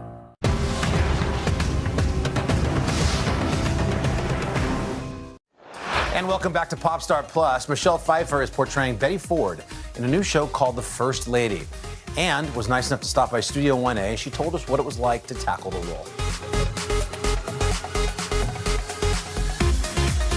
Michelle Pfeiffer is one of Hollywood's most recognizable and versatile stars, and in her latest role, she portrays another real-life icon, Betty Ford, a first lady who spoke her mind and surprised Americans with her refreshing candor. My doctor advised me that the source of my pain, it was actually much deeper than any injury. And he thought it might be a good idea for me to see a psychiatrist. Michelle, good morning. A psychiatrist. You know, it's funny to kind of step back in time through the lens of a first lady, 3 first ladies in this Showtime series. But she really was ahead of her time. She really was. She was incredibly outspoken. She was a pro-choice Republican who became first lady, who then took on a feminist agenda, and was one of the few who were willing to disagree with their husband in public. In a lot of ways, she's one of the few first ladies who kind of eclipses the president, her husband, in a way, in terms of legacy and what people know about her. She was really popular and it was because of her candor and because she was so open and transparent about her struggles. First of all, she made it possible for, she talked about freely about subject matter that was very taboo at the time that nobody was talking about. She talked about mental health, her own mental health. She talked about breast cancer, her own breast cancer. Nobody was getting screenings at the time, and it was the #1 killer of women between 40 and 45. And then came out, with her struggles with drug and alcohol abuse, and, just gave people permission to not only talk about it, but then, seek help. And so she really saved millions of lives. And I think because she was so honest, there was an honesty about her, and people trusted her. Yeah, particularly courageous in those times. That was so unique then. Now, I heard that when this script came along, I mean, you didn't even see a script before you said yes. I didn't. It's like buying a house without seeing it. I know, it's crazy. So what made you so confident this was going to be a good project? Well, I knew about, and like most people, she's really famous for, the Betty Ford Clinic, which is, again, saved hundreds of thousands of people's lives, and obviously, her issues with substance abuse. And so that in and of itself was a really interesting story and to tell, and I felt really important. But when Susanna Baer, the director, who I was anxious to work with, called, all she said to me was, I'm doing a project on First Ladies and I'd like you to play Betty Ford. And I said, I'm in. Now, it also helped that Viola Davis was attached to play Michelle Obama, and I knew that they were assembling a really, high pedigree of women, and I was just so honored to be a part of it. Well, it's an incredible lens to look at history through first ladies, 3 different generations. You've got Eleanor Roosevelt, Betty Ford, and Michelle Obama, and it starts on Showtime. It's 10 parts, right? Yeah, all right. Well, we'll look forward to it. Michelle Pfeiffer, thank you so much. You're so Appreciate your time. And we should mention the First Lady premieres on Showtime on April 17th. Great to see Michelle Pfeiffer in studio. All right, now coming up, looking for a fun romantic comedy, perhaps? Well, the show Starstruck might do the trick, and we heard from its creator and star. For breaking news in our changing world, download the NBC News app. These days, it feels like the news never stops. So let's get into it. What's happening right now, what it all means for you for an hour every day. It can be hard to keep up, so let's get started together. Hallie Jackson Now, weekdays at 5 on NBC News Now.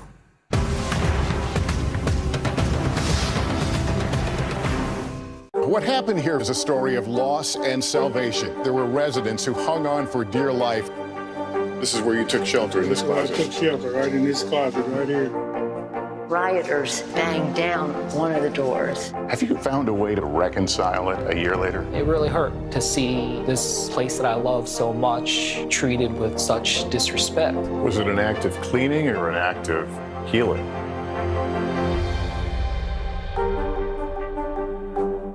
We're here to start conversations about the big things happening in our world, because it's not my job to tell you what to think.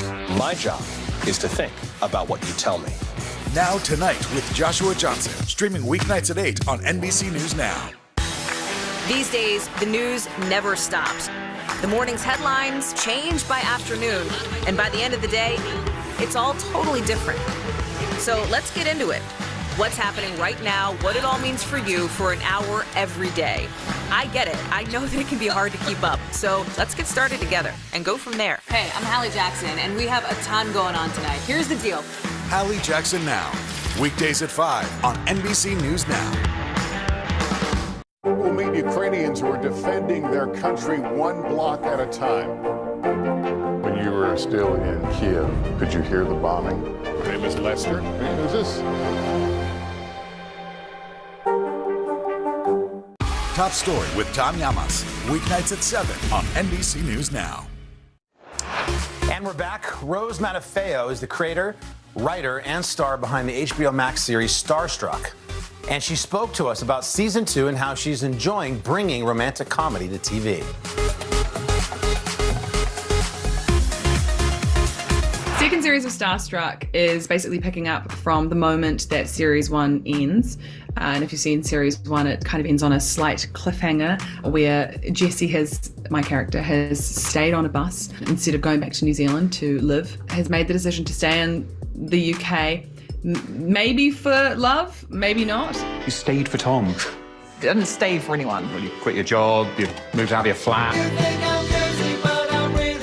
And the second series explores, what happens after you make that massive declaration, romantic declaration. And it's kind of awkward some of the time. She didn't really think it through, I think. And we're going to see the fallout from that. I think season 1 was a lot about sort of external obstacles of those two characters being together. So it was either just timing or miscommunication, or they were often, ex-boyfriends or people that, they were seeing at the time. And everything seemed to be, happening to them. And I think the second series is them happening to each other, I think, in a way, in terms of all of the insecurities that they bring to a new relationship. We've tried to explore in the second series is that kind of really interesting period at the very, very beginning of a relationship, which is those really awkward early months of it, where you still don't really know each other. You've made this insane, risk. You've taken such a risk to be together. And then it's realizing like, oh, have I made a massive mistake or not? Have I ruined your life? No, I have been ruining my own life for like years now. Jessie's character is nothing like me. No, she's quite similar to me, a New Zealander living in London in her late 20s. I think Jessie is impulsive. She's very confident, very funny. She is, I guess, a contradiction between, being wildly insecure and also an inflated sense of self, probably, which is a contradiction I see in many of my friends and myself sometimes. I think I've got a lot of love for Jessie's character when I watch Starstruck. I mean, I watch Starstruck sort of slightly as like, I managed to divorce myself from being in it and creating it, and I try and enjoy it as just a rom-com. I think she's just a character that sometimes you don't see on TV, especially in rom-coms, where she is slightly complex and she totally messes up a lot of the time. And I like that about her because those are the most interesting women I know, are the ones that mess up a lot. And I think a lot of the success of the show hinged on whether or not we cast a partner for Jessie's character that you just believed that they liked each other. That's one of the hardest things, I think, with rom-coms. Casting Nikesh Patel was, it was a long road to find him, and it was kind of down to the wire. And he came through and just nailed his audition. We had a Zoom audition, and we had chemistry over Zoom, which was a really good sign, because that often doesn't happen. I just feel so lucky that not only the main relationship of the show feels, I think, real and believable, but also the wider cast as well, because basically I just cast all my best friends. It's totally a racket. It was unbelievable. I mean, I cast my best friend and at the time flatmate as my best friend and flatmate, which is very cheeky of me. You're embarrassed of me, and I get it. I'm not embarrassed of you. You should be with someone who is more like you. I think rom-coms thrive on two people who are from some often different backgrounds and very different temperaments, I think, or different worlds, you know? And I think that kind of clash of personality or context leads to, I don't know, like that electric kind of connection that you find in your relationships. It's been amazing having feedback about Starstruck in the sense that it is a lead couple who are not two white people, which is what we're used to in most rom-coms that we see. Part of it as well, though, is the fact that we just cast the best people for the role, I think means a lot in a way, because the characters aren't, even though they're, you know, our backgrounds, our cultural backgrounds are a big part of ourselves and to the characters as well, our identity doesn't come into the relationship that much. And that's actually the biggest amount of feedback I've had from people. We're not talking about it constantly in the show about who we are. It's sort of a story about two people falling in love. I used to do a stand-up show about how I look and who I am. I would always be forced to be the sassy best friend in a romantic comedy. And I'm so glad that I live in a time where I think that's totally changing and has changed. Hi. Does Tom know that you're having an affair? I'm not having an affair. He's my friend. He is a ghost from your past. Quite sneaky to make a rom-com in a TV format over 6 episodes with 20-minute episodes, because you know, if you add them all up, it is essentially a feature-length film.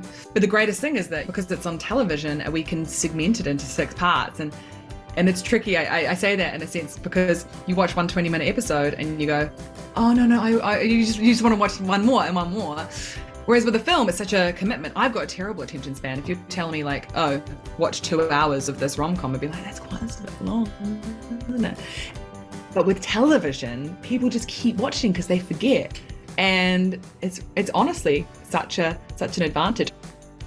I think what rom-coms teach people is just to give them a bit of hope, I suppose, in finding love. I'm a weird romantic softie / cynic, but also ultimately I believe that love is basically the only thing that's worth living for, or whatever, boring, yawn. But I think rom-coms, there's a reason why they are so popular and such a comforting genre to like work in, because I think in a way, like just everyone is kind of looking for that, even regardless of whether they admit it or not. I think it's very much a driving force, I think, of human life. And you can check out the latest episodes of Starstruck on HBO Max. Still coming up, Al's conversation with the cast of a groundbreaking new show called As We See It. What happened here is a story of loss and salvation. There were residents who hung on for dear life. This is where you took shelter, in this closet. I took shelter right in this closet right here. Rioters banged down one of the doors. Have you found a way to reconcile it a year later? It really hurt to see this place that I love so much treated with such disrespect. Was it an act of cleaning or an act of healing? Sometimes the news can be difficult and overwhelming for kids to understand. Ukraine and Russia. Could you help me understand what's going on? So to help make sense of it, we've created a newscast just for them. We hope your family will watch Nightly News Kids Edition. What happened here is a story of loss and salvation. There were residents who hung on for dear life. This is where you took shelter, in this closet. I took shelter right in this closet right here. Rioters banged down one of the doors. Have you found a way to reconcile it a year later? It really hurt to see this place that I love so much treated with such disrespect. Was it an act of cleaning or an act of healing?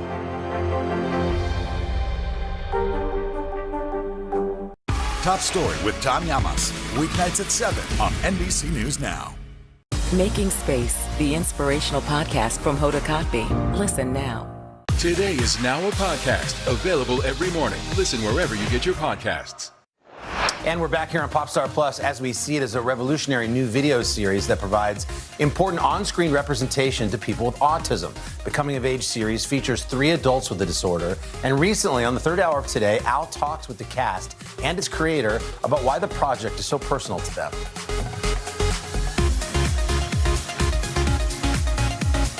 However many people that have autism, that's how many different kinds of autism there are. Jason Katims, the television writer and producer best known for developing shows like Friday Night Lights and Parenthood, wants to spotlight neurodiversity in Hollywood by writing characters inspired by his own son who's living with autism. A few years ago, he was becoming a young adult, and I started to think, what does his future look like? So Jason created As We See It, a coming-of-age series for Prime Video about 3 adults living with autism. He's not my friend. My best friend since preschool. What is the casting process like for a show like this? I want to try to cast the show authentically because I felt like that was going to be the most important thing. And then when these 3 got together, I was kind of like, that was the eureka moment. Until now, most autistic characters have been played by neurotypical performers, but not here. Rick Glassman, who plays Jack. Watching emotionally manipulative commercials. Sue Ann Pien, Violet. I want someone normal. And Albert Uteki, playing Harrison. That's torture. Are 3 actors who themselves have been diagnosed with autism. When you first met, what was it like? It was just really fun to meet people that could teach me and validate me. I'm like, oh my God, thank God I'm not the only one. For Albert, the show fulfilled a lifelong dream. I've wanted to act since I was a little kid. I went to college for it, but I went through kind of like a slump afterwards. Where do I go from here? How am I going to pay off all student loans? My cousin Riley called and said, I might have gotten you on an audition. Would you like to try it? And so I just said, yes. The show sets out to get rid of labels often placed on neurodiverse characters. There have been different movies and popular entertainments that have, in a sense, stereotyped. Yeah, people think we're really good at toothpicks. Or math. Like Rain Man, or like the savant, I savant hate math. syndrome. You hate math. How do you feel about the idea that people already think they know you? Especially in my community, in the Asian community, there's so much stigma around any type of mental differences. And because of that, I think there's people who aren't getting support that they need. Rick was diagnosed with autism as an adult just 5 years ago. Do you feel, since starting work in this show, that your own voice and your own advocacy has gotten stronger? Yes, I feel that I have found a lot of myself during the show, and oddly, a lot of it from doing press about the show. I was only nervous about one thing, and it was this stuff. It was about me being an advocate and or a spokesperson for autism when I'm still learning about it. The character I played, Jack, he knows about his autism but doesn't want to be outed because then people are going to judge him. And then your character does get outed. Is it obvious to everyone that I'm not normal? He's devastated because he thought he was doing such a good job being what he thought was normal, what he thought was typical, what he thought he was supposed to be doing. Having kind of acceptance and awareness around stuff like that has been really healing, and I'm so grateful. How has being on this show changed your life? I could pay off my student loans. For folks who are seeing this show, what do you want them to come away with? There's an honesty to it. There's so much humor that comes from that honesty, but we also don't shy away from the things that are hard about it. I also hope that it will illuminate stuff for people. It can help them have more empathy and understand a little bit more of what it's like to be looking at the world through this lens. And something else that was important to Jason was showing all sides of the story, from families' perspectives to other caretakers and coworkers. And here's something that's kind of startling. 80% of folks with disabilities, like autism, remain unemployed, regardless of their education or their skill level. So hopefully, and as a parent of a neurodiverse son who's about to become an adult and go off to college and all that, these are things that we all are concerned with as caregivers and parents. What's going to be the next step? And this show So really good. takes an inside look at that. As we see, it's available on Prime Video. That's going to do it for today's Popstar Plus. So be well, go Tiger, Bye-bye.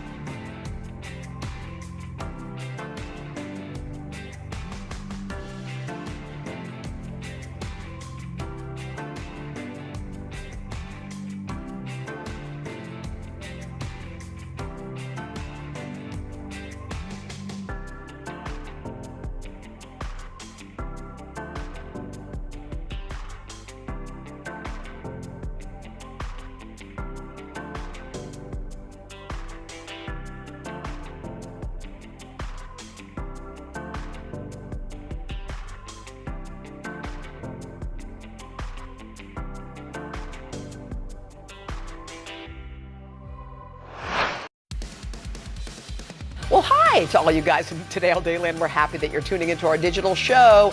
This is Today in 30, and it's Thursday. It is Thursday. As always, it was another busy one in our studio. So here's what's coming your way this morning. Russian forces focusing on eastern Ukraine now after fully retreating from the capital of Kyiv. Richard Engel is going to bring us a first-hand look at the destruction that has been left behind. And then the Masters is underway, and of course, all eyes on Tiger Woods. He's going for his 6th green jacket, but just competing is actually a major victory for him. We'll bring you a report straight from Augusta. Plus, one of Hollywood's biggest stars popped by our studio, Mark Wahlberg. He's calling his new movie, Father Stew, the most important of his career. So stick around. His must-see interview is coming up. That and a whole lot more. A ton So more. much So more. much. We'll see you right now for Today in 30. NBC's Richard Engel is in Kyiv for us this morning. Hey, Richard. Good morning, Hoda. There is a renewed confidence here in Kyiv after Russian forces were driven out of this entire area. There are more people out on the streets, more shops and restaurants are opening. And for the first time since this conflict began, there is a feeling that perhaps Ukraine has Russia on the run. The battered ruins of Russian military vehicles are scattered outside Kyiv this morning. But a U.S. military official tells NBC News all Russian troops have left the region. The Russians came, they killed, they retreated, withdrawing back to Belarus and Russia for repairs. The Pentagon sounding upbeat about Ukraine's chances. The proof is literally in the outcomes that you're seeing every day. Absolutely, they can win. It was only 2 months ago when the Pentagon, the White House, NATO, and others assumed Russia's military superiority. Its military is 8 times the size of Ukraine's, would overpower the country in days. Militarily, they have overwhelming superiority. But Ukrainian tenacity, an inspiring President Zelensky, poor Russian logistics and tactics, and a steady supply of Western weapons have shifted the balance. The cost of holding out has been massive Ukrainian casualties, the scale of which are only coming to light now in areas around Kyiv. In Borodyanka, rescue crews are trying to unearth the remains of what they fear to be hundreds of victims, many women and children, hiding in shelters, now buried under debris. Ukraine is collecting evidence of war crimes. The prosecutor's office says more than 400 bodies have been removed from towns and villages around the Ukrainian capital already. President Biden imposing more sanctions on Russia on Tuesday, banning new American investments in Russia and sanctioning Putin's 2 daughters and other elites. Civilians executed in cold blood, bodies dumped into mass graves, a sense of brutality and inhumanity left for all the world to see unapologetically. Despite huge Russian losses, NATO says up to 15,000 Russian troops have been killed. Vladimir Putin seems prepared to throw even more soldiers into the fight, focusing now on eastern Ukraine, intensifying attacks on Kharkiv, and besieging and attacking the city of Mariupol, which is still holding out. The mayor there says at least 5,000 people have been killed already, including more than 200 children. Ukraine's foreign minister today, meeting with NATO officials in Brussels, said he only has one agenda with 3 items on it: weapons, weapons, weapons. And Pentagon officials say more weapons are on their way. Hoda? All right, Richard Engel for us there in Kyiv. Richard, thank you. Stick around because there is much more coming up on Today in 30. Top Story with Tom Llamas, weeknights at 7 on NBC News Now. We're here to start conversations about the big things happening in our world, because it's not my job to tell you what to think. My job is to think about what you tell me. Now Tonight with Joshua Johnson, streaming weeknights at 8 on NBC News Now. To stand on the edge of the cliff and jump takes a lot of guts. We are meeting people one after the next who have made profound changes. I think you're going to be blown away by the life lessons. Join Hoda for new episodes of her podcast, Making Space. Listen now. Top Story with Tom Llamas, weeknights at 7 on NBC News Now. These days, the news never stops. The morning's headlines change by afternoon, and by the end of the day, it's all totally different. So let's get into it. What's happening right now, what it all means for you for an hour every day. I get it. I know that it can be hard to keep up. So let's get started together and go from there. Hey, I'm Hallie Jackson, and we have a ton going on tonight. Here's the deal. Hallie Jackson Now, weekdays at 5 on NBC News Now. Can this still end diplomatically with Vladimir Putin in charge of Russia? There's a Supreme Court nominee. What would it take for you to vote to confirm her? So I guess the question is, can this end with sanctions alone? If it's Sunday, it's Meet the Press. Making Space, the inspirational podcast from Hoda Kotb. Listen now. We're back. It is a day filled with excitement, especially for sports fans. Oh, really? Why is that, guys? What are you doing, Carson? Where'd you get that? Start of spring. God bless baseball, but Tiger's back. 14 months ago, he broke both of his legs, and the greatest comeback in sports history starts today in... Wait, hold on. Very short amount of time. Where's my clock here? I've got my Tiger time. Hang on. Hold on. 2 hours and 55 minutes and 34 That's when it seconds. tees off? This is when Tiger tees off. I hope people don't just appreciate 10:34 the jack Eastern. in the patch. I hope they appreciate the actual Augusta tie as well. And the mug. Oh, yeah. You're amazing. Oh, yeah.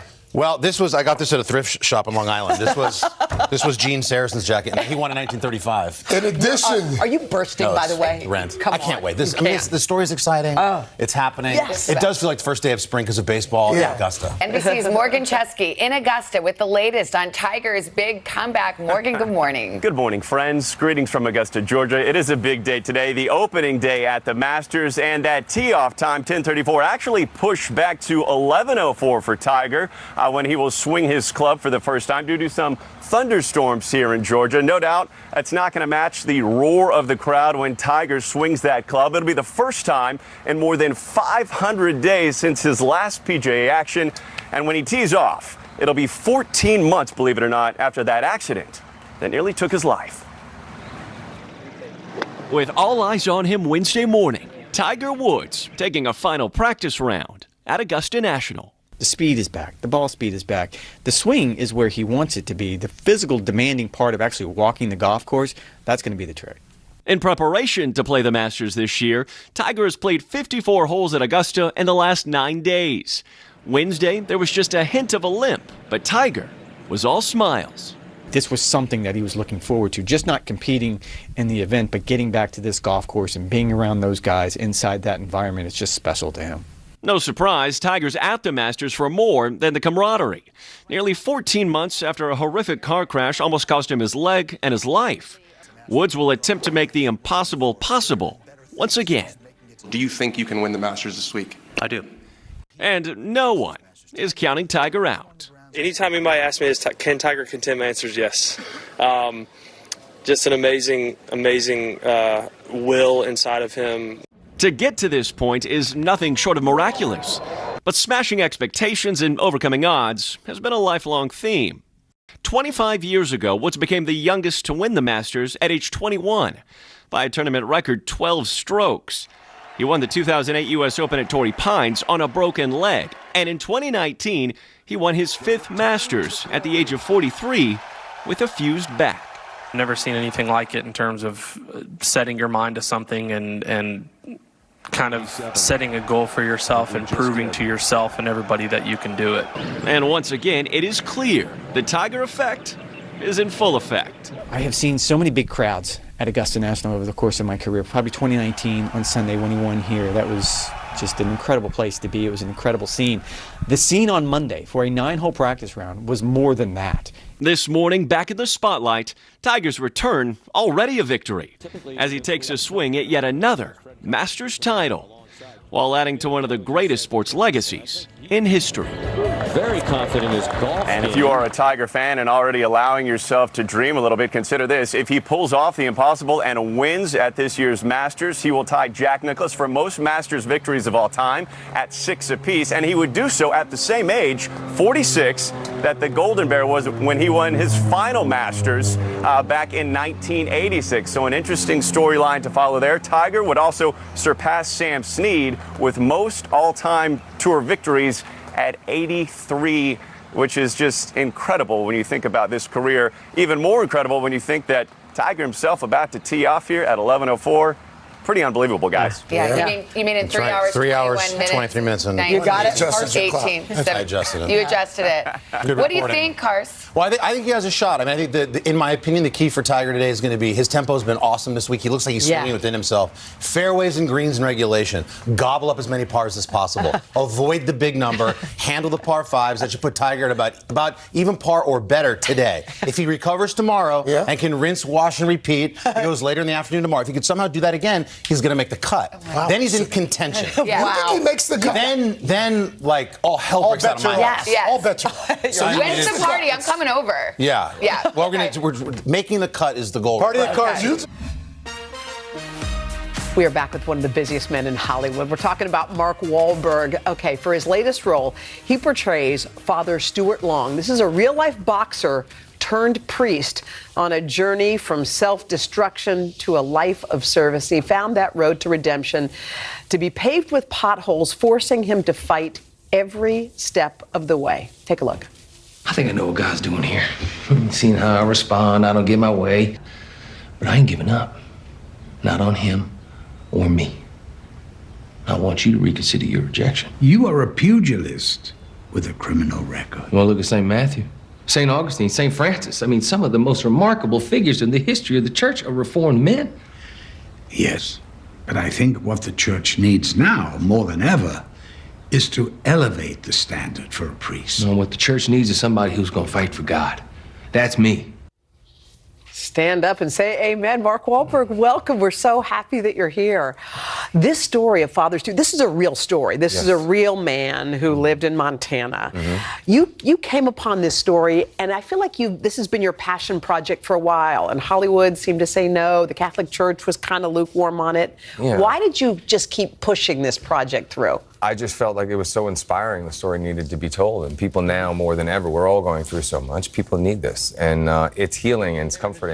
And he's such an inspiration to so many people. I mean, he was an agnostic. He didn't have any God in his life at all. And he had a series of things that happened that kind of opened his eyes. Yeah. Are there parallels in your life? Do you see yourself in absolutely. him? God put lots of very specific people in his life for a very specific purpose, and they did that for me as well. I've been so blessed to meet so many people who have really kind of put me on the right path. And I always say I want to share, especially with young people, that when I focus myself on faith, good things started to happen for me. When did that time come for you?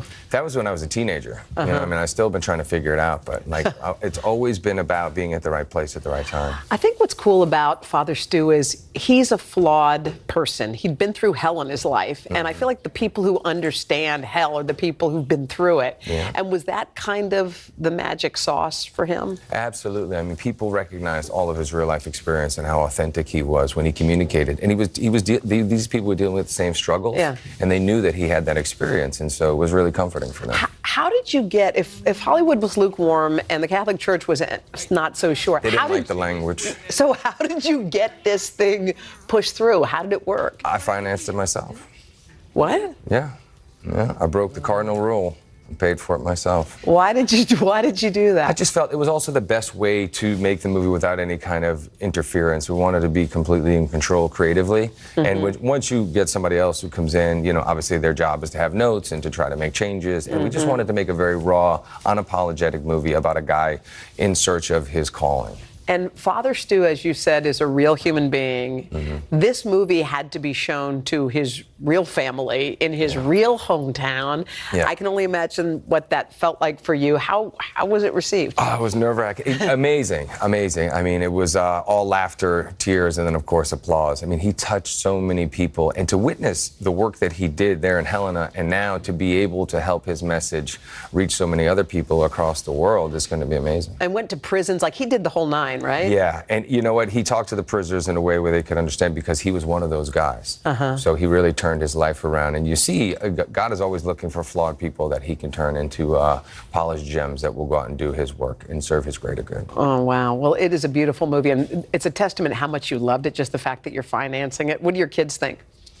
They think Dad's crazy. They do. They think Dad's crazy and he's boring. But you know, even with my faith, I don't force it on them. But they know that Dad can't start the day without being in prayer, can't start the day without reading my scripture or going to Mass. And hopefully, instead of forcing that on them, they'll say, well, if it works for Dad, maybe it'll work for us, and they'll kind of gravitate towards it on their own. Carson, who's over there, was saying, Carson, you heard one of the sermons you said? I'm a sinner. Yeah, no, I use this, especially during Lent. I've been praying and meditating through this Hallow. It's like a Catholic app. It's amazing. It's the least place I ever thought like I would be in front of content that might drive me to, let's say, see a movie. But I heard the intro to Father Stu. I heard the first sermon that you did. It's you being Father Stu. And there's 70 million Catholics in the country. And I thought, what a brilliant place to put this. And I discovered it at a time of prayer and meditation. It made me want to go see a movie.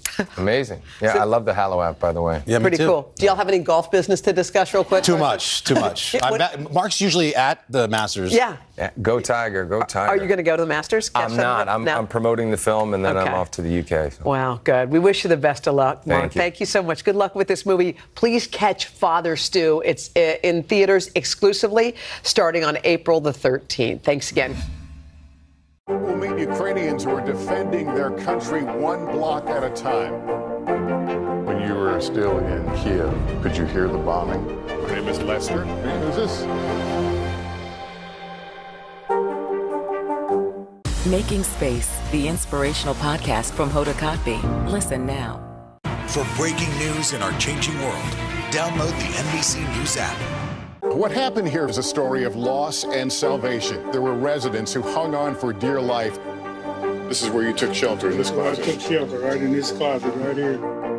Rioters banged down one of the doors. Have you found a way to reconcile it a year later? It really hurt to see this place that I love so much treated with such disrespect. Was it an act of cleaning or an act of healing?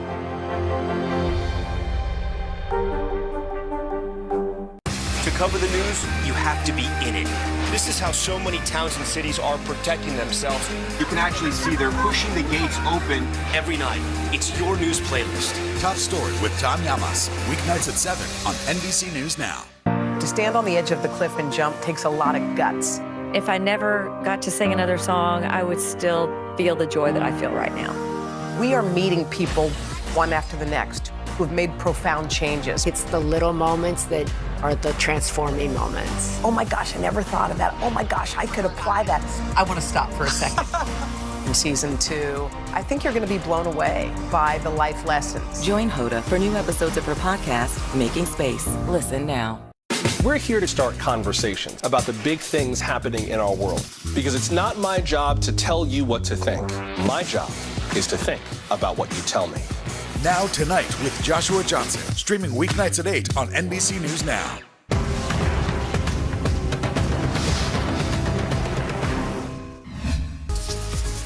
Back now with our series, Crypto Universe. So here's a question. What do the letters NFT mean to you? Well, for one Generation Next artist, those letters mean millions of bucks. Morning News Now. And stay tuned, anchor Savannah Sellers talked with her. Savannah, good to see you. Yeah, I did. Hi, good to see you guys too. Good morning. So that's right. Nyla Hayes, just about a year ago, was a young, aspiring artist who'd sketch on her iPad and show the drawings to her family. That is until those 3 little letters Al just said, NFT, changed everything. I love drawing women from all around the world because I really like different cultures and different backgrounds. Nyla Hayes' drawings are captivating, from iconic women like Ruth Bader Ginsburg and Lucille Ball to portraits of everyday women, all with a signature characteristic, a stretched neck, or, as Nyla calls them, long neckies. The name actually comes from when Nyla was little and her nickname for her favorite reptile, the Brontosaurus. I didn't know what to call it, so I just thought of them as long neckies. So Nyla, you have this favorite dinosaur with this long neck. What was your inspiration to start drawing people with that long neck? At first, I just wanted to put two things that I love together, and that was the Brontosaurus and women. I wanted to kind of show how beautiful and strong women were, and I thought of the Brontosaurus as well. And believe it or not, her collection of more than 3,000 long neckies has made Nyla a multi-millionaire at just 13 years old. How? By selling them as NFTs, or non-fungible tokens. Non-fungible means something is one of a kind, like an original drawing, video, or song. Each of Nyla's portraits is literally unique, so she can post or mint it onto an NFT website, where someone can buy it with cryptocurrency and own its digital code. The marketplace so lucrative, data company nonfungible.com recently estimated more than $17 billion worth of NFTs were traded last year. As for Nyla, people have traded her NFTs to the tune of nearly $7 million. Nyla, when you think back to when you started making these long necky portraits, could you have imagined people paying all this money for them? No, I just thought it would be cool to put my art out there and to show people it, but to see how people react to it was actually really crazy because I was never expecting it to blow up like this. So how does a 13-year-old start selling NFTs? Her parents bought her a smartphone to draw when she was 9, but she only shared her sketches with a select few. Well, honestly, my family were just seeing it and my friends, but that's basically it because I was nervous that people wouldn't like it or think it was weird. But last March, Nyla's uncle suggested she and her mom look into this new thing called NFTs. What did you think when you first heard about NFTs? When I first heard about NFTs, I was kind of like, I honestly don't know about this, but I've been wanting to put my art out for a while, so it was a good platform to do it. And that was just the beginning. Last fall, she was named Time Magazine's first artist in residence, recreating cover portraits of their Women of the Year. Nyla's mom, LaToya, still can't believe it. When you got her that first smartphone when she was 9, could you ever have imagined it turning into this? No. The reason why we got Nyla the phone when she was 9 was because she really took an interest in art. I could see how passionate she was, and I thought, like, if I could support her in any way, that's exactly what I'm going to do. Nyla, how cool is your mom? I know, she's awesome. What's it meant to you to have her support through this kind of confusing new world? Well, it means a lot to me because if I didn't have her support, I probably wouldn't even be here. I need her. She's like my right hand because I'm left-handed, so. That's really Isn't that sweet? She's left-handed, her mom's her right hand. Well, Nyla's already expanding her reach in the tech world. Get this, she says she's partnered with a social media app for kids. It's called Zigazoo to help kids even younger than her at 13 learn about NFTs because they're here to stay. So drawings aside, maybe we are the dinosaurs here. The long neckies. So I have a question. So if I have $2 million in this crypto world, can I cash out? Yeah, I mean, you can take crypto out. It's not necessarily related to NFTs if you have crypto, if you have Bitcoin, but people are really looking at it as an investment at this point, not so much a currency because it goes like this. So And wild swings, by the way. So then I would take it out, and then now her college is paid for, no? Well, and then some. If colleges take crypto, then. But here's another question. Like, help folks understand if it's so easy to download a picture, like one of her pictures from the web, why are people spending so much money on NFTs? That's a really good question, Craig. The main thing here is basically bragging rights. I own the NFT. I mean, that's really what it's about because, yes, anyone can look it up. You could even push print on it if you want and frame it in your house for real. The big difference here, though, it's kind of like the best example we can think of is basically like owning a poster of the Mona Lisa instead of owning the Mona Lisa. You know what I'm saying? Right. Yeah, but you can go and see the Mona Lisa at the Louvre. That's right. True. And you get a poster at the souvenir shop. Yeah, but the Louvre is really interesting, Savannah. Yeah. Well, either way, her drawings are incredible. I just wanted all of them. Yeah, they're so good. I know, right? Savannah, She was so much fun. always good to see you. Yeah, so good to see you guys too. Thanks. Thank you. What happened here is a story of loss and salvation. There were residents who hung on for dear life. This is where you took shelter in this I closet. took shelter right in this closet right here. Rioters banged down one of the doors. Have you found a way to reconcile it a year later? It really hurt to see this place that I love so much treated with such disrespect. Was it an act of cleaning or an act of healing?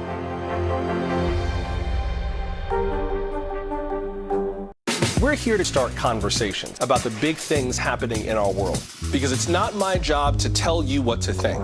My job is to think about what you tell me. Now Tonight with Joshua Johnson, streaming weeknights at 8 on NBC News Now. Making Space, the inspirational podcast from Hoda Kotb. Listen now. To stand on the edge of the cliff and jump takes a lot of guts. If I never got to sing another song, I would still feel the joy that I feel right now. We are meeting people one after the next who have made profound changes. It's the little moments that are the transforming moments. Oh my gosh, I never thought of that. Oh my gosh, I could apply that. I want to stop for a second. In season 2, I think you're going to be blown away by the life lessons. Join Hoda for new episodes of her podcast, Making Space. Listen now. Making Space, the inspirational podcast from Hoda Kotb. Listen now. Today is now a podcast, available every morning. Listen wherever you get your podcasts.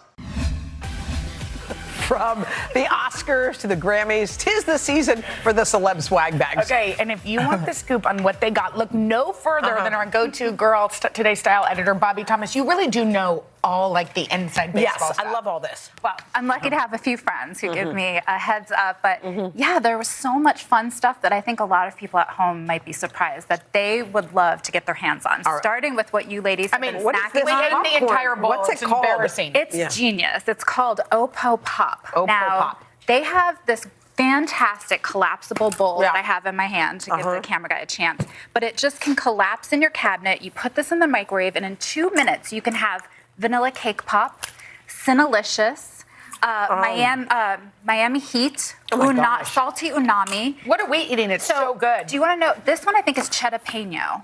So what's so good is that each individual kernel is flavor wrapped. So if you think about that, each piece has the right amount of flavor. No wonder it's so not you don't dig through the bowl. Right, or have to mop it up in the bottom. Is it good for you or not really? I don't know. I'd like to think so. Okay. You have to try these next. These are Wunderkeks. These? Wunderkeks are red carpet fudgy brownies with gold foil. So, of course, for swag in Hollywood, they had to jump in. They're the best brownies. Look at these. They're beautiful. They even make on their website something called Crownies, where they have chocolate chip cookie batter with brownie batter on top. So, and this is a fantastic small business. Do you like? I like, but do you know what's in my stomach right now? Well, beer and brownies. I mean, that should be beer, a combination. A whole bag of popcorn and brownies, but that is good. It's creamy and delicious. Yum, Right? love it, love it. Okay, so we've been washing our hands so much over the past few years. And one thing that's kind of funny is you would think that soap would help jewelry, but usually it leaves residue in the lotion you put on your hands. So leave it to this female-owned genius idea called Shinery.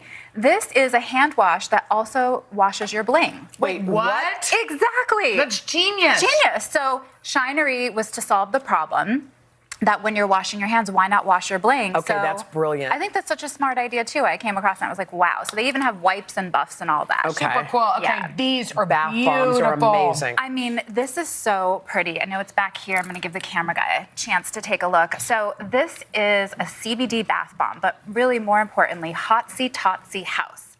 Hotsy Totsy is the nickname of the founder. Oh, wait, you're dropping it in. Look at that. I'm dropping it in. You get this? I'm dropping this in. Hotsy Totsy is a single deaf mom who her friend said she always had this like bounce back attitude. She would soak it off in the bath. She started this business in her home in Los Angeles and now has these gorgeous amethyst encrusted jewels, bath bombs. This one has CBD in it. Others have all kinds of decadent Brazilian clay and more. And what a perfect, I mean, the year of Coda. Yes. She's the one who's got this beautiful product. And I love that. that a lot of the brands that were involved in the bags were minority owned, female owned. I have to tell you about these last two. So pick these guys up. First of all, there are chickens, hedgehogs, and more. These are wormies. Oh my God. Smell them. They are microwavable. So that, Microwavable? yes, so that you can hug and so they're snuggle. warm?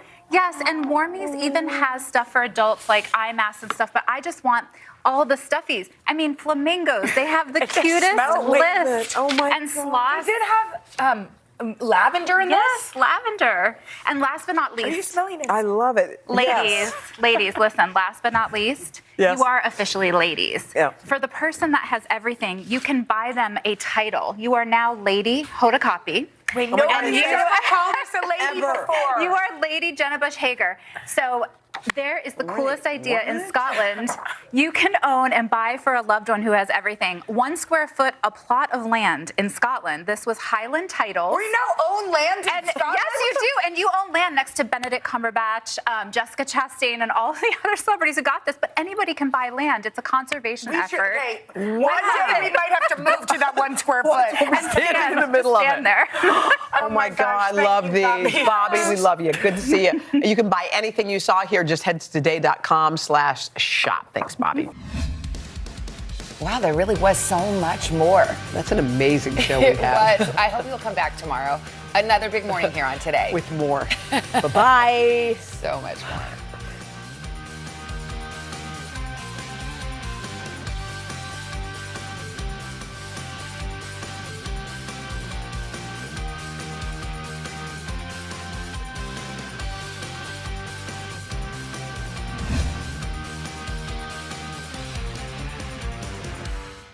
Over the years, I have been lucky enough to step into the Today Show kitchen and watch the best chefs from around the world teach us some incredible recipes.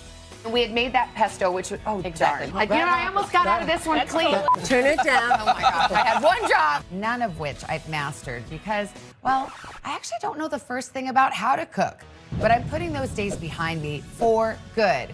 Today, Darnell's Super Chef Ferguson is going to teach me his tricks for the most important meal of the day, breakfast. We're making an American-style omelet with all the fixings, the crispiest candied bacon, and a classic pancakes that everyone in my family will love.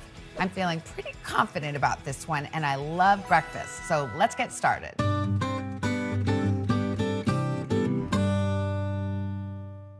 Darnell Ferguson, thank you for coming all this way. I really love breakfast. I even like breakfast for dinner. Do you ever do that? See, that's what I was gonna say. You know, we're gonna do breakfast, brunch, and some Brenner. Okay, You know? exactly. Yeah. I love Brenner. Our plan for today is 1, Savannah will learn how to cook a flawless sunny side up egg. 2, we'll cook an American style omelet. 3, sprinkle brown sugar and grind pepper for candied bacon. 4, make the pancake batter. 5, use the griddle to make the pancakes. 6, plate and serve. This is probably gonna make you laugh. I don't really know how to fry an egg. I mean, I've Okay. tried it before. I don't know. I don't know how to flip it over. Could we just learn that basic thing first? Yeah, so since you don't know how to flip it over, let's start with sunny side up. Okay. Which is my favorite style of eggs. All right. The least cooked egg Yes. is a sunny side up egg. Then you have over easy, you have over medium, and every egg keeps getting cooked more. We have our eggs right here. Okay. Little 101 for cracking eggs is Yes. never crack it on the corner. Okay. Do you crack it on the corner at home? Yeah. From here on out, you're not going to, okay? Yeah. So we're gonna crack it on a flat surface. Right now. Well, but then see, that wasn't Perfect. very good. See, that was easy. Should I try it again? Yeah, try another one. There Just you go. let me try. Okay. This is the only way to learn, I You were think. strong, so yeah, there you go. Okay, that was Perfect. better. See? Round 2 is there now. Practice makes Yep. perfect. Okay, So now. we're gonna lightly just let that egg just fall right into the pan. I see you just did yolk last. Was that on purpose? Oh no, I don't have a choice. The egg is in control of this Okay, show. It's gonna do what it wants to do. I'm just here as a bystander. Okay, the egg is driving. I'd be worried. I'm already feeling a little stressed like it's gonna burn. No, it's not gonna burn. It's Okay. very low temperatures. Okay. Very low. So you don't have to worry about that. And it shouldn't stick because it's non-stick pan. Yours looks like something that is not a true like egg, how perfect that looks. I mean, it really does. It It kind of does. looks fake. Yeah, it does. Like yours doesn't even like a real egg. That's how good you are. You see, that's the confidence you need. So now you're good for my confidence. Okay, so we're gonna get a little bit of butter. Okay. Right? And then what? And then once it melts down, we're going to take our spoon and we're going to just put the butter over the egg whites. Okay, And that's that's going to help cook it. That's cool. So you're taking a hot liquid Yes. and you're putting it over your undercooked eggs. But not on the yolk, just on the whites. Just on the whites. Okay. Here you go. I'll show you this perfect egg, which is almost done. Only Yes. has about another 30 seconds. How do you know it's almost done? It'll be firm. Okay. So now it's finished. Okay. Now our sunny side up egg, you've done this. Easy, just like a pro. Now we Okay. can put it on our plates. Wow. You grab your toast plate. Okay. Making eggs is one of the easiest things, but I will tell you this.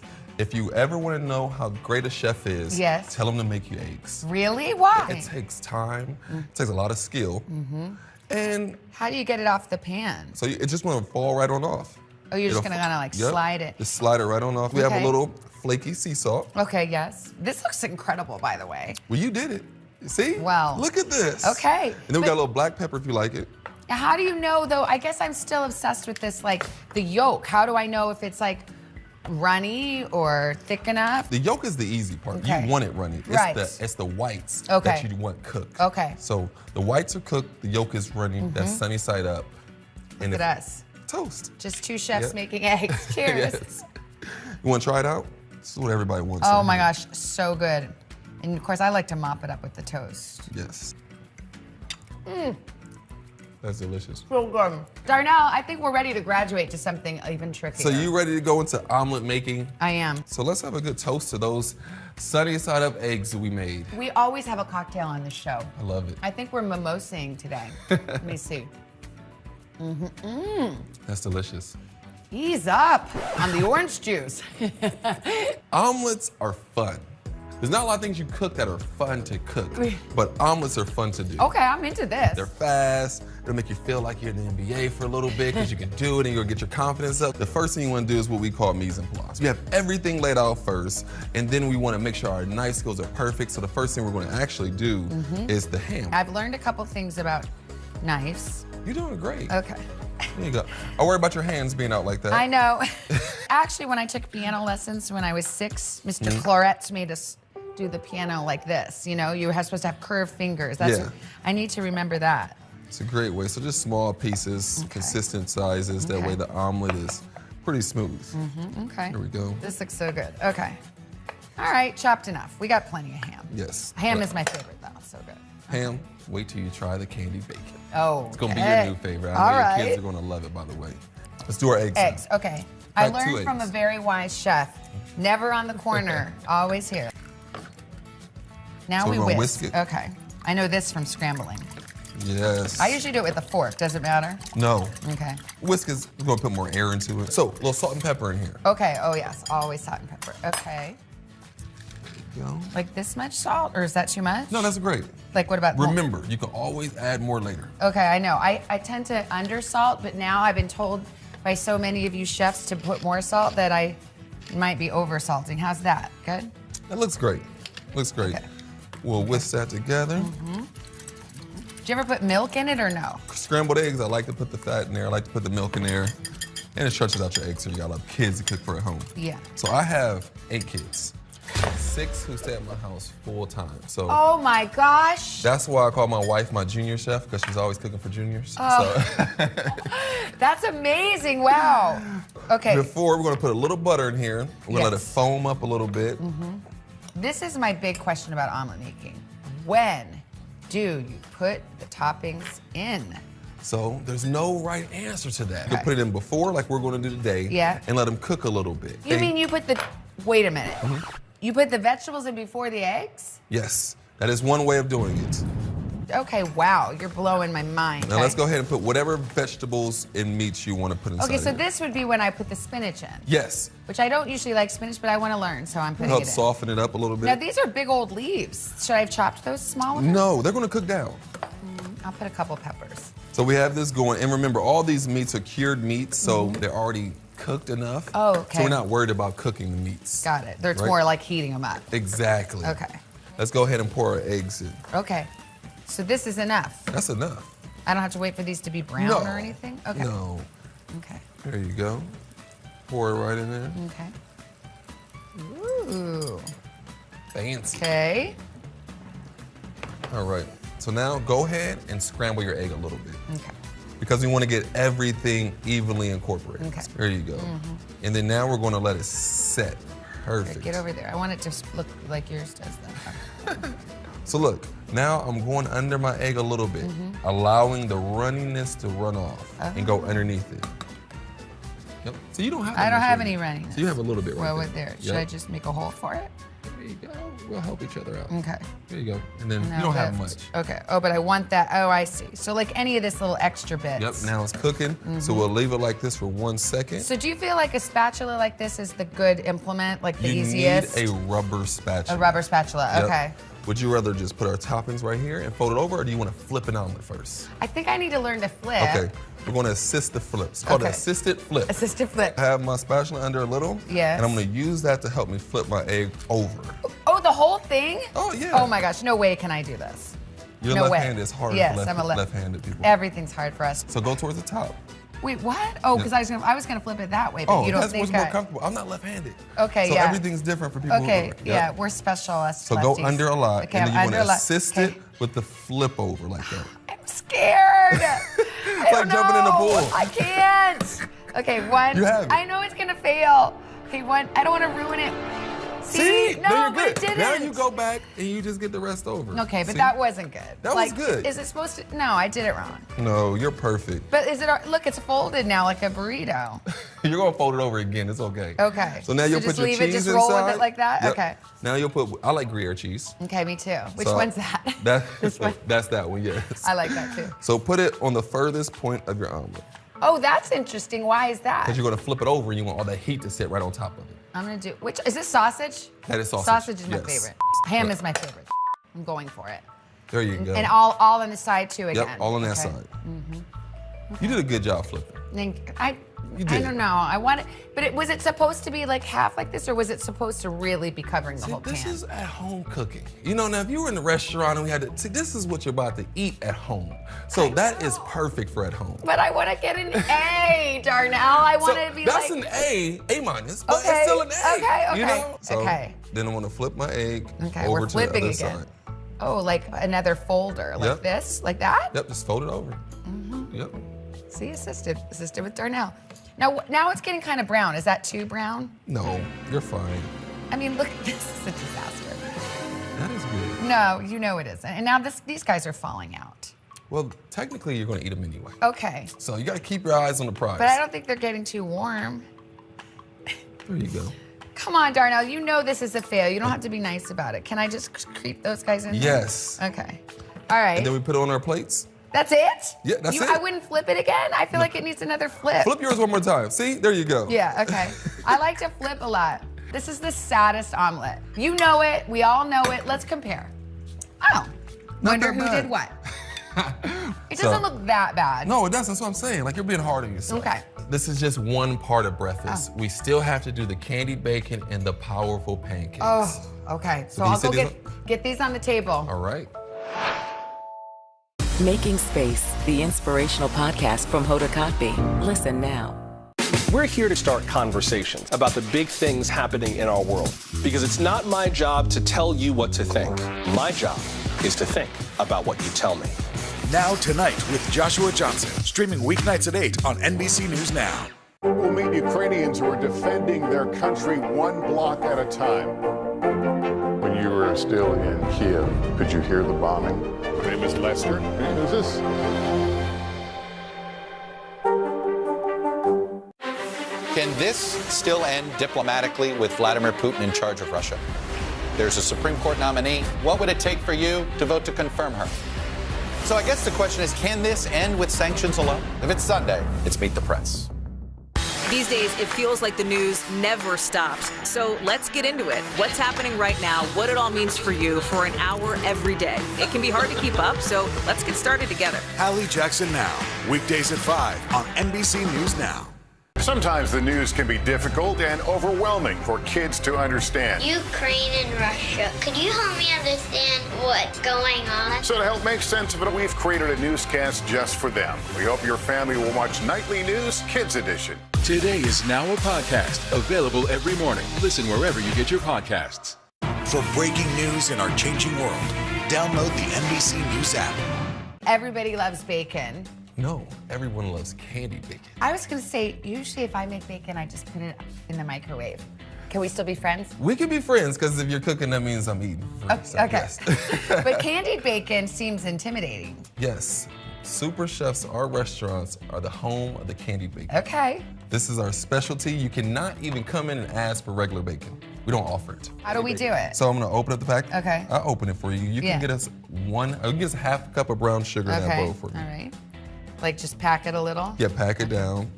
We're gonna lay our bacon sideways.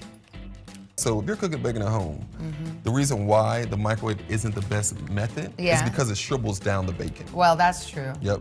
Whereas if you cook it on the sheet tray or you cook it in the oven, it keeps the bacon the same length as the bacon. Now you have this like wire rack and foil. Is that necessary? It's really necessary for candied bacon. Okay. So we have the wire rack, that way the bacon doesn't cook in its own fat. So How'd you get into cooking, Darnell? I got into cooking by watching Emerald on TV. He was my inspiration. He was very unique. And if I wasn't going to be a chef, I was going to be a Navy SEAL, so he had a really good uniform on. And I wanted to wear a uniform. Now you have a chef's uniform. Yeah, now we have chef coats, which everyone has to wear I'm gonna get you a chef coat. I don't know if I deserve it. First thing we're gonna do is we're going to freshly cracked black pepper on top of it. How much? How much pepper do you like? A little bit. I only like a little. So we'll put a little bit on there. See, that's the thing about cooking. It's about the person, not the recipe. I'm gonna go right down one piece first. Okay. See, you're a rebel. You just went everywhere. I know. It's like, well, I didn't know. Now I see I should have watched you first. Yours is more classy. So you're putting a lot on there. Well, I want to taste something besides sweet. Because black pepper also has a little heat to it. Yeah, okay. And then we're gonna sprinkle brown sugar on top of each piece. So, Be as attentive as you would like to. Okay. Here we go. So if you want to grab these two and take them to the oven, I can open the door for you. Oh, we're doing oven, we're not frying. Yeah. No, always at home. Turn your oven on 400 degrees. Yes. Put your bacon on a rack and just put a timer. Oh, really? You don't have to worry about it anymore. Okay. It'll come out perfectly and it won't lose all of its size. Oh. We'll go ahead and put these in the oven on 400 for 25 minutes. Okay, got it. Does it matter which rack? No, because we're gonna use both of them. Okay. Now, if we have the broiler on, then it matters which rack. But since we have it on bake, it won't matter. All right. See, you are almost there with candied bacon. That wasn't that hard. No, that was easy. Yeah. What happened here is a story of loss and salvation. There were residents who hung on for dear life. This is where you took shelter, in this closet. I took shelter right in this closet right here. Rioters banged down one of the doors. Have you found a way to reconcile it a year later? It really hurt to see this place that I love so much treated with such disrespect. Was it an act of cleaning or an act of healing? We'll meet Ukrainians who are defending their country one block at a time. When you were still in Kiev, could you hear the bombing? My name is Lester. Who's this? For breaking news in our changing world, download the NBC News app. What happened here is a story of loss and salvation. There were residents who hung on for dear life. This is where you took shelter, in this closet. I took shelter right in this closet right here. Rioters banged down one of the doors. Have you found a way to reconcile it a year later? It really hurt to see this place that I love so much treated with such disrespect. Was it an act of cleaning or an act of healing? Today is now a podcast available every morning. Listen wherever you get your podcasts. These days, it feels like the news never stops. So let's get into it. What's happening right now, what it all means for you for an hour every day. It can be hard to keep up, so let's get started together. Hallie Jackson Now, weekdays at 5 on NBC News Now. To stand on the edge of the cliff and jump takes a lot of guts. We are meeting people one after the next who have made profound changes. I think you're going to be blown away by the life lessons. Join Hoda for new episodes of her podcast, Making Space. Listen now. Today is now a podcast available every morning. Listen wherever you get your podcasts. It's pancake time. Okay. So I gave you a personal recipe of mine. You know, I worked on this for years to perfect it. This is the Darnell Ferguson perfect pancake right Yes, here. this is it right here. So we're gonna start with the batter first. Bye-bye Bisquick. Yeah. Yes, bye-bye. Okay. So what we're gonna do first is our wet mix. We're gonna start with our version, my version of buttermilk. Okay, 2 cups, which you can see. again. Now, why not just use old buttermilk? Like, why are we using our own? Okay, so this is what happened. In the restaurants, buttermilk is so expensive compared to regular milk that I could not feasibly charge people what I had to for how much the buttermilk was costing me. So I figured out how to make the same exact thing happen. So milk plus, this looks like a quarter cup of distilled vinegar, yep. Okay, and am I just stirring this up? Nope, just let it sit. Oh, okay. Let it sit, the curdle a little bit. You see it's getting a little thicker Oh, up top. I do see that. See? Like buttermilk would get. Interesting. Yep, so we have that going on. Now let's go ahead and crack 3 eggs inside of here. Okay. There we go. There for your shells. Okay, yeah, all right. Thank you. You wanted to use the side of this at first, I can tell. I did, but I fought the urge because you taught me and I don't want you to think I'm not listening. I am definitely Thank you. listening. Yeah. Let's try this last egg one-handed. So the key with one-handed eggs is you just want to separate it like this. That way when you crack it right in the middle, you're just pulling it apart. Okay, I don't know how this is gonna go. It was a little nervous when I had to learn it my first time. There you go. Now you just pull it, there you go. Look, Stop! Oh my Good gosh, job. I would high five you, but I'm all yolky. Okay, now am I whisking these? Yep, you're gonna go ahead and whisk them together. Am I trying to get air like I was for the other? Nope, for the just omelet? incorporating. Okay, There you go, so perfect. is that good? Yep. All right. So let's go ahead and add our vanilla to our eggs. Okay, let me see. It says I'm obsessed with 1 teaspoon vanilla. Okay. 1 teaspoon of vanilla going right in there. This is our wet mix. That's it. So you can go ahead and pour this inside of here if you like. Okay. See that? That's what we want right there. Wow, look at that. How interesting. It's all lumpy. Yep, just like buttermilk. Yeah, okay. Yep, so it's mixed. So, Now this is where I could get kind of messy. so we'll move that to the side now because you have it done and it's perfect. Is it whisked enough? Oh, it's going to be whisked up now. So now we have our dry mix. We have our flour here. Yes. We're going to add sugar. We are Sugar. adding 3/4 3/4 cup sugar. Okay. This says 1 teaspoon baking soda. Then 2 baking powder. Okay. Yep. You need twice as much baking powder than you do baking soda when you're making this batter. Okay, good to know. There you go. So we got a little salt going in there too. How much? 1 teaspoon. I hate it when they don't tell me how much, you know? I want to know. Yeah. It's always like, you chefs, it's always like, a sprinkle of this, a dash of that. Like, well, what about us mortals? We don't know what to do. Okay, now, do I stir it? There you go. Okay. Now I'm just kind of mixing it Yep, about. incorporating it in before we mix everything at one time. Okay. Flour is so messy. This is where you put the apron on in the restaurant. Yes. You put it on at home. I really should. But I wanted to wear this sweater because we're going to make magic. Abracadabra. A little bit in. And start stirring. Yep. Now, is this one of those things where you don't want to, like, oh, shoot, over-mix? This is that thing. Okay. That you don't want to overmix. How's my whisking technique? Like, You whisk with your shoulders. You want to whisk with your like wrist. what? Like that? Yep. So more like Wait, this. show me. You see, less. So when you're doing it, your whole arm is into it. That's right. Yeah. You just want to. I'm whisking. Yep. Okay. There you go. It already looks You like see your air nice bubbles and thick. starting Yes. to form. And air bubbles are okay, right? Air bubbles are what's gonna make it rise. Oh. You know, it's gonna be those little pockets of air that's gonna form. So you're perfect right there. You don't have to mix. Look at you. Clean whisk. Clean I was whisk. never worried. So All right. now we're gonna move over to this contraption here. Okay, this is our flat top griddle, which is also my favorite cooking utensil in the kitchen. So we have it turned on 300 degrees. Okay. Look how much fat is on there. That's all you need. Okay, wow. So we're gonna get one ladle right there. Does this look? That looks great. Okay. Go right in the middle of that. Ooh. There you go. Okay. Do you want me to do I'm gonna have you yours? put another- Yep, do one for me.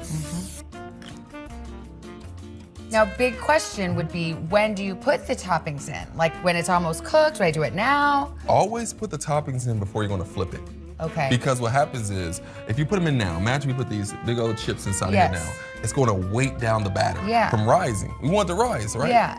When do you flip the pancake? So you'll see the bubbles starting to form. You'll see the outside of it starting to not break over. Now, I shouldn't be like messing with it, No, right? you shouldn't. You like to touch your food I when do. you're I cooking it. want to see what's happening. I got antsy. The goal is when you flip it, you don't want to flip it and the batter runs everywhere. Why is it already smelling so good? Because I did the recipe. It has a little Darnell magic. About 2 minutes, 2.5 minutes Okay. on each side. Okay. We're Okay. ready to flip Now, some well, wait. pancakes. All right, let's watch the flip. We already had. Okay. See, I'm going under first. Make sure I got enough underneath there. God, the pressure. And then just Go a on. good flip. Mine's bigger. This is This is like, okay, come on. confidence. See, confidence. Do it. 1, 2, ready, go. Yes! Perfect. Look at that. Yeah, and that's perfect. And I see you want to smash it down. I do. I wanted to so Don't do it. bad. I see I wanted to. You wanted to smash it down I so did. bad. I could What? tell. No, because you want it to rise. Okay. You know, allow the baking powder, baking soda, and the vinegar to do what they were created to do. Wow, you really get me. So let's toast to Okay. your pancake flipping, your omelet half flipping. Half flipping. I'm working on that. But you're doing a great job. What about egg cracking? Oh, the egg was 100%. One hand. One-handed egg cracking. So we're ready to go. I have the plate here, and then Okay. our next go around, we're going to just get creative. Ooh. There you go. Yum. Now let's drop some more Now, pancakes. do I need to down. respray? Well, I'm gonna wipe it down first because you can Okay. see the oil now Yeah. has started to burn. Yeah. I'm gonna spray it up. Yep. I'm gonna do yours too. Okay. Perfect. Now, let's see if I've learned this at all. How's that look to you? Enough? Great. Okay. Now, wait 10 years while it cooks on each side.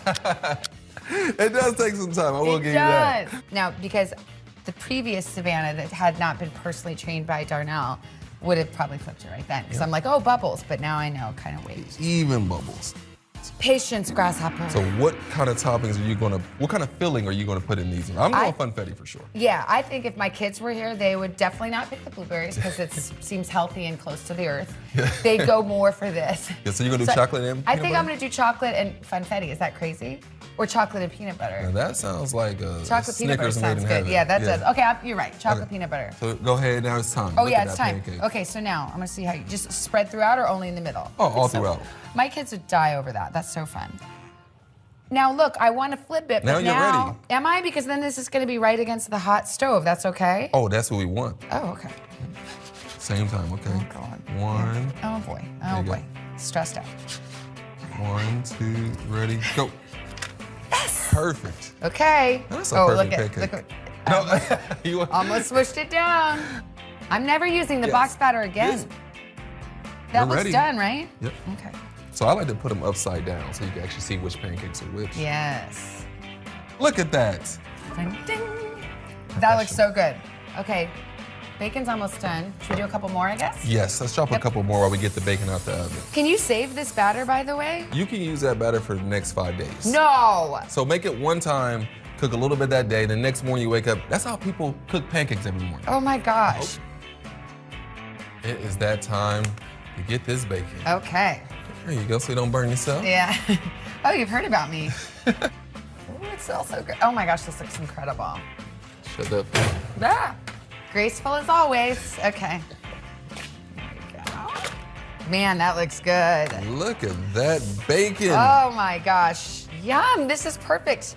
It seriously looks so pro. Now I'm just trying I'm to. extremely hungry. I know, me too, me So too. one thing you want to do is Yeah. while the bacon's still hot, Yes. you want to move it off the tray. Okay, because so- if you let the bacon sit, then it has that chance that it's hardening from the candy. Hardening, okay, Yep. yeah. Okay, so move that, yeah. Perfect gloss on top of the bacon. I mean, it looks See a little perfect. specks of brown sugar. I imagine this is the one you made because it has less brown sugar on it. I'll take the It's little true, but that's crispy good to pieces. know. I'm starving now. Okay. All right, shall we? Want to grab the pancakes? Yes, let's go eat. We're here to start conversations about the big things happening in our world because it's not my job to tell you what to think. My job is to think about what you tell me. Now Tonight with Joshua Johnson, streaming weeknights at 8 on NBC News Now. What happened here is a story of loss and salvation. There were residents who hung on for dear life. This is where you took shelter, in this I closet. took shelter right in this closet right here. Rioters banged down one of the doors. Have you found a way to reconcile it a year later? It really hurt to see this place that I love so much treated with such disrespect. Was it an act of cleaning or an act of healing?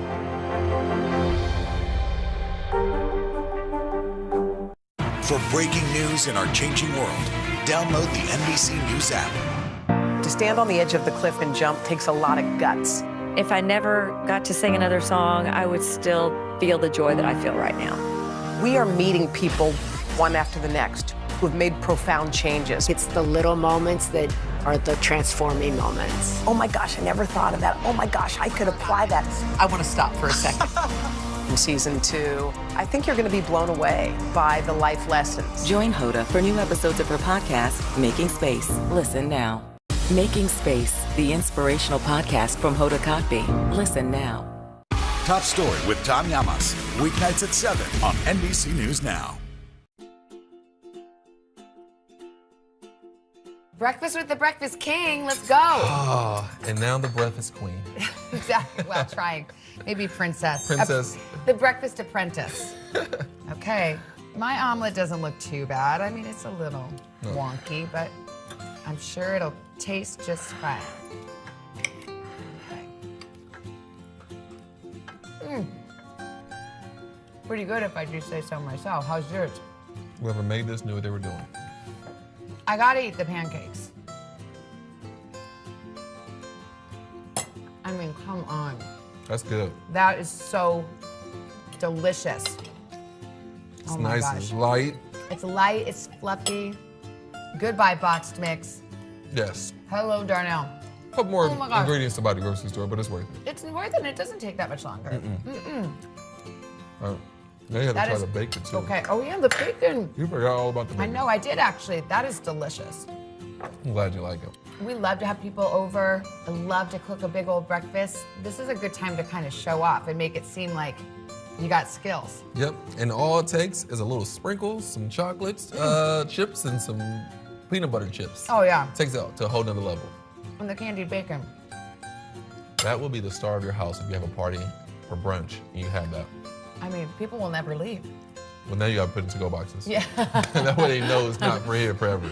Thank you so much for teaching me. No, thanks for allowing me being easy, understanding, and not touching the food so much.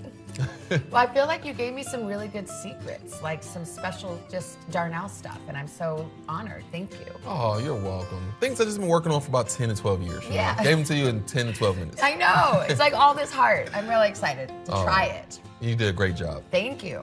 Cheers. Yes. That's right.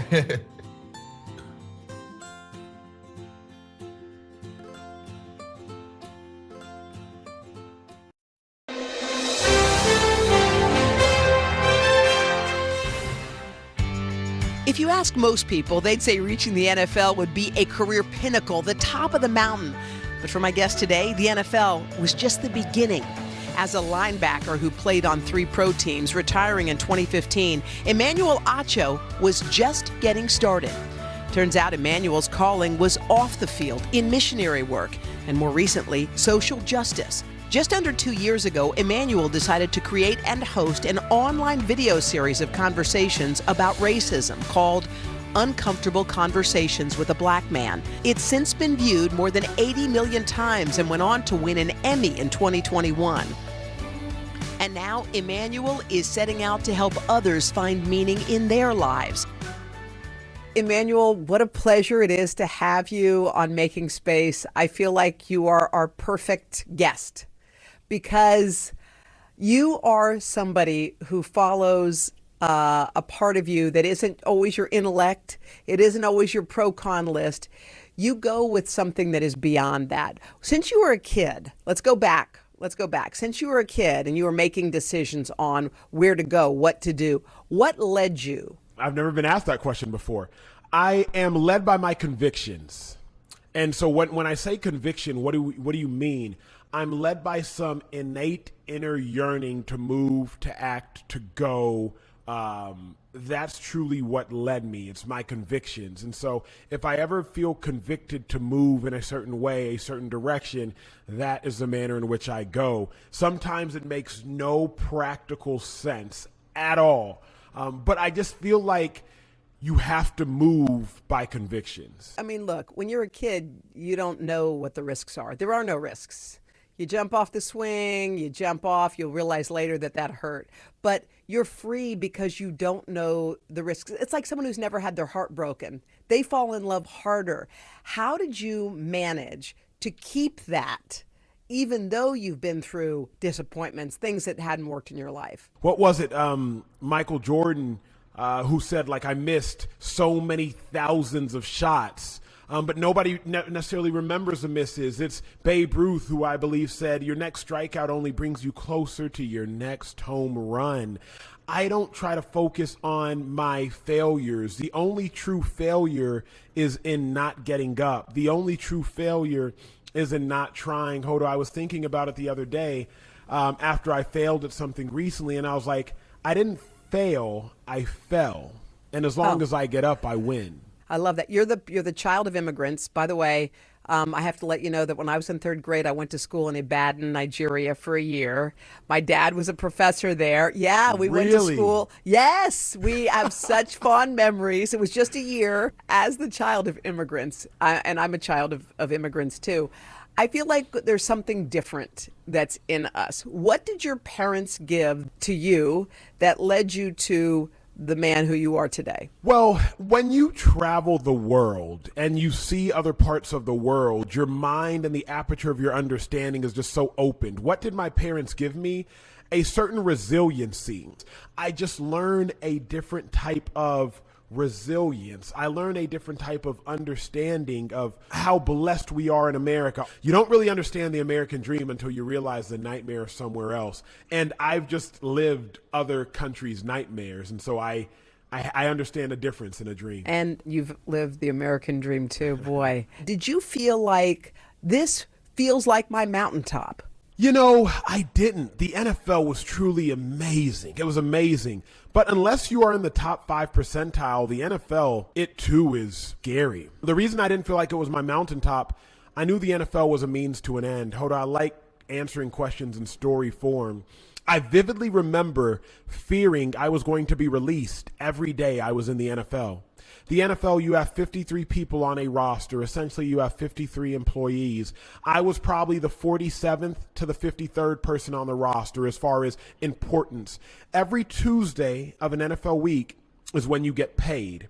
So if you are on the roster on Tuesday, you know you are going to receive a check that week. So that means by Monday night, you likely will be released if you are going to be released. I was cut in the NFL 5 times before the age of 25.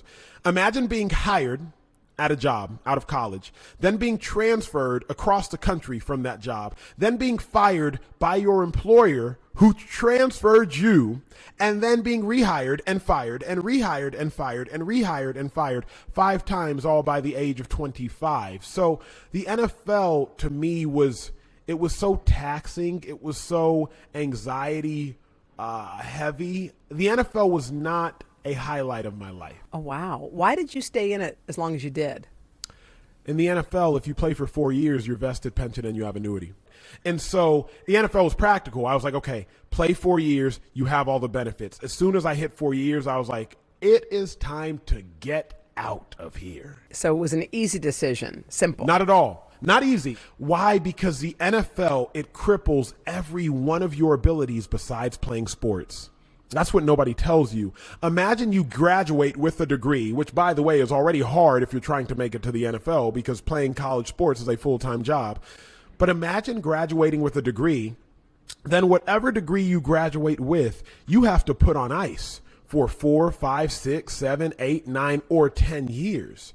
So all of that knowledge which you have acquired is now gone to waste because you have been sitting here trying to play in the NFL. So transitioning is near impossible because it's all you've ever known. Every August, think about this, for 20 consecutive years, really 17, from when I was 8 years old until I was 25 years old, every August I was wearing a football helmet.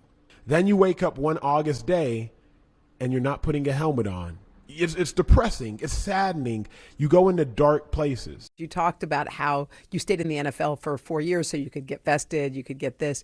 You, to me, if I'm listening to you and not knowing anything about you, seem like a very logical guy. I love that your book is called Illogical because it really, there is something beyond a pro-con list in life. What kept you kind of jumping in the deep end, even if you knew the odds were against you? Our greatest accomplishments in life come on the other side of our logic. So what is keeping me from my destiny? And that's really the way in which I operate.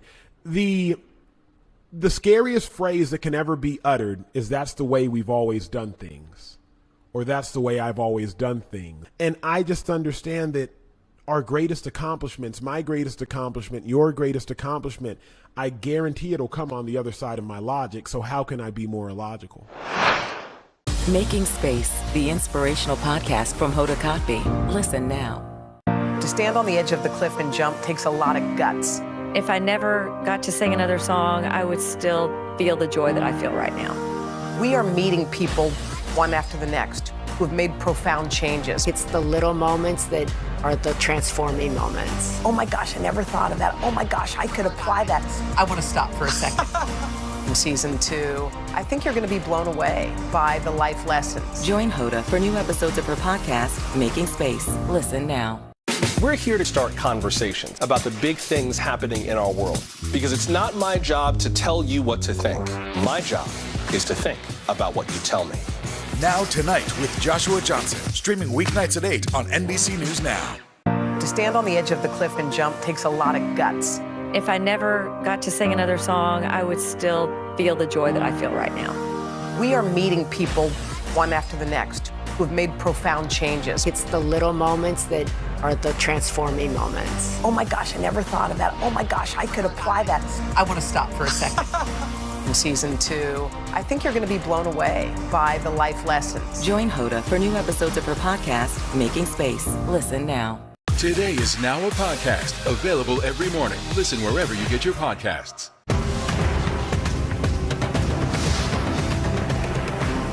Well, I love that which you just dovetailed nicely into your uncomfortable conversations with a black man. I mean, this is something that you felt a burning desire to do. People told you it was not a good idea. They said no. People close to yes, me. But this is yes. Imagine you are an athlete and you ask your coach what you should do, and your coach says don't do something. Imagine you are a child and you ask your parent what you should do, and your parent says don't do something. But I had a calling, and what I realized, Hoda, is my calling wasn't a conference call.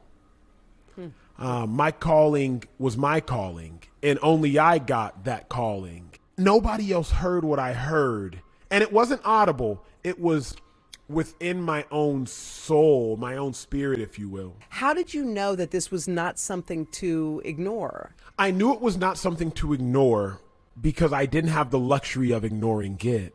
What lives were going to be lost because of my lack of speech?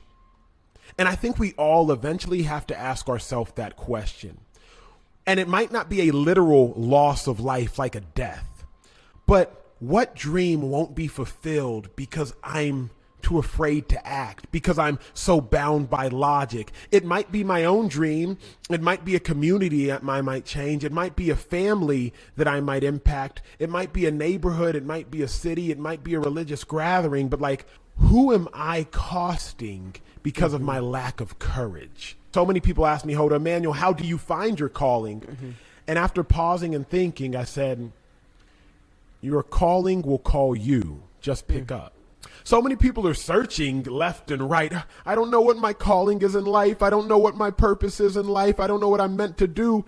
Yo, your calling will call you, and it probably already has. You're just not picking up. My calling literally called me. Matthew McConaughey, he called me from a no-caller ID number after my first episode of Uncomfortable Conversations got 25 million views. I picked up. Acho, McConaughey speaking. I want to have a conversation. I was like, what?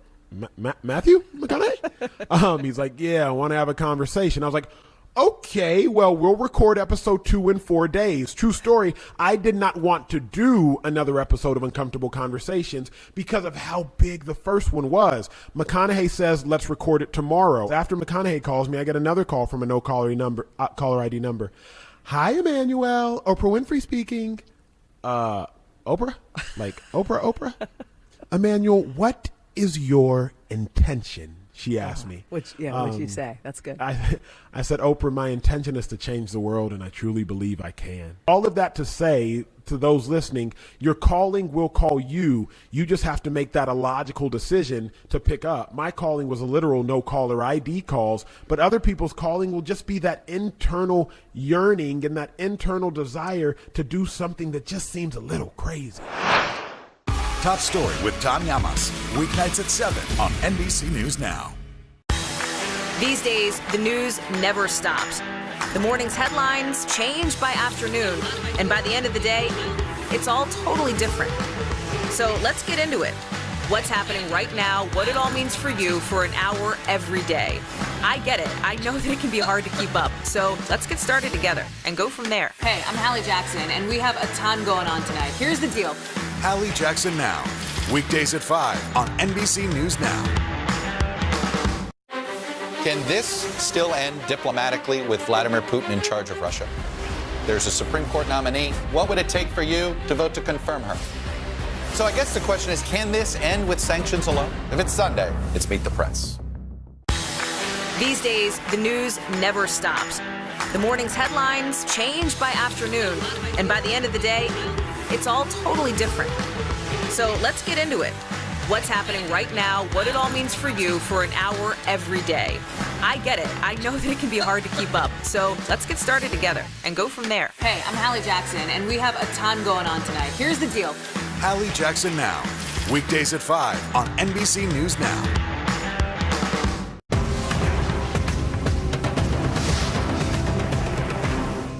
For breaking news in our changing world, download the NBC News app. These days, it feels like the news never stops. So let's get into it. What's happening right now, what it all means for you for an hour every day. It can be hard to keep up, so let's get started together. Hallie Jackson Now. Weekdays at 5 on NBC News Now. Can this still end diplomatically with Vladimir Putin in charge of Russia? There's a Supreme Court nominee. What would it take for you to vote to confirm her? So I guess the question is, can this end with sanctions alone? If it's Sunday, it's Meet the Press. You know, they say that when you find your calling, it's like you're riding a wave.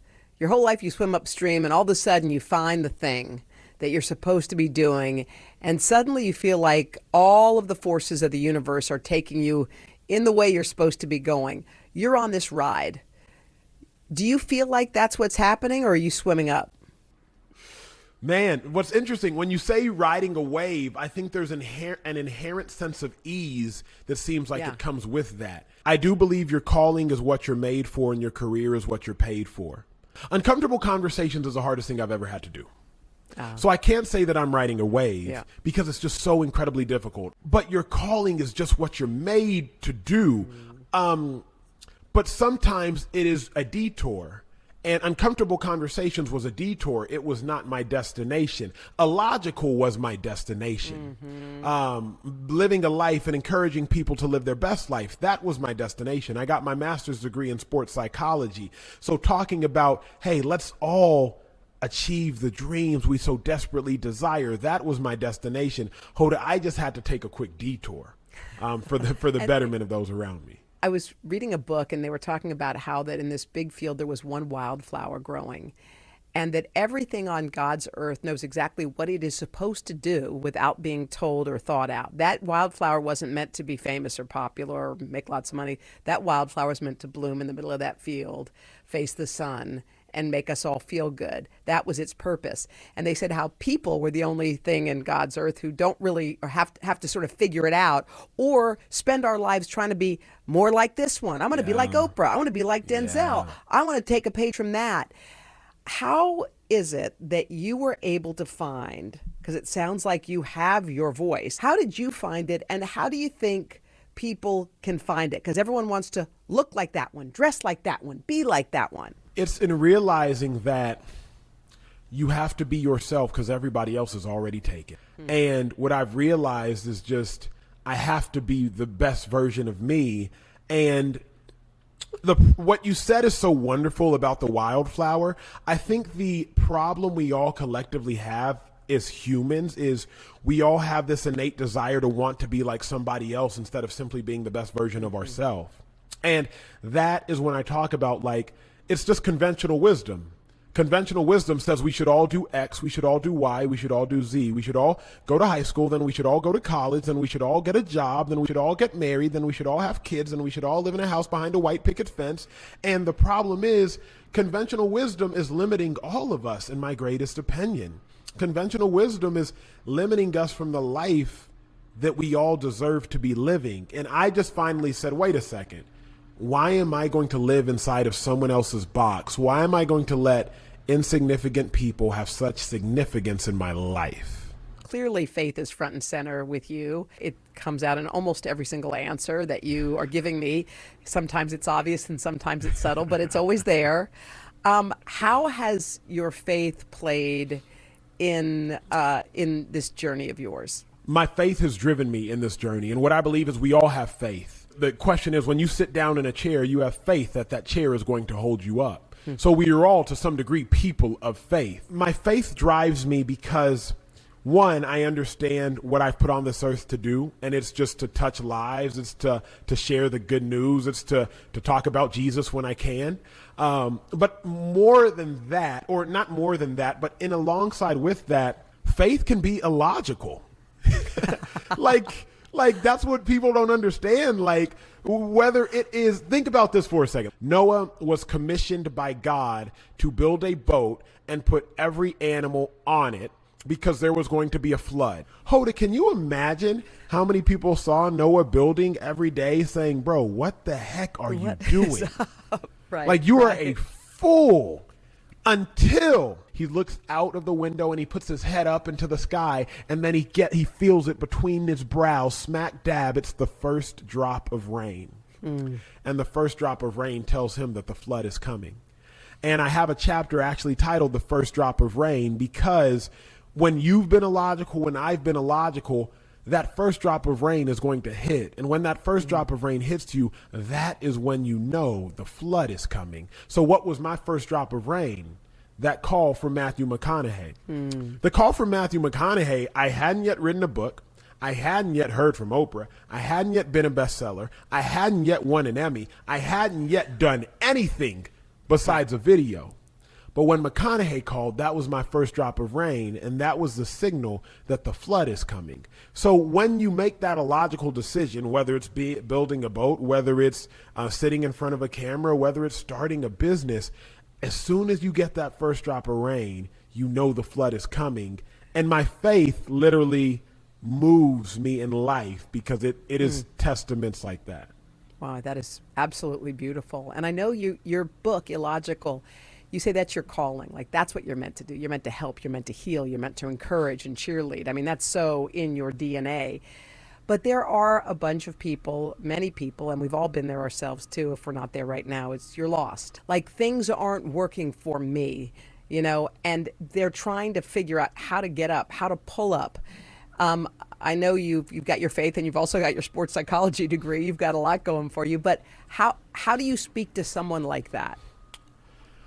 Well, the first thing I would do is just encourage them that it's okay to not be okay. Like, it's okay to be down for a little bit. The reason a mountain has peaks is because it has valleys. If there were no valleys, then everything would just seem like flat and level ground. So the valley is actually what dictates the peak. I would also say that your time is coming, but you too have to make your time come. They say luck is when preparation meets opportunity. You can't win the lotto unless you buy a ticket. So you can sit there and hope and pray all you want to win the lotto, but you can't win the lottery unless you buy a ticket. So are you buying tickets? I could hope and pray all I want and wish to change the world, but it was sitting down in front of the camera that led to uncomfortable conversations. It took action. To stand on the edge of the cliff and jump takes a lot of guts. If I never got to sing another song, I would still feel the joy that I feel right now. We are meeting people one after the next who have made profound changes. It's the little moments that are the transforming moments. Oh my gosh, I never thought of that. Oh my gosh, I could apply that. I want to stop for a second. In season 2, I think you're going to be blown away by the life lessons. Join Hoda for new episodes of her podcast, Making Space. Listen now.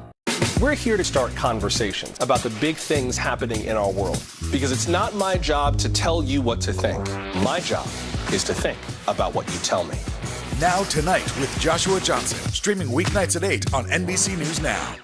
These days, it feels like the news never stops. So let's get into it. What's happening right now, what it all means for you for an hour every day. It can be hard to keep up, so let's get started together. Hallie Jackson Now, weekdays at 5 on NBC News Now.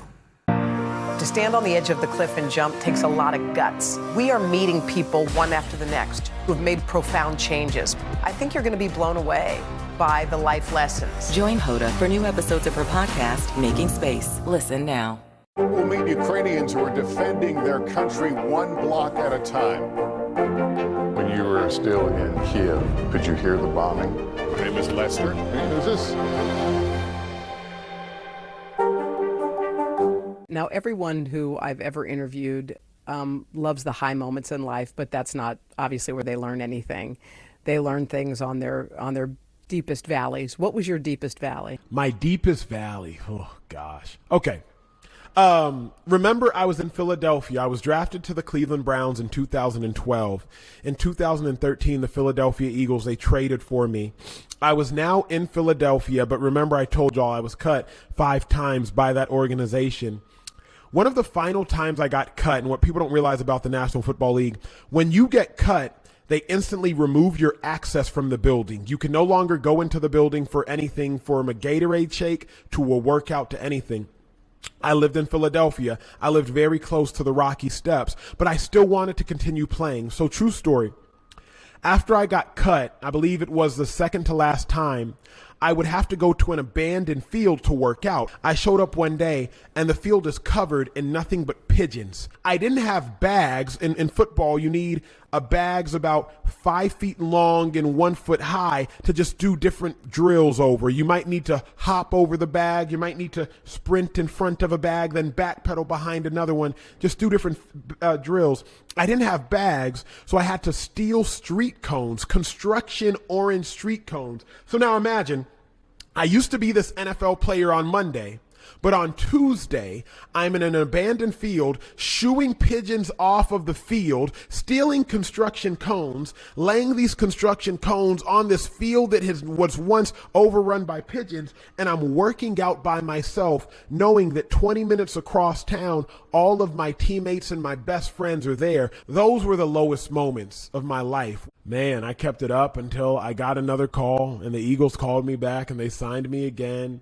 But then I broke my thumb, and after I broke my thumb, I'm having surgery, and I knew one of two things. If they had to put pins in my thumb, the Eagles were going to release me. Because if they put pins in my thumb, I could not play because pins protrude from the skin. So you can't put a bandage on it and play with it. If they put screws in my thumb, I could still play because with screws, you could put a club on your hand and still play.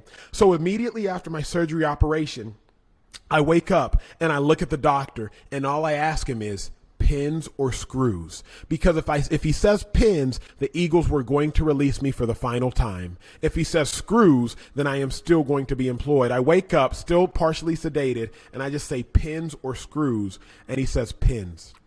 I start weeping. I go to the Eagles facility. The general manager meets me at the front door and he says, "Hey, Emmanuel, coach wants to see you. Bring your playbook." That means you're getting released. With my left hand, I now have to pack up my locker for the final time. I have a huge trash bag with tears down my eyes and my hand casted. And for the final time, I left the Philadelphia Eagles facility. Funny enough, and interestingly enough, for those interested in that story, I lead the book, Illogical. The chapter starts with pins and screws. And so the very first chapter is pins and screws. I feel like God was busy trying to tell you all along that it was time to say goodbye to football, but you just wouldn't you weren't listening. Remember you said you got to listen? You were like this, not yet. I need pins or screws. I need to get down to the end. I need my 5 times. It was terrible. But truly terrible. But that does, Emmanuel, bring you to that thing, which, again, I keep going back to, which is, how do you know if God's trying to tell you to work harder, which is what you were doing all those 5 times, or how do you know if he's trying to tell you pivot? Time to pivot now. How do you know when it's time? I think when you have exhausted your emotional, your financial, and your spiritual bandwidth, and it's like, you know what? Unless this works, and if this is not blessed, I am going to move on. You know, just back to your book for a minute, Illogical. What do you hope that people, I know there's a lot of great life lessons in there, and I don't even know where to begin with them, quite frankly, because every time I turned a page, I was like, highlighter, but it's got really good original ideas. But give me a couple that you think that people would like to take away. Along your illogical journey, so many people are going to tell you what you can't do instead of what you can do, and you are going to need to block out that noise. So do not ever forget your earmuffs. So on your destiny towards being the best version of yourself and living the life of your dreams, you're going to have a might be crazy moment. We already discussed that first drop of rain moment. When you are being illogical, there's going to come a point in time when you have and you experience that first drop of rain, which tells you your success is coming. True story. In 6th grade, I was at my friend's house and we were eating burgers. His older brother walked in and he threw something at the table. My dear friend ran from the table and started hiding behind a chair. I was like, what in God's name is going on? I looked at what his older brother threw at the table and it was simply a ketchup packet. I cracked it open after checking up my friend and I started eating my fries with some ketchup. At that point in time, I learned a valuable lesson that day, Hoda. Don't be afraid of other people's fears. Ooh. Don't be That's afraid of other people's good. fears. And so many of us in life are afraid of other people's fears. Well, I'm not going to start a business because my friend was afraid to. Yeah. I'm not going to get in a relationship because my homegirl got cheated on. I'm not going to get married because my dad and my mom I've never seen a successful relationship. I can't leave this city. Nobody in my family has ever left Austin, Texas. Why would I leave? I refuse to fly on an airplane because so-and-so is afraid of flying on an air. We're so afraid of other people's fears, not even our own. It's the craziest thing. We're That not is even afraid brilliant. of our own fears. The book is called Illogical. It's by Emmanuel Acho. He's got great conversations. You can find him everywhere. You're making your mark. Look at you. You're blazing your trail. Get out of your way. Thank you, my friend. Emmanuel, thank you. It was wonderful talking to you. I enjoyed every second. Likewise. Welcome to Today All Day. All day? Today, all day. All day. This is a long way of man, asking yeah, who's your favorite character you've ever played. The unicorn. The unicorn. You gotta have the unicorn. What is she right there? That's why you're saying all these nice things? Yeah, she gave me the look. Sorry to disturb your day. Everyone's mad at you, Willie. Better make this fast. I don't want the wrath of Luna.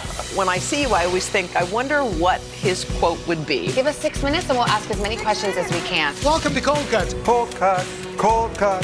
Today, all day. All day? All day. Welcome to Today All Day.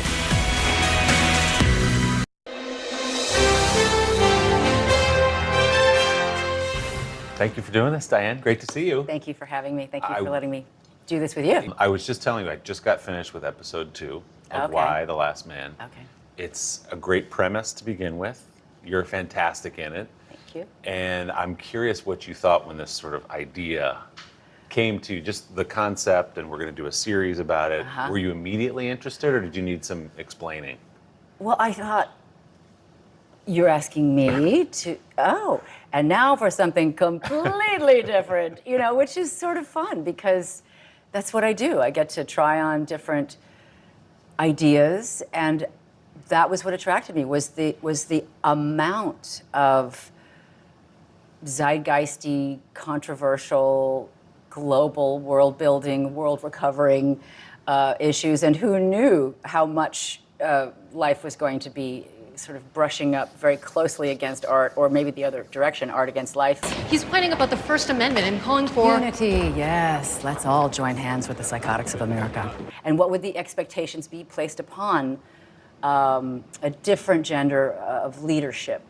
So it was almost like, I think maybe he was triggered by somebody saying, "Oh, if the world were only led by women." Right. And then you think, well, let's dig into that a little bit. What would it be like? So that's the journey we take in a quote-unquote woman-only world after the demise of 50% of the population, the Y chromosome. You're doing everything you can for everyone you can.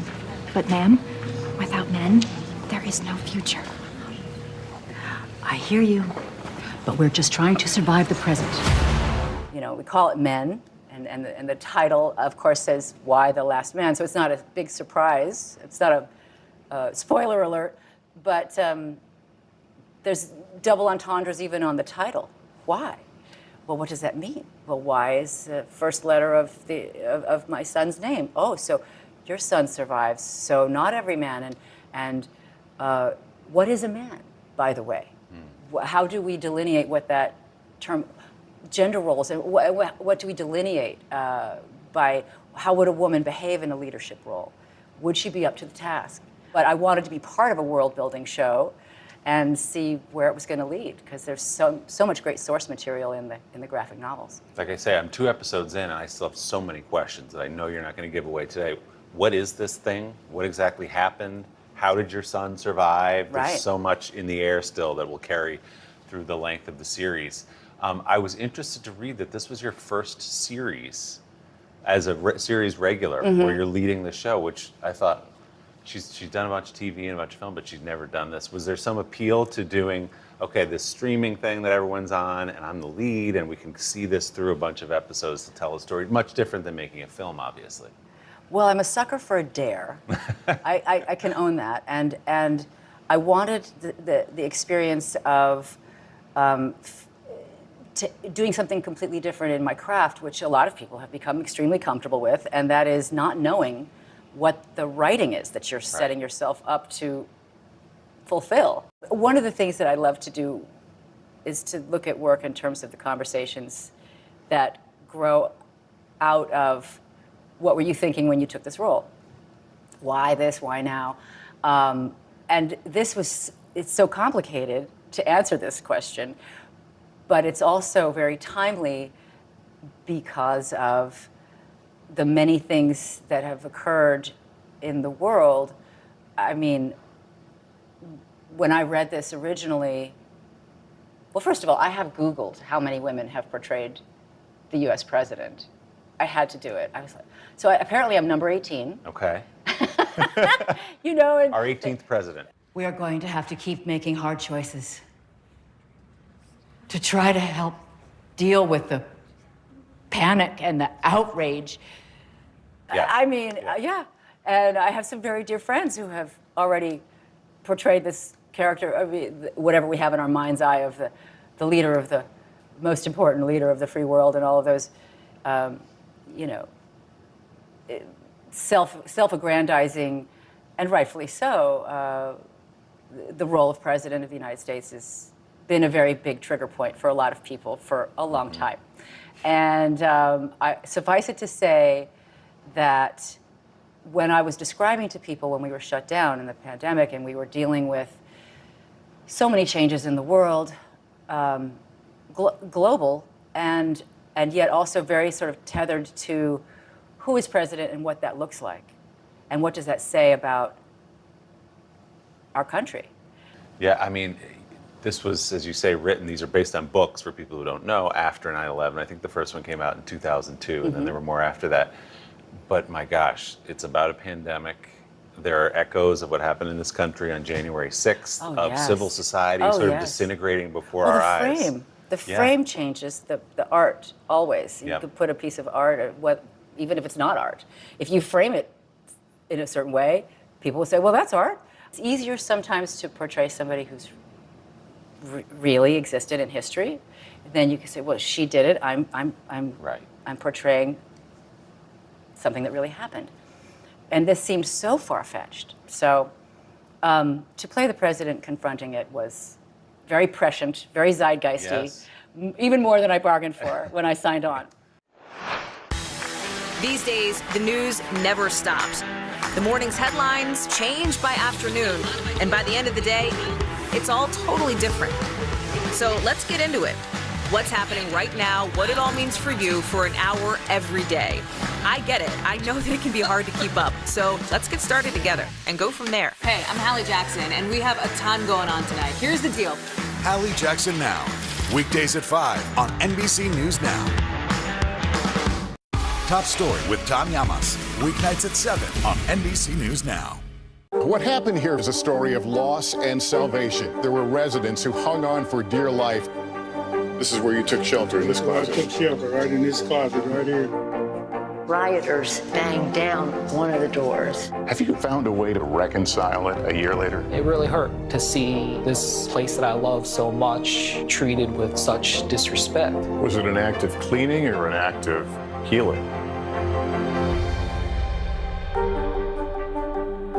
We'll meet Ukrainians who are defending their country one block at a time. When you were still in Kiev, could you hear the bombing? My name is Lester. And who's this? Making Space, the inspirational podcast from Hoda Kotb. Listen now. Today is now a podcast available every morning. Listen wherever you get your podcasts.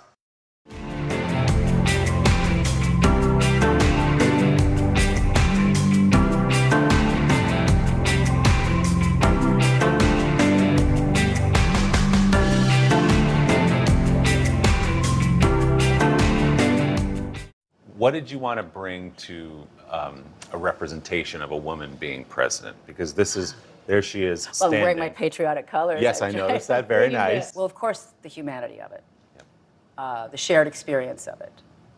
The line of succession was decimated by the amount of death and the amount of grieving that she has. In order to be a good leader, you have to be the best follower, in a way. So she wasn't chosen. She wasn't voted in.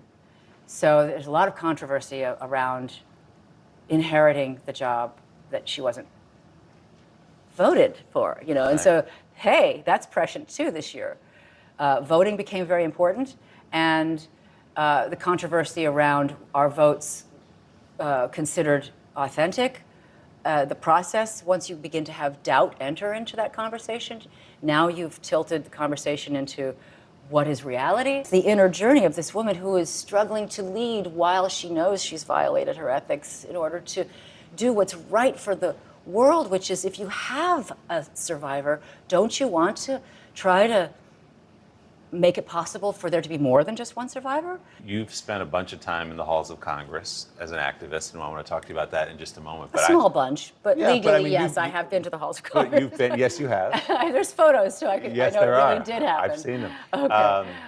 In my day job, I covered politics, and just the way you sort Yes, of you carry do. yourself, some Nancy Pelosi in the way you walk down the hall, and you're surrounded by your staff and your reporters.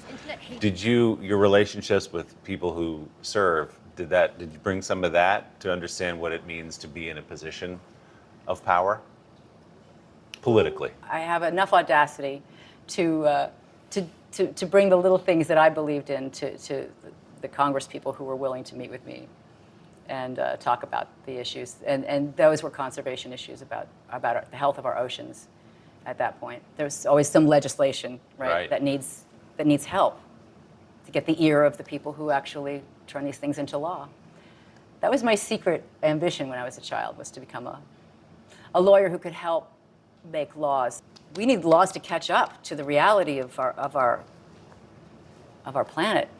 We only have one. When you do go to Capitol Hill and you knock on the door of Congress people, do you find they're at least more aware of the problem? Are they more receptive to it? It doesn't feel like some radical tree-hugging idea anymore, that like the middle of the country understands that this is a problem because it's happening in front of our eyes. This is science and this is real, and people need to survive and live.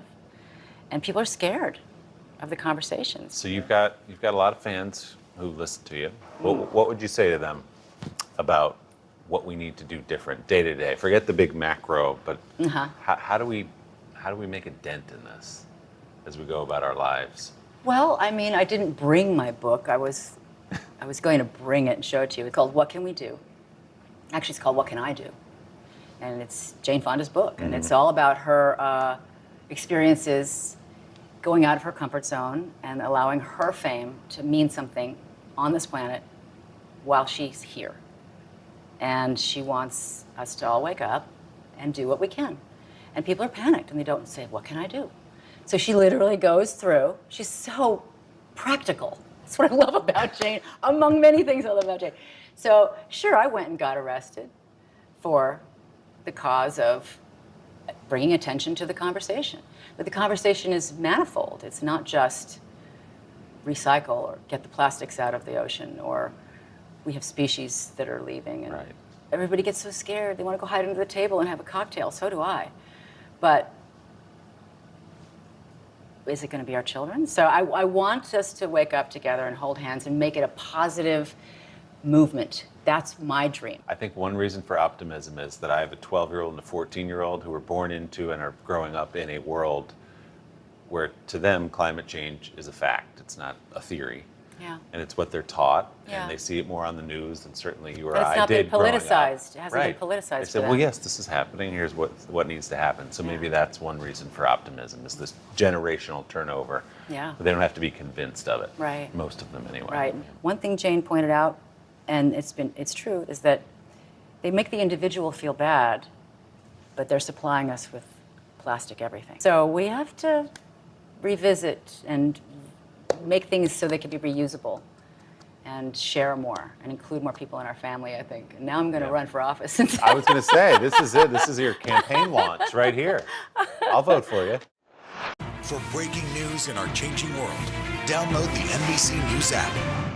These days, it feels like the news never stops. So let's get into it. What's happening right now, what it all means for you for an hour every day. It can be hard to keep up, so let's get started together. Hallie Jackson Now, weekdays at 5 on NBC News Now. These days, the news never stops. The morning's headlines change by afternoon, and by the end of the day, it's all totally different. So let's get into it.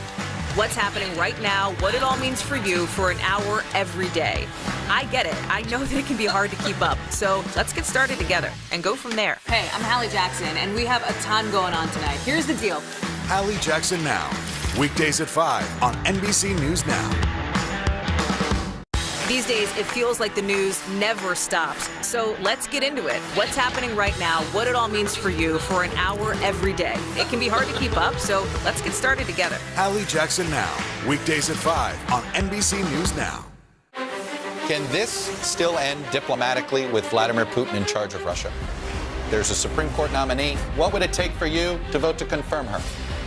So I guess the question is, can this end with sanctions alone? If it's Sunday, it's Meet the Press. These days, the news never stops. The morning's headlines change by afternoon, and by the end of the day, it's all totally different. So let's get into it. What's happening right now, what it all means for you for an hour every day.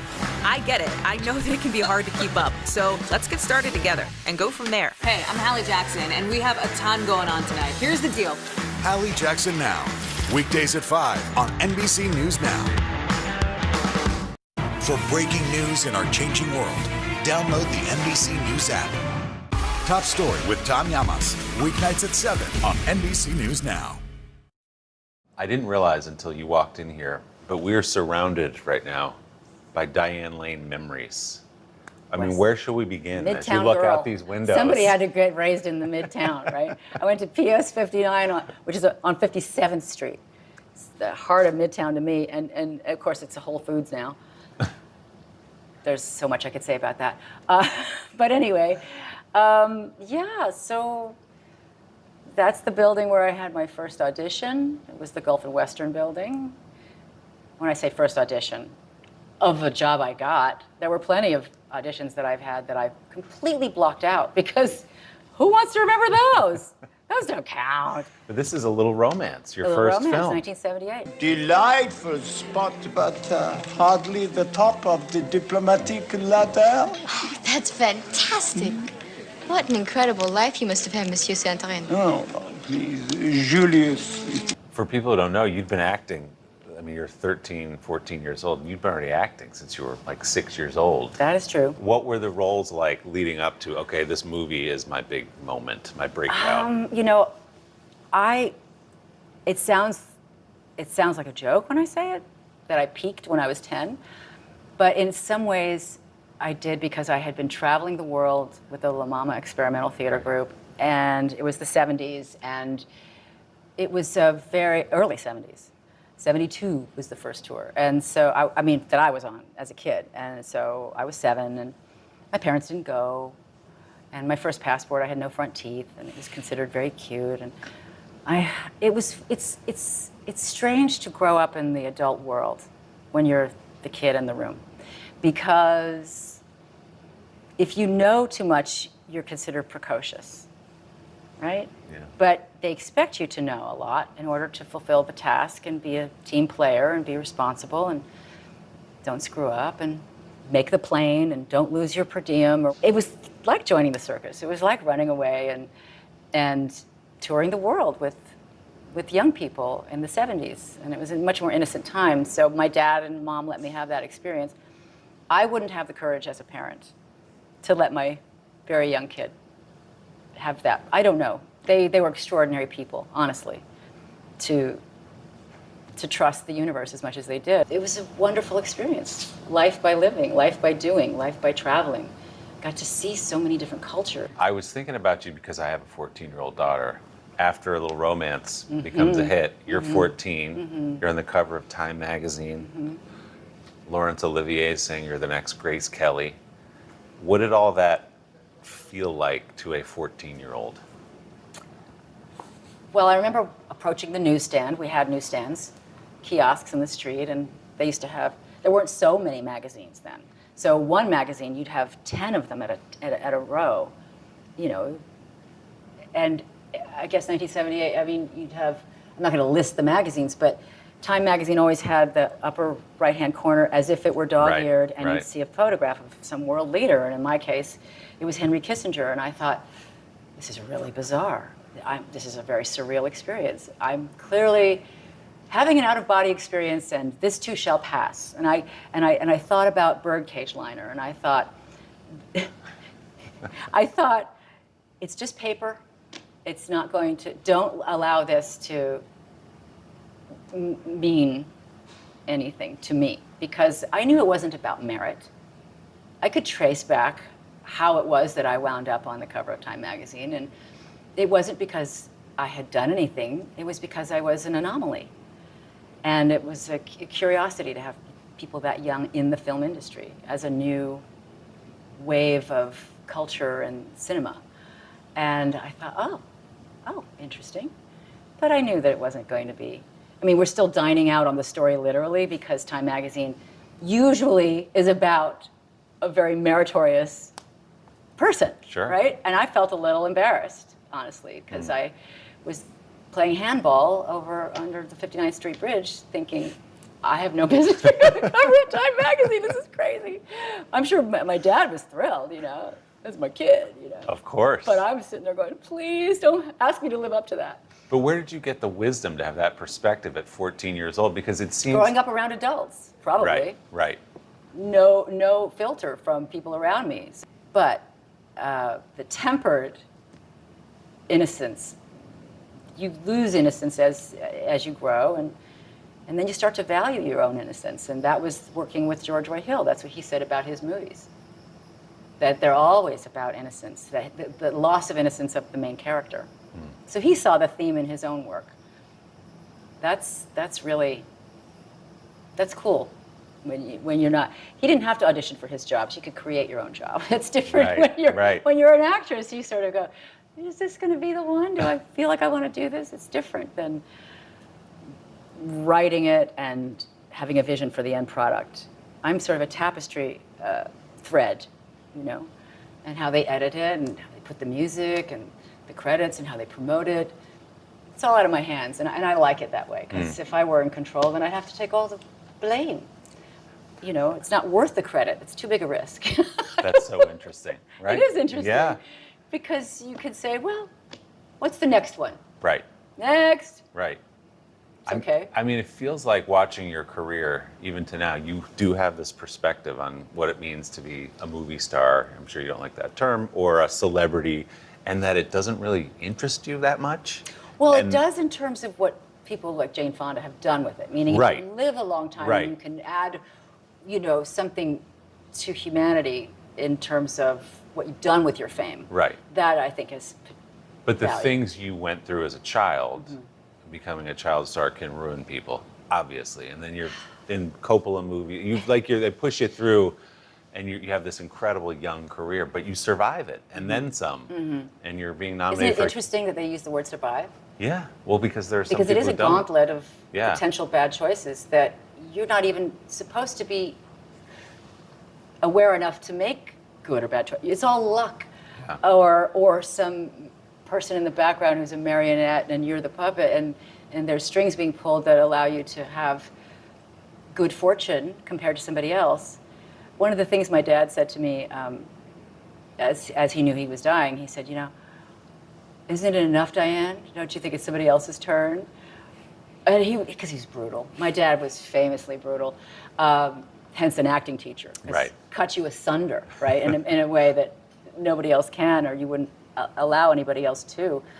And it was almost like saying, are you going to keep going? I knew he was daring me to keep after it. He wanted me to have one of those lifer type careers. And you have.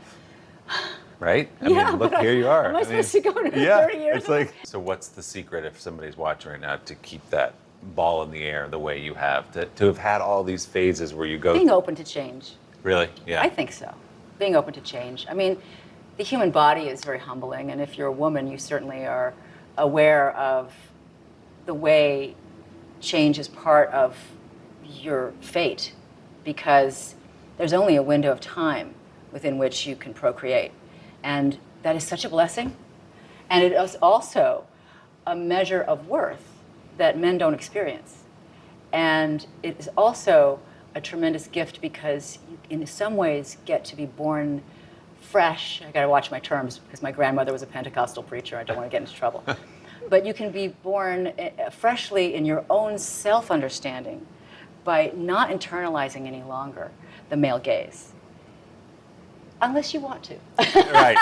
unless it's fun for you now, and you can do it your way, on your terms. And so I'm watching women these days, and I'm very heartened by the diversity of representation that is accessible to young people today. But see, it takes strength. You have to be able to come up against all these things that want you to internalize them and make you an insecure person. So every little lesson that you get and being able to change and adapt and not let it define you is the goal for women, I think.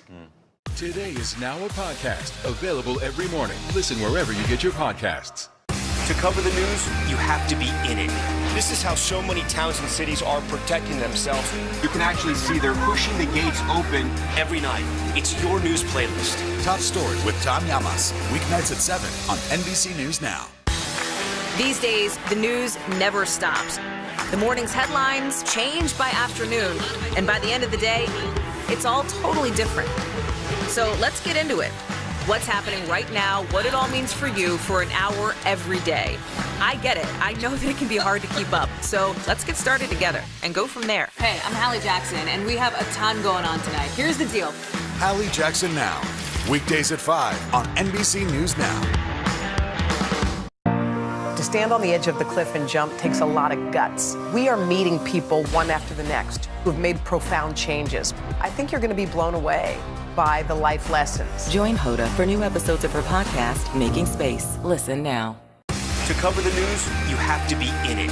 This is how so many towns and cities are protecting themselves. You can actually see they're pushing the gates open every night. It's your news playlist. Top Story with Tom Llamas. Weeknights at 7 on NBC News Now.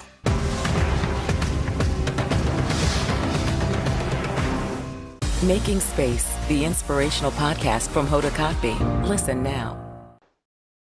You've been consistent. Was it gratifying in that run, sort of perfect storm, unfaithful, under the Tuscan sun, to just have this? People knew you from a little romance, and they knew you along the way, and then here she is again, you know? John Cusack and I made a film together, and we sat in the trailer at one point, and he said something that I'm going to quote, and he's going to have to forgive me, because maybe he would disagree with himself at this point. And there were these books on the table, and he says, I think we're the coffee table book actors. We make everybody feel super comfy, cozy. We've been there since they were 12. They are now whatever age they are, and we're still here, and they know they're okay because we're still here. And I thought, I can work with that. I thought, I'm not ashamed of that at all. I bring it, because we want to see what else you got. And that's part of the reason I chose this show, is because it's so completely fresh and different for me as a show, even if I were just watching it. So to think of myself in it, get a little squirrely, but that's the fun of it. You're supposed to do the work that scares you. It's funny, when I interviewed him for this show a couple of months ago, he was saying sometimes he'll be watching TV and he'll come across a movie on cable, and he said, it's like looking at your old yearbook photos. You go, who is that guy? What is up with your hair? Who is that guy? You know? Fun. Do you ever come across your old stuff when you're watching TV, or do you? Well, I call it my young stuff. Yeah, it cuts both ways. I mean, sure, I do, and I always want to break the mold. I mean, when you're an actor, you want to be able to disappear into something as much as you're allowed, or have the courage, or can pull off. I think it's an incredibly noble profession, and I did not used to think that. I used to really poo-poo my profession because I grew up in it. Yeah. You know, wherever you grow up, you have to leave. And this pandemic, actors got me through it. And of course the crew and everybody that makes actors shine. But they're the ones on camera. Everything that makes that moment possible, yes. But the actors get us through it. And the comfort we have taken from watching the shows. But my hat's off to the profession, because we're able to increase our compassion and have diverse experiences vicariously and expand our imagination and our sense of what's possible for ourselves. We feel seen. They're championing something that we wish we could champion, so we have champions now. It's an amazing craft, and I see why so many people want to break in, and I'm glad for my daughter, because there's a lot more lot more access. She's into it, right? She's into it. And you've encouraged her? You know, I discouraged her. Oh, you did? I think most people in my profession discourage their offspring. Because you know too much. I know too much. And she has seen behind the curtain in Oz, as I call it. And after graduating Gallatin at NYU and after her journalist education, this is the real storytelling in a way. In a way. And I think I have the sense that she's going to morph into writing things. That's every parent has a fantasy they project onto their kids. So forgive me, Eleanor, but I think she's got it in her to be sort of I always say you can replace an actor. They're the most replaceable thing in a way, but you can't replace the writing. That is, if it's not on the page, how do you expect that to get to the stage? Right. It's got to be in the writing. And I think she's incredibly gifted. And of course, she can act, and she's beautiful. That's fine. But I still think that, write something for actors to do forever. You know, then to me, that's the highest hype. Well, congratulations on the series. It's Thank outstanding, you. and it's just fun to walk you. through your career. Because Honored it's a pleasure. to speak with you today. Nice to see you.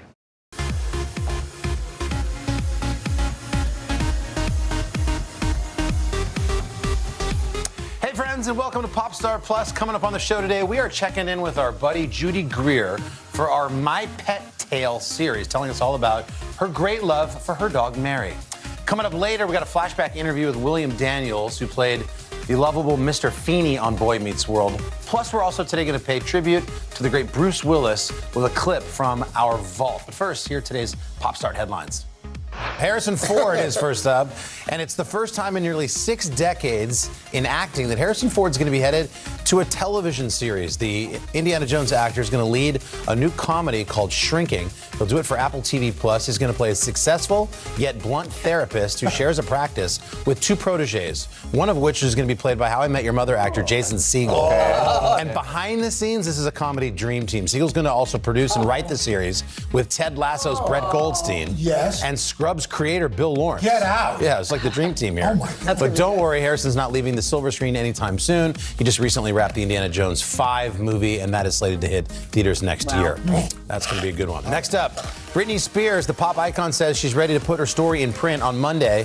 Britney used a lengthy post on Instagram to confirm that she's writing a memoir describing how her conservatorship made her feel less than. And now the deleted post. I don't understand why these people write all these big posts and they take them down. Anyway, she wrote, I'm writing a book at the moment, and it's actually healing and therapeutic. It's also hard bringing up the past events in my life. I've never been able to express openly. I can only imagine that I do sound childish, but I was extremely young when those events took place. This announcement follows the reports that earlier we said in the year that she did that book deal worth $15 million, and Britney has not confirmed a release date or publisher for the project. Next up, Pistol. That's the name of the upcoming series set to tell the story of the punk rock icons, the Sex Pistols. It's a 6-part show based on guitarist Steve Jones's memoir, Lonely Boy. It's going to explore how a group of working-class kids made a lasting impact on punk culture and music in the 70s. Oscar-winning director Danny Boyle, who's worked on a bunch of great projects and some biopics you might know, 127 Hours of Steve Jobs, leads the project behind the camera. And here's a sneak peek at the trailer. We're going to kick this country awake if it kills us. The monarchy has stolen our future. The fury of the forgotten generation. It's time for youth revolution. Desperate times call for desperate measures. I want to burn this city to the ground. I don't want musicians, I want saboteurs, assassins. One word, destroy. I mean, that looks good. Okay. Yeah, I guess. Danny Boyle, Trainspotting. What a great movie that was, too. The show's got a great cast, including Game of Thrones star Maisie Williams. Pistol is the name of it. It premieres on May 31st over on Hulu. Next up, this was a great story yesterday. Jimmy Fallon and Jimmy Kimmel. We talked about how the late night Jimmys did that big April Fool's prank. They traded shows. They swapped networks for one night only. Well, on Monday's show, Fallon and Kimmel revealed some of the behind-the-scenes work that went into preparing that big switcheroo, and here's a look at their rehearsals. How you doing? I see it. This is just for you, the speaker. Oh, perfect. Thank you very much. What? Say it again. Jimmy, let's stop. Spit into. Yeah. Okay. Thank you. Something I do. What have you heard? I don't spit in things. Spittoon was on my rider. I already forced everyone to go Fallon, Fallon. And we sent it to Jimmy, and we haven't heard back. We're not going to fight about this, okay? Oh, sorry. I took your lecture. It's Jimmy. I started talking. Here we go. That's funny. He saw Jimmy's line. He's like, oh, Jimmy says this. Like, oh, that was for you, not for me. You know, it was a funny bit. There was a woman out on the plaza yesterday. She said, you know, we've been waiting to see Jimmy Fallon for like 5 years, and we came on Friday. One day. Right. And then Jimmy Kimmel came out, and my husband was like, we don't even like Jimmy Kimmel. Oh, come on. Oh, yeah. They're lucky to get a Jimmy. Right. Yeah. Right. You got a Jimmy. And finally, we've got big birthday love going on between some of TV's most iconic duos. First, check out this lovely little tribute from our friend Mariska Hargitay to her Law & Order co-star Chris Maloney. Hargitay sharing this snuggly snapshot in honor of Maloney's 61st birthday. The actress writing in the caption, Chris Maloney, you're aging like a fine wine. Hashtag he still got it. Oh. Now, we know they're close friends in real life, and we can only imagine the fuel of this is adding to the will they, won't they. For Benson and Stabler fans out there. And speaking of friendships decades in the making, how about this other duo, Beverly Hills 90210 buddies, Jenny Garth and Tori Spelling. Tori shared this retro photo of the BFFs in honor of Garth's 50th birthday this week, writing in the caption, you are more beautiful today than you were 30 years ago. You are truly my sister in this lifetime. Isn't that nice? That they're good friends. I didn't know that. Yeah, very good friends. Cool. And that is your Pop Star today.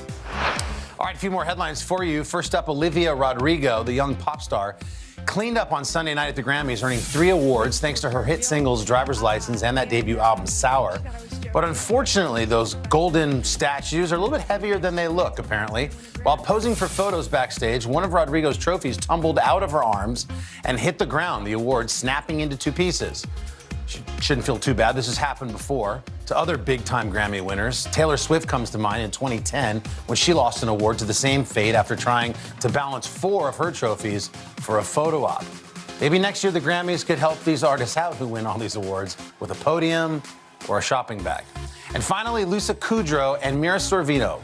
Last night, the Romy and Michelle co-stars stopped by the Late Late Show with James Corden and chatted about their recent reunion on stage at the SAG Awards, because since then, fans have been dying to know if there are any plans for a sequel. We'll check out what the on-screen and real-life besties had to say.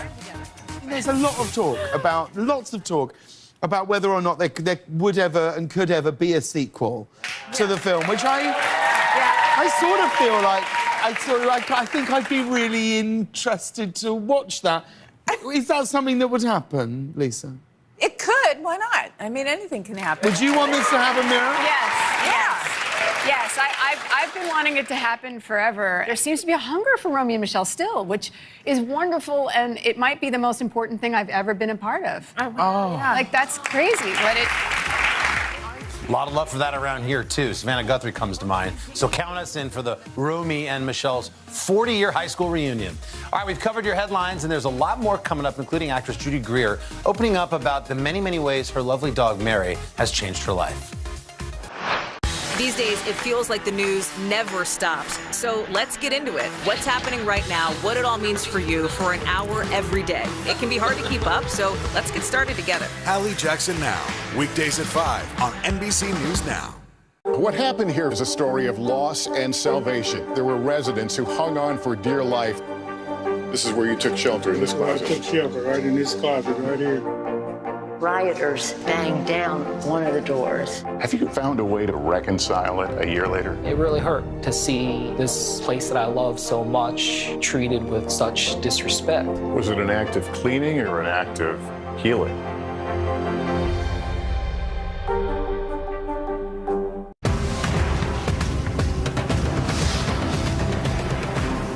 Today is now a podcast, available every morning. Listen wherever you get your podcasts. To stand on the edge of the cliff and jump takes a lot of guts. We are meeting people one after the next who have made profound changes. I think you're going to be blown away by the life lessons. Join Hoda for new episodes of her podcast, Making Space. Listen now.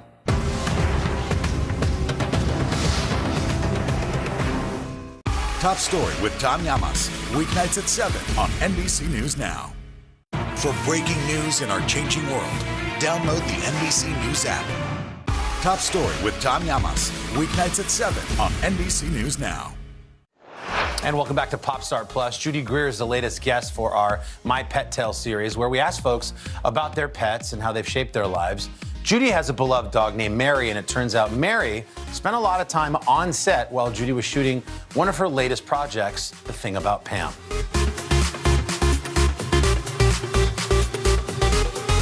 My little furry creature, her name's Mary Richards, named after the title, Mary Tyler Moore's character from the Mary Tyler Moore Show. I'm too young to remember it being on television, but I watched it, I guess I saw it, probably on like TV Land or one of the cable channels in some hotel room when I was on location working and feeling homesick, and it made me so happy. And I ordered all seasons on DVD, and I used to travel with them so that I could watch them on my laptop when I was traveling for work because it was so comforting to me. I also really responded to the Mary Richards character because it was pretty groundbreaking when you think about it. I mean, this was a woman who broke up with her fiance, moved to the big city, Minneapolis, Minnesota, in order to pursue a career in broadcasting, which again, at the time was very unheard of. Well, I had the most incredible male dog. His name was Buckley, and I had him for years, and he was my love and my roommate and my best friend. And, like all animals, unfortunately, he had to go live on the Forever farm with his mom. And about a year went by after Buckley left us, and my vet, Dr. Werber, who I loved, called me one day and was like, hey, I think it's time. And I was like, it's not time. And he said, I work with a rescue. They need a foster over Thanksgiving for this little dog. Would you just foster her? And so that's when I picked up Mary, and she basically curled up in a ball and just I carried her around in a tote bag for 2 weeks. And then it was the day before the adoption where I was supposed to take her, and then all the people come, and I just lost my mind. And I called my husband, and I'm like, I can't get rid of her. And he's like, oh my gosh, I'm about to shoot a live show. Fine, we can keep her. Please don't bother me at work anymore. So my timing was really good. But there was really something so special about having this little creature with me that did, I think, lower my blood pressure a lot. And I can't think of an exact moment in time when I knew she was staying with us, but it just felt like, oh, this is a good thing for me. I feel like I shouldn't have to tell people why it's so important to adopt instead of shop. I mean, there's just so many animals that need homes, and there's even now so many breed specific rescues that if you're like, well, I have to have this kind of breed of dog, or I need it, hypoallergenic or whatever, you can find that. There's just so many animals that are needlessly euthanized, every day, that could easily be adopted into homes. And I think that, fostering is such a great way to see how a pet's gonna work in your family. You can find such great animals and they're so happy to have a home and to not have to live in those cages. And Mary's like this tiny little cute, like teddy bear sort of fox raccoon looking dog, but she's really scary if she wants to be. So that took some getting used to and a lot of training. And she has chilled out a lot. She's really feeling self-confident. She's really feeling herself these days.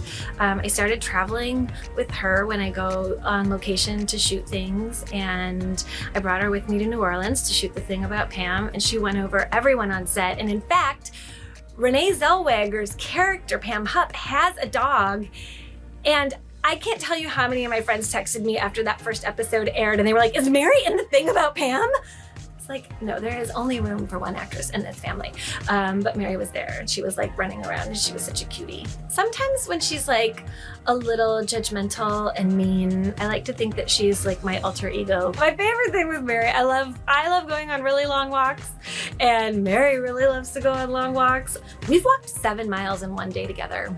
I mean, she'll just walk and walk and walk. I think she would walk until she would drop. The thing about Mary that's funny, like The Thing About Pam, I just realized I said that.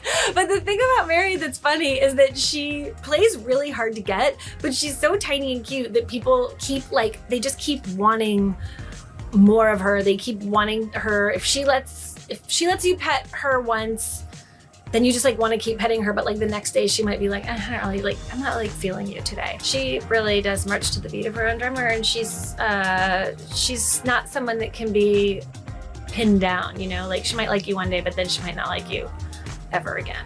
Every day is a new day with Mary. That's what I always tell people.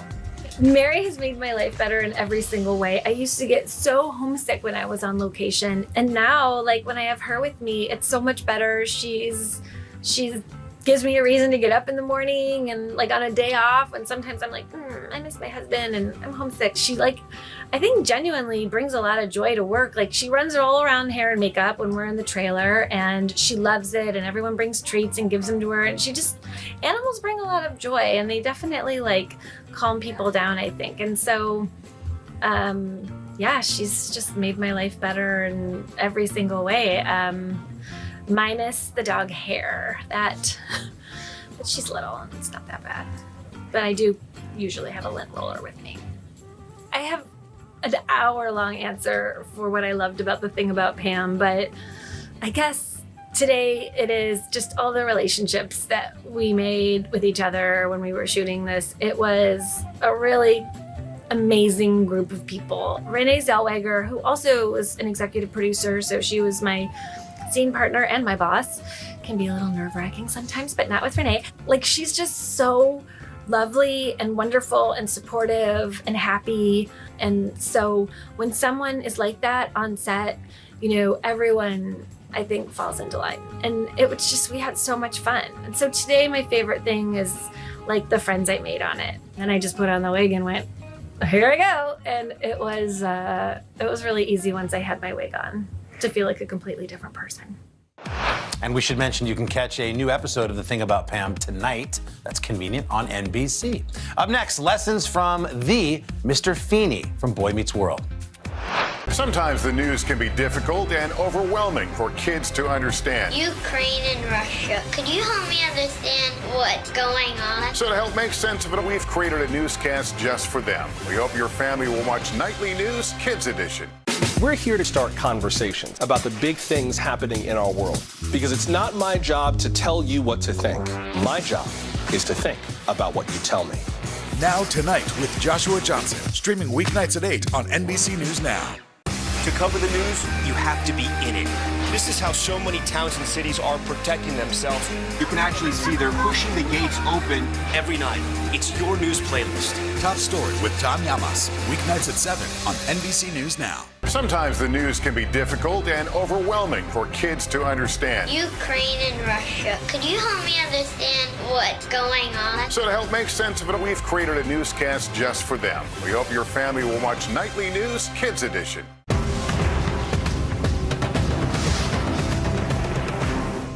Making Space, the inspirational podcast from Hoda Kotb. Listen now. To cover the news, you have to be in it. This is how so many towns and cities are protecting themselves. You can actually see they're pushing the gates open every night. It's your news playlist. Top Story with Tom Llamas. Weeknights at 7 on NBC News Now. We're here to start conversations about the big things happening in our world. Because it's not my job to tell you what to think. My job is to think about what you tell me. Now Tonight with Joshua Johnson. Streaming weeknights at 8 on NBC News Now. Can this still end diplomatically with Vladimir Putin in charge of Russia? There's a Supreme Court nominee. What would it take for you to vote to confirm her?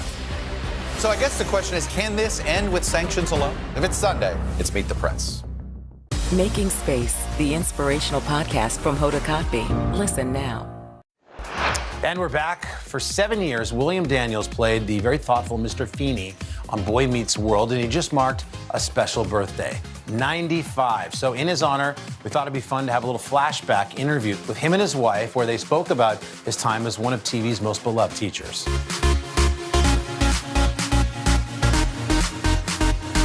What was my favorite part about doing Mr. Feeney on Boy Meets World? There is no greater aspiration than to have love in our lives, Mr. Matthews. I wanted to make sure, and I made sure the producer understood that I didn't want to make fun of a teacher. They're too important to this country and they're underpaid. So I wanted him, Mr. Feeney, to be written with respect, which they were kind enough to do, and so I was happy to do that, and it worked out very well. What was it like for us to work together when I joined the show? We've worked together so much. Oh, well, it was easy, you know. We work well together. We respect each other's talents, and we know each other so well that we can make certain that she learns her lines. We work very differently, by the way. Mm-hmm. And then we would shoot it. I love you all. Well, I think your favorite, I know what your favorite episode was. What was it? The last one. Oh, yeah, that was nice. They all leave the classroom, you know. And Mr. Feeney, who's been kind of a hard-nosed guy, is alone in the room, and he looks over at the empty desks, and he says, I love you all. And I thought that was a really nice way to end it.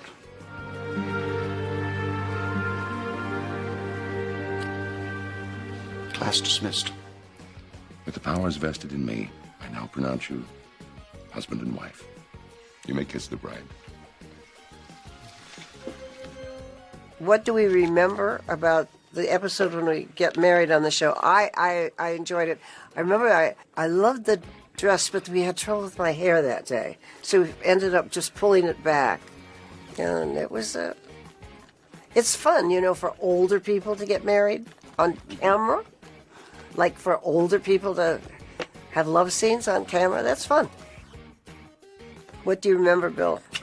I About working remember with the kids? that they were kids and they fooled around a lot, and I kind of take my work seriously, so I would avoid them and stay in my dressing room until it was time to come out and do my scene, while they fooled around and chatted and giggled and laughed and messed it up and then took it over and over again. And finally, I would come out and do my scene with them, and I think it worked that way. But you grew very fond of them. Hmm? You were very fond of them, Oh, really. I He was. loves it when we go back and do these conventions and get to see them again. He loves that. Yeah, I do. All right, Mr. Feeney, you're up. Feeney! All right, dismiss! All right. Feedback. It's all, oh God, that's incredible, right, Bill? Yeah. Feedback from teachers. It's amazing. Teachers who felt watching the show, watching Feeney, inspired them. We get all kinds of... Tearful. They cry. Oh, it's really amazing. It's incredible, the feedback, and it's gone on for so long that it amazes It's me. unbelievable to us. Yeah, it's unbelievable. But there it is, and I enjoy it, and I enjoy meeting with them and talking to them about their careers as a teacher. Believe in yourselves. Dream. Try. Do good. Do you have any favorite lessons that Feeney imparted on the show? Well, those three things. At the end, yeah. What was it? Do good. Do good. Try. Dream. Dream. And then do good. And a big happy belated birthday going out to you, Mr. Daniel. Still to come from our vault, Bruce Willis on the set of Die Hard. Today is now a podcast, available every morning. Listen wherever you get your podcasts. To stand on the edge of the cliff and jump takes a lot of guts. If I never got to sing another song, I would still feel the joy that I feel right now. We are meeting people one after the next who've made profound changes. It's the little moments that are the transforming moments. Oh my gosh, I never thought of that. Oh my gosh, I could apply that. I want to stop for a second. In season 2, I think you're going to be blown away by the life lessons. Join Hoda for new episodes of her podcast, Making Space. Listen now. Sometimes the news can be difficult and overwhelming for kids to understand. Ukraine and Russia. Could you help me understand what's going on? So to help make sense of it, we've created a newscast just for them. We hope your family will watch Nightly News Kids Edition. Today is now a podcast, available every morning. Listen wherever you get your podcasts. Top Story with Tom Llamas, weeknights at 7 on NBC News Now. Making Space, the inspirational podcast from Hoda Kotb. Listen now. To stand on the edge of the cliff and jump takes a lot of guts. We are meeting people one after the next who've made profound changes. I think you're going to be blown away by the life lessons. Join Hoda for new episodes of her podcast, Making Space. Listen now.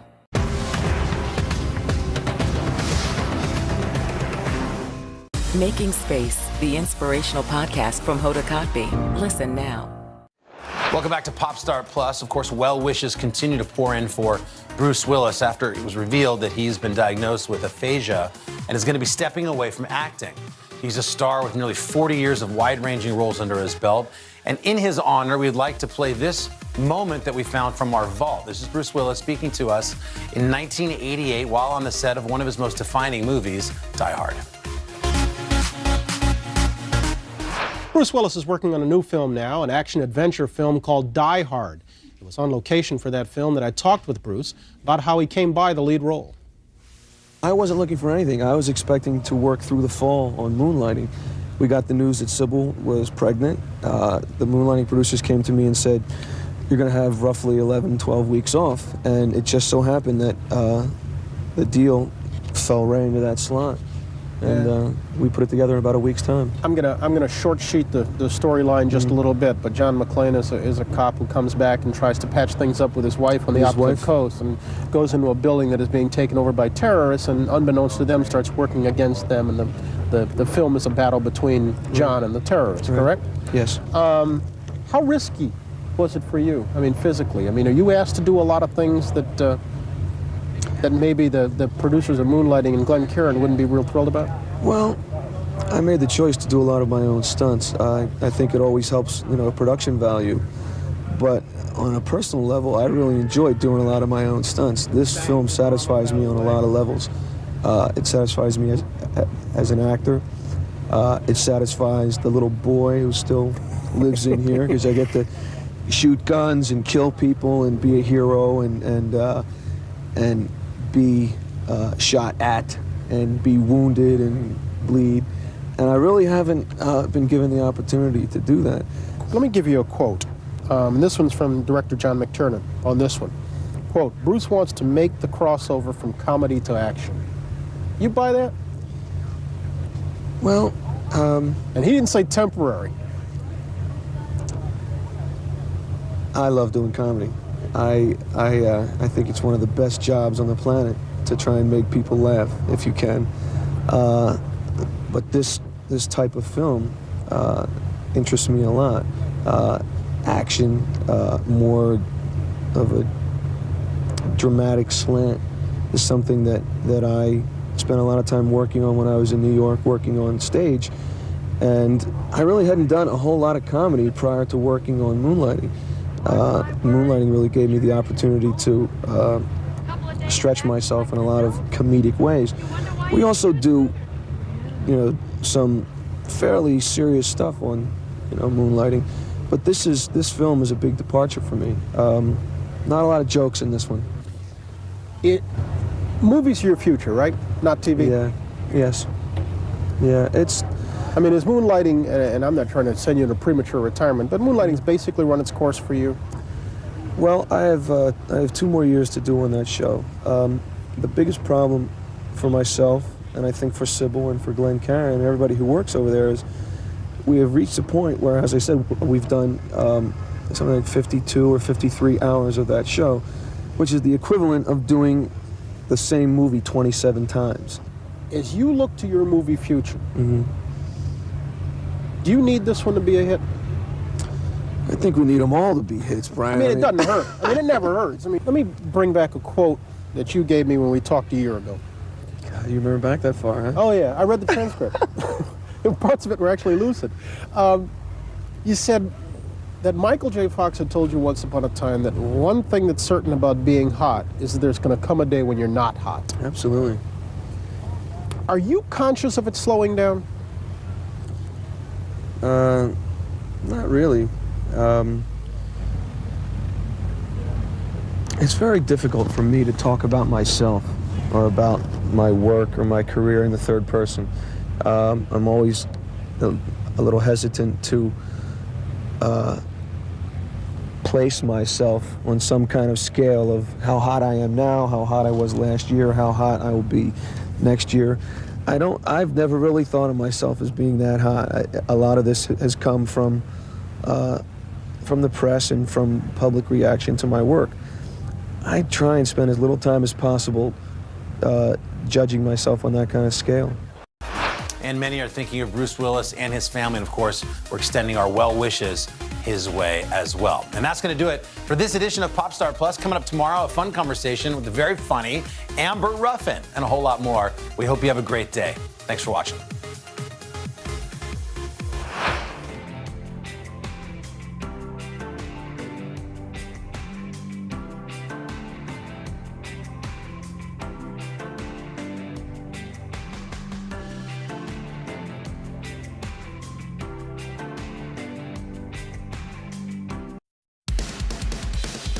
Hello, friends watching Today All Day.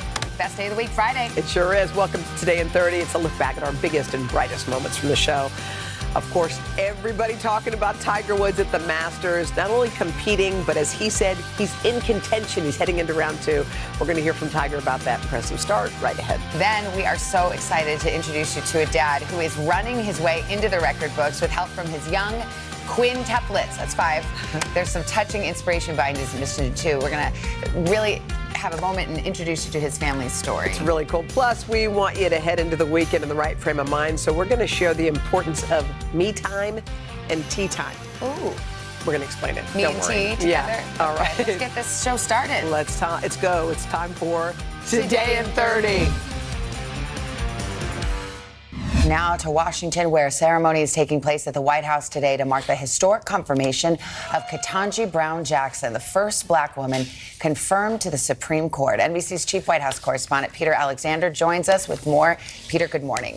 Hey, Savannah, good morning to you. It is history at the High Court. For the first time in 233 years, white men are no longer the majority. The Supreme Court will soon include 2 black justices and 4 women, though its ideological balance will not change. And just after noon at that outdoor event here on the South Lawn, the president, vice president, and Judge Jackson are all set to speak. Ahead of today's celebration of Judge Ketanji Brown Jackson's confirmation, this joyous moment inside the White House. And this nomination is confirmed. All right. President Biden holding hands with, then hugging the judge as she secured her place as the first black woman on the Supreme Court. Congratulations. This is a big day. Inside the chamber, Democrats giving Jackson a standing ovation, while many Republicans left the room. Just 3 Senate Republicans joined all 50 Democrats voting to confirm Jackson: Mitt Romney, Lisa Murkowski, and Susan Collins. Presiding over the vote, the nation's first black woman vice president. A day like today that is so historic and so important for so many reasons, and I do believe is a very important statement about who we are as a nation. The day's only drama, a 16-minute delay, with lawmakers waiting for Republican Rand Paul, who showed up late. Of 115 Supreme Court justices to date, only 5 have been women, and 3 people of color. The moment earning loud applause at Harvard Law School, where Jackson got her degree. The achievement securing President Biden's legacy on the court and keeping a campaign promise. I'm looking forward to making sure there's a black woman on the Supreme Court to make sure we, in fact, get every representation. Republicans now promising political payback. And if we get in charge of the Senate in 2022, 2023, we have a majority. I can promise you nominees like this will not make it through. Jackson will bring a fresh perspective to the court, the first former federal public defender ever to join the bench. And at 51, she's 32 years younger than Justice Stephen Breyer, who she's replacing. And Judge Jackson's path from judge to justice is not complete. She will ultimately take the court a little bit later this year when the term ends and Stephen Breyer retires. And yesterday there was another powerful moment. This happened after Thursday's vote, where the Vice President Kamala Harris gave Raphael Warnock, a black senator from Georgia, a piece of stationery to write a letter to his daughter about that moment. He wrote it to his daughter Chloe, in part saying, "She is the first Supreme Court justice who looks like you, with hair like yours. You can achieve anything you set your head and heart to do. Love you, Dad." Savannah, another historic day set here at the White House. All right, Peter, thank you very much.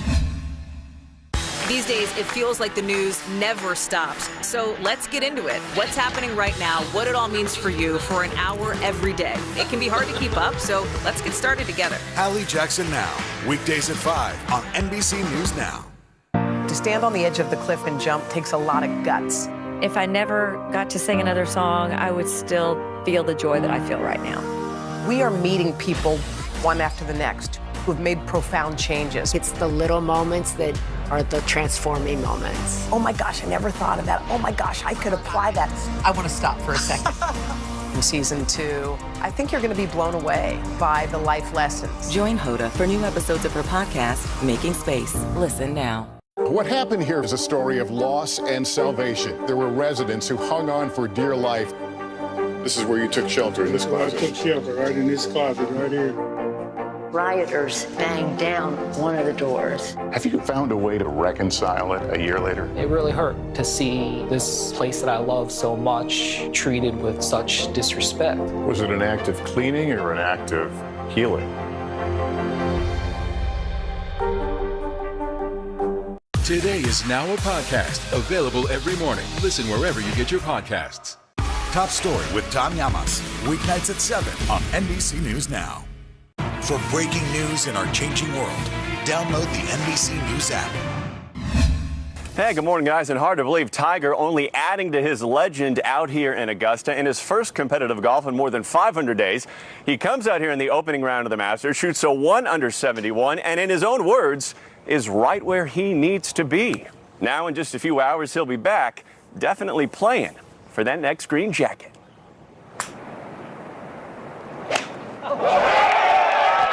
This morning, Tiger Woods roaring into his second day at the Masters, following a strong showing Thursday, barely 1 year after his horrific car accident. I'd say that's the Tiger of old right there. The trademark swing and comfort on the course where he won his first major, helping the 46-year-old tie for 10th after day 1. I felt good, and the whole idea was to keep pushing, but keep recovering, and that's the hard part. And there is Tiger Woods. Drawing cheers from a small army of fans, the golf superstar kept his game face on as he teed off. looking frustrated as his opening shot came up short, but not for long. Do it? Yeah, he did. Giving a vintage fist pump after landing this putt, then almost making a hole-in-one. He looked like the Tiger of old, where he absolutely looked like Superman. At times, though, frustration peeked through. Woods spouting off an expletive after this shot went wide. Oh, Tiger. Even mentioning his injured right leg, surgically repaired with metal rods and pins. Loss of concentration a little bit there, but I fought back and for the day to end up in the red. Tiger's stride appearing strong, with just an occasional limp, as he navigated Augusta National's notoriously steep terrain. His presence here at all, a near miracle, considering last year's accident could have killed him. To see him back, did it even feel different? It felt like it was covering Tiger in the early 2000s. It felt like Tiger was still the Frank Sinatra, the Elvis of golf. As he walked to the final green Thursday, fans greeted him with a standing ovation. Tiger's won this championship 5 times, most recently in 2019 after major back surgery. Woods making it clear he's competing to win, but only after a new pre-tee-off regimen. What will the next 16, 18 hours look like for you? Lots of ice.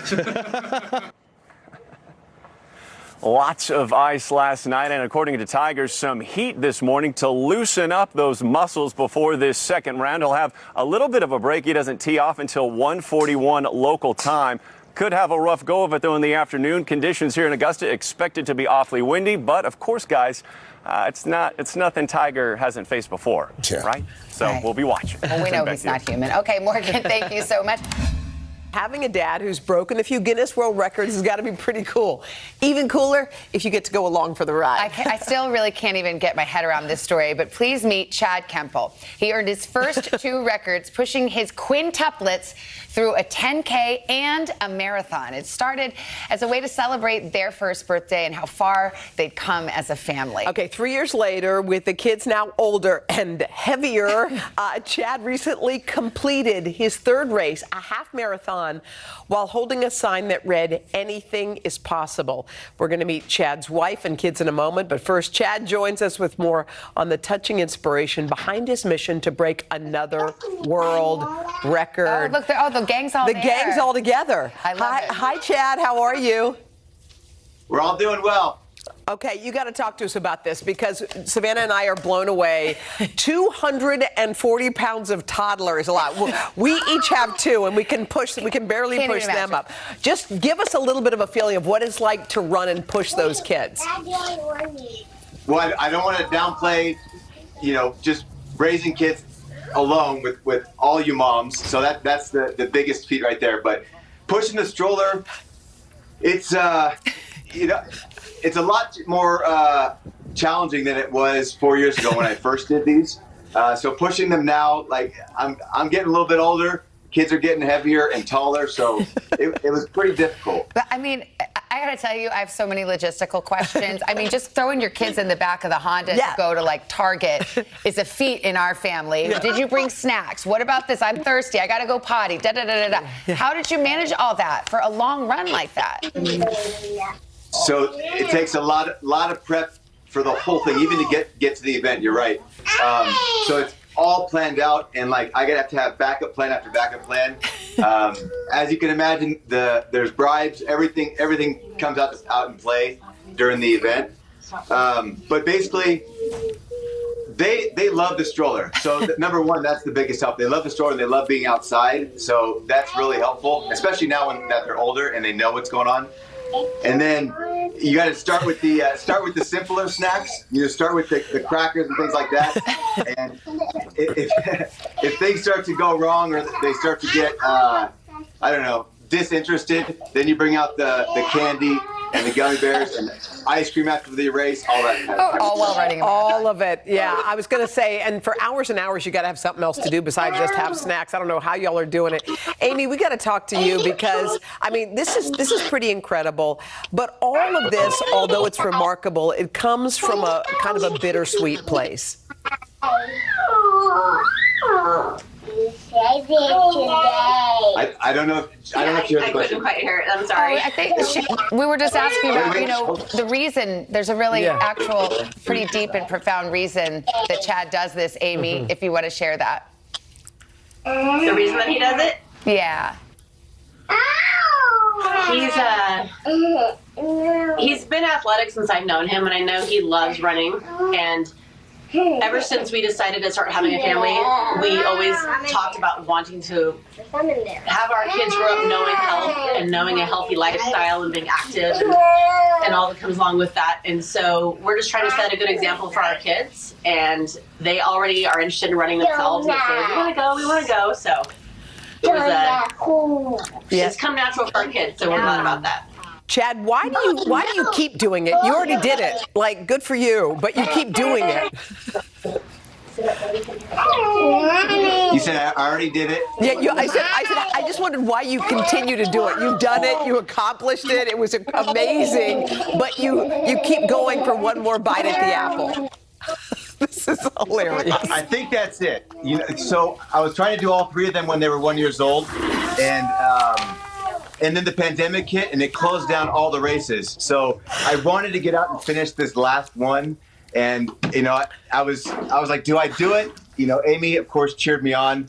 And we said, what the heck, let's go out there and try it. And the kids, at that point, they're begging for it. Dad, let's go do another record. And they know what it all is.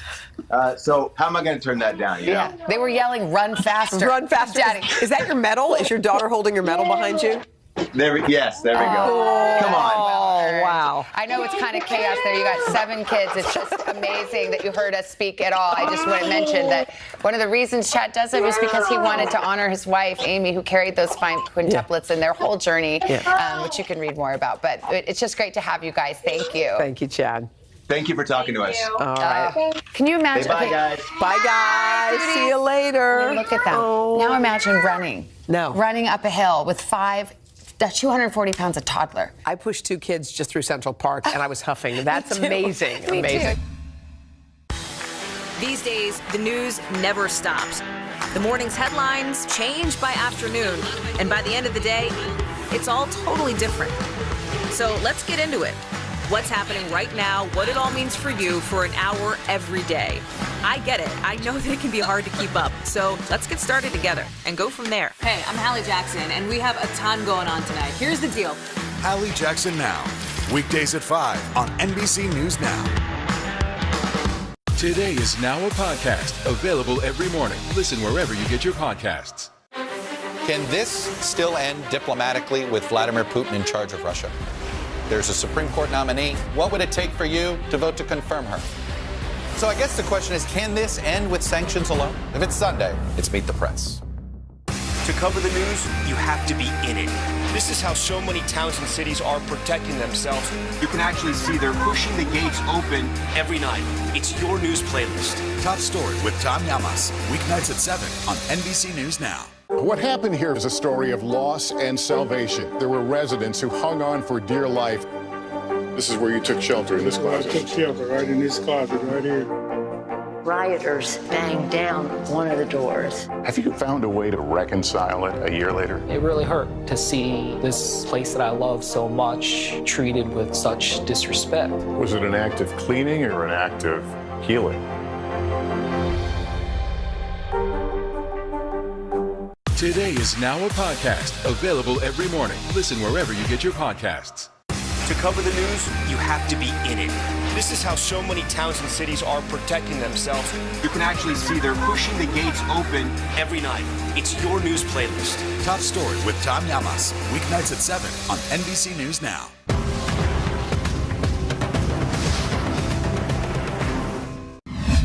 As we head into the weekend, we wanted to take a moment to exhale. If you've been feeling stressed, overwhelmed, perhaps, our next guest can help. You're even calmer already. I know. It's Marielle Bouquet. Marielle Bouquet does it. She's a psychologist. She's also an intergenerational trauma expert, and she is here to share some positive ways to improve our mental health. My God, we're happy to see you. I'm so happy to be here with you. So let's start with this tea that we all have in our hands, and you started something. You started a tea time. Mm-hmm. Talk to us about the positive ways that it's helped your followers. Mm-hmm. Well, like during the pandemic, I think a lot of people have felt pretty isolated and like they've needed a lot more resources in the mental health arena than before. It's broken a lot of people open to their emotions, right? Like it's made us pretty sensitive as a world. And so, you know, the tea time came from me just wanting to directly connect with people, breaking that fourth wall and saying, hey, I've got you, I'm here. Can we talk? Have some tea. Have some tea. Yeah. Which in and of itself is so relaxing. And you say that you have tips to kind of get our minds right. And the first tip is to focus on our body perspective. Something like as simple as breathing can help. Absolutely. Breathing can be so essential. Look, see, we're already doing it. It is very relaxing. So it is, and it actually can really help you to de-stress, especially if you do it on an ongoing basis, you know, throughout the day. But even if you just take like 5 minutes out in your day and just do some deep breathing exercises. And if you think about the entire day that we have, right? We have 1,440 minutes in a day. You can take 5 of those minutes. You can actually reset your entire day with just a breath. And it's something that we all have. If we're living, we're breathing. And if we're breathing, then we have an opportunity to reset. Now, what about mind perspective? We talk about that. From the mind, you know, sometimes we have just a lot of thoughts flowing through our minds. You can relate, huh? Simultaneously. At all times, right? We have like 1 billion thoughts going through our minds. And so it can be really helpful to just write them down. I always say, like, if you write down your thoughts, write down your worries, let the paper have it, and you keep your peace. Write it down. Write it down. Absolutely. Let's talk about spiritual perspective. And again, the distinction is important here. We're not talking about necessarily religious perspective, but spiritual perspective. What are some ways that we can be spiritually connected? Well, I mean, it can be like something that you can do to just connect to yourself or connect to others. That's really what the spirit dimension of mental health is really saying, right? So you can do something like meditation. I know that meditating can be really hard for a lot of us, especially us in New Yorkers, right? You know, like people can like just feel like sitting still just feels like a lot. So a walking meditation can be a good alternative, or really just talking to somebody that feels like they have a soothing voice, right? Or like they can really hold space for you. How do you do it? I mean, how would you do walking meditation, for example? Well, you know, I like the idea of walking with someone. So actually doing a walking meditation that integrates mindfulness. And that means no phones allowed, right? You're just staying present and mindful in the moment and everything that's in front of you. Looking at the leaves that are on the trees, looking at the path that's right in front of you, and just really focusing on that and focusing on your breath and how you're breathing along the path. Yeah, in fact, I find walking, I do treadmill, but when I'm outside, I find I'm so much more relaxed and so much clearer when, at the end of those 4 miles. Yeah. And something also interesting, the sound bath that you have. What is that and how can that improve mental health? So this is a sound bowl, which is a crystal bowl, and it actually emits actual frequencies that create micro vibrations that can actually help you to release the stress that you're having stored in your body. Oh, I'm so excited that you're intrigued. I am. I'm quite intrigued by it. This is wonderful. So maybe you can do us the honors of actually banging it with the mallet. Okay. Just a gentle tap. Craig. Does it matter where or? Doesn't matter where. Oh, wow. Oh, that's nice. Isn't that relaxing? Do you hold it while you're doing it? Or? Yeah, sometimes I hold it or sometimes I place it right on its holder. Hold it? Yeah, sure. See, it's pretty light. Like that. It is very peaceful. Yeah. My kids would break this down in like 5 minutes. You can get metal ones. You can. There are several types, and it can actually emit that vibration that I mentioned that can be relaxing to both the mind and the body. So are there different frequencies of them? There are. Different sizes? Different frequencies, different sizes, different sounds. And sometimes the sound bathing can actually happen with a number of different bowls, and you get bathed in sound. Marielle Bouquet, this has been wonderful. Thank you. Come back. Thank you so much. This has just been great. Yeah, please, because we've never seen him this mellow. I know. This is fantastic. All right. A whole new Craig. Top Story with Tom Llamas. Weeknights at 7 on NBC News Now. Today is now a podcast available every morning. Listen wherever you get your podcasts.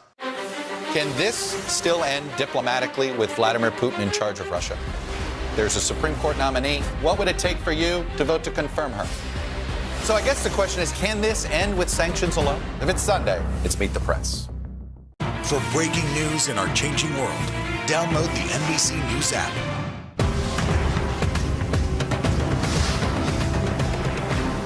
What happened here is a story of loss and salvation. There were residents who hung on for dear life.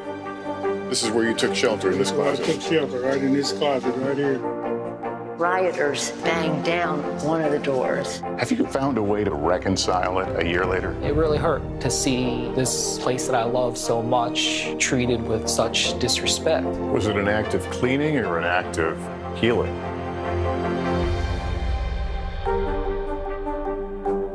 These days, it feels like the news never stops. So let's get into it. What's happening right now, what it all means for you for an hour every day. It can be hard to keep up, so let's get started together. Hallie Jackson Now, weekdays at 5 on NBC News Now. Today is now a podcast available every morning. Listen wherever you get your podcasts. For breaking news in our changing world, download the NBC News app. Okay, if you think about all the shows we've done together over the past 3 years, we're talking about nearly 800 shows. So here's our question. What do we remember from those 800 shows? I don't even remember what I had for breakfast. So our staff thought it'd be fun and hilarious, actually, to put us to the test. Okay, you know we're going to blow this one. You know it. Anniversary, Thank you. How does it feel? Great. It doesn't feel like 3 years. What is the 3-year anniversary gift? I don't know. Cotton, maybe? Pin? Yeah. Well, you know what? It's a game today. Okay. This year, this year we can do a game. So here's how it's going to work. I'm going to throw to a clip from our show, and then after we watch it, I'm going to ask a question about it. Oh, geez. First person to buzz in gets to You'll answer remember. first. You have a good. I think you both will remember. But Yep. do you remember our new game rule? That don't hit the buzzer till you're finished. To the question. Yes. Otherwise, you get eliminated. Otherwise, you I lost a point last time. docked a point. I Okay. remember. All right, first question. First, we'll throw the clip. Who could forget the cheer you both brought us last Halloween? yeah. Let's take a look at that. Oh, last Halloween. Mama, you want friend to the end. Do you want those rockets? Time to hear some trends. Cut! Carrie! Beautiful. So good. Okay, so Hoda was Carrie Underwood. Jenna, a Dallas Cowboys cheerleader, of course. But what was the name of Jenna's cheerleader? That's not fair, you but know I that. know. Ashlyn. Ashlyn was correct. What is Ashlyn? Let's take a look at that iconic moment. Ashlyn, you really can't bring queso into the shot. I mean, have you ever tasted queso? It is good. You don't want some? You were so.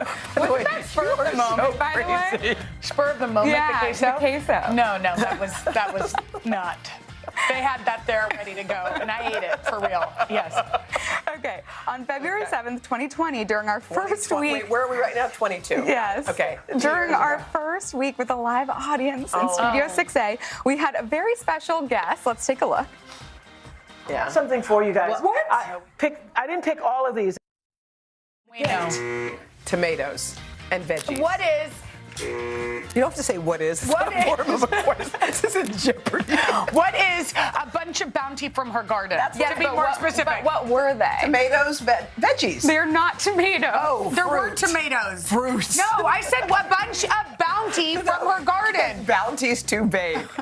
Can you name one oranges. correct one? Yes, that's Thank you. correct. Avocados, oranges, lemons, and limes. Let's take a look. Limes. Oranges, but I did not do all. I picked from She my said garden. This I was comes to gonna my pick- home. oh, These yeah. are my avocados, my lemons, my limes. I brought tequila, but I thought not to drink it so early. Yo, an Oprah avocado. Wait, to one. Why'd you give Jenna two? People. Because I said the bounty. No, from it her- should be No, Hoda. no, Hoda it's should get Hoda. one because she said No, oranges. it looks like the She said scoreboard is oranges. docked. I said what We're is? gonna wait Okay. until the scoreboard changes. We'll be waiting a very long time. What is the bounty? Okay, there we go. Okay, next one. You went on many adventures together, including this trip just across the street to train with the Rockettes. All right, put it down. 5, 6, 7, 8. 1, 2, 3. Okay, so what did the woodblock spell out? No, Hoda and Jenna. I got it. Merry Christmas. No. Hoda was more correct on No, this one. Let's no. take a look. Today with Hoda and H&J Love New York. 4. No? And here it Neither is. one of us wins. Yeah, I don't think either of you got that. I'm sorry. Which But you two were are both not like the close. others. There's love in H&J, just so not fun. together. Okay. By the way, that was fun. That was Thanks fun. for the memories. I like how I still have That was two. fun to watch. Okay. On our recent trip to New Orleans, you sat down at a piano with Harry Connick Jr. Let's take a look at that moment. And by the way, I got kicked out of piano class. And we're not. I used to play the clarinet, but I only did it for like 3 weeks. You Okay, know what? so I'm ready. New start. Okay, fresh slate. Okay. You're both equal pitches. Wait, I didn't even ask I the- didn't. I She didn't gets a ask the point question. taken away. I didn't even ask the question. Okay, she has a point taken away. That was a Hey, lead. Donna, she has a point taken away like I got a point taken away last time. Okay, Donna? fine. This is so uncomfortable. You're right, Jenna. Okay, thank you. What song did Harry Connick Jr. teach you to play on the piano? Good luck. I hope you get it right. Let me know if you need a hint. No, I don't need a hint. When the Saints come marching in. Let's take a look at the tape. That's right. We're gonna play When the Saints Go Marching In. What? Yes, okay. So this is a C. See these two black notes? Yes. 1, 2, 3. That's it. Switch. How do I go? Where's You're my right. Switch again. Okay. All right. It's fun. We just like admiring I our know. skills. It is nice. I have So, zero. okay, you have zero This is now. the worst You got time. one taken away I because you fear went that too this early. one won't help you redeem yourself, but here's for trying. Okay, for Jenna's 40th birthday, we invited Henry, her husband, to dress up as a page and interview people on the street. He had something to say about the experience afterwards. Let's first take a look. I love That this was moment. tough. I am gonna go get a coffee, warm up, and never try this again. I am not good at this. Jenna, you're an amazing anchor. You're so good at this job. Oh, that was my favorite line, but what did he say next? Oh, God. Yo, that's I know. It's very hard. specific. Do you need a hint? Yeah. No hints. Okay, You don't know? It's something that he maybe did while he was saying it at the end of this. Sweating through his outfit. What is Peter's pants? Let's take a look.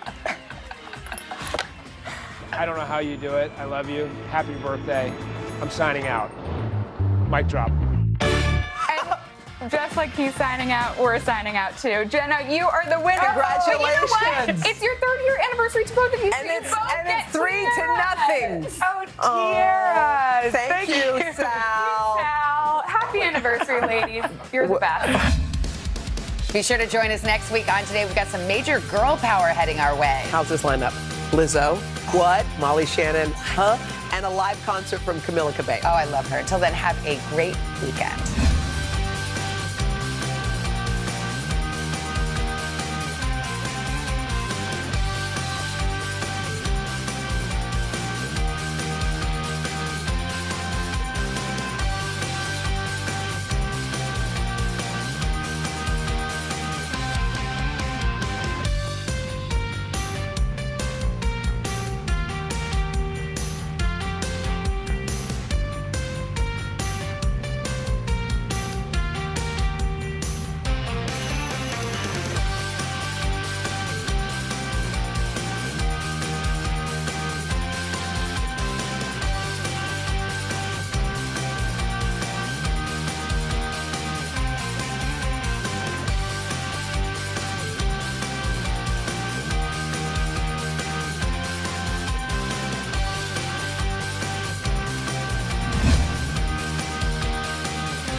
There are dozens of Chinatowns all across America with interesting architecture, diverse restaurants, and specialty shops. It's no wonder they're popular with locals and tourists alike.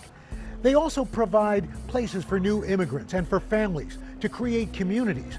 But with gentrification and all sorts of problems from the pandemic, it's no wonder that all these Chinatowns are rapidly changing. It's time to head out of Studio 1A and hit the road for a new kind of culinary adventure. Follow me as I taste some of the most iconic foods around the country and meet the families behind them. Together, we're going to learn how a good meal has the power to connect us to our past, our future, and each other. Okay, so it's no surprise. There's incredible food to be found here in Manhattan's Chinatown, folks lining up all the time. But there used to be Chinatowns in cities and towns, big and small, all across this country. In fact, the longest running family-owned Chinese restaurant is in a place you might never think of, Butte, Montana.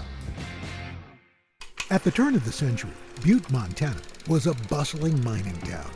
The invention of electricity leading to a demand for conductors like copper. Mining boomed, the city flourishing. The demand for labor brought thousands of immigrants to Butte. They came from so many different countries, including Italy, Ireland, and China. It was the classic portrait of the American West, with gambling, saloons, even a red light district. By 1914, Butte's Chinatown was thriving, with over 60 Chinese-owned businesses. Now we're going to prepare broccoli beef. My name is Jerry Tam, and I'm the owner of the Pekin Noodle Parlor. The Pekin first opened as a tobacco shop and casino run by Jerry's great-uncle, Hum Yao.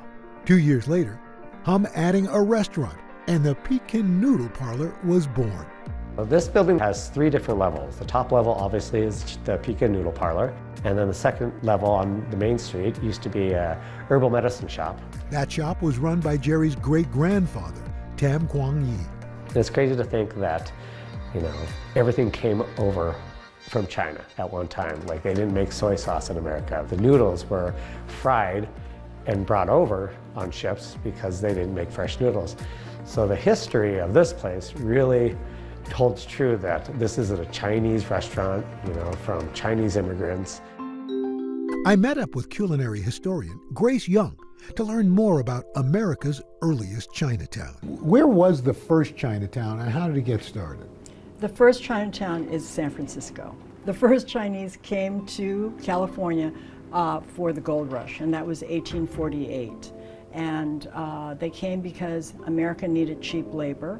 And so from gold rush, they ended up doing farming, manufacturing, and then eventually they worked on the Transcontinental Railroad.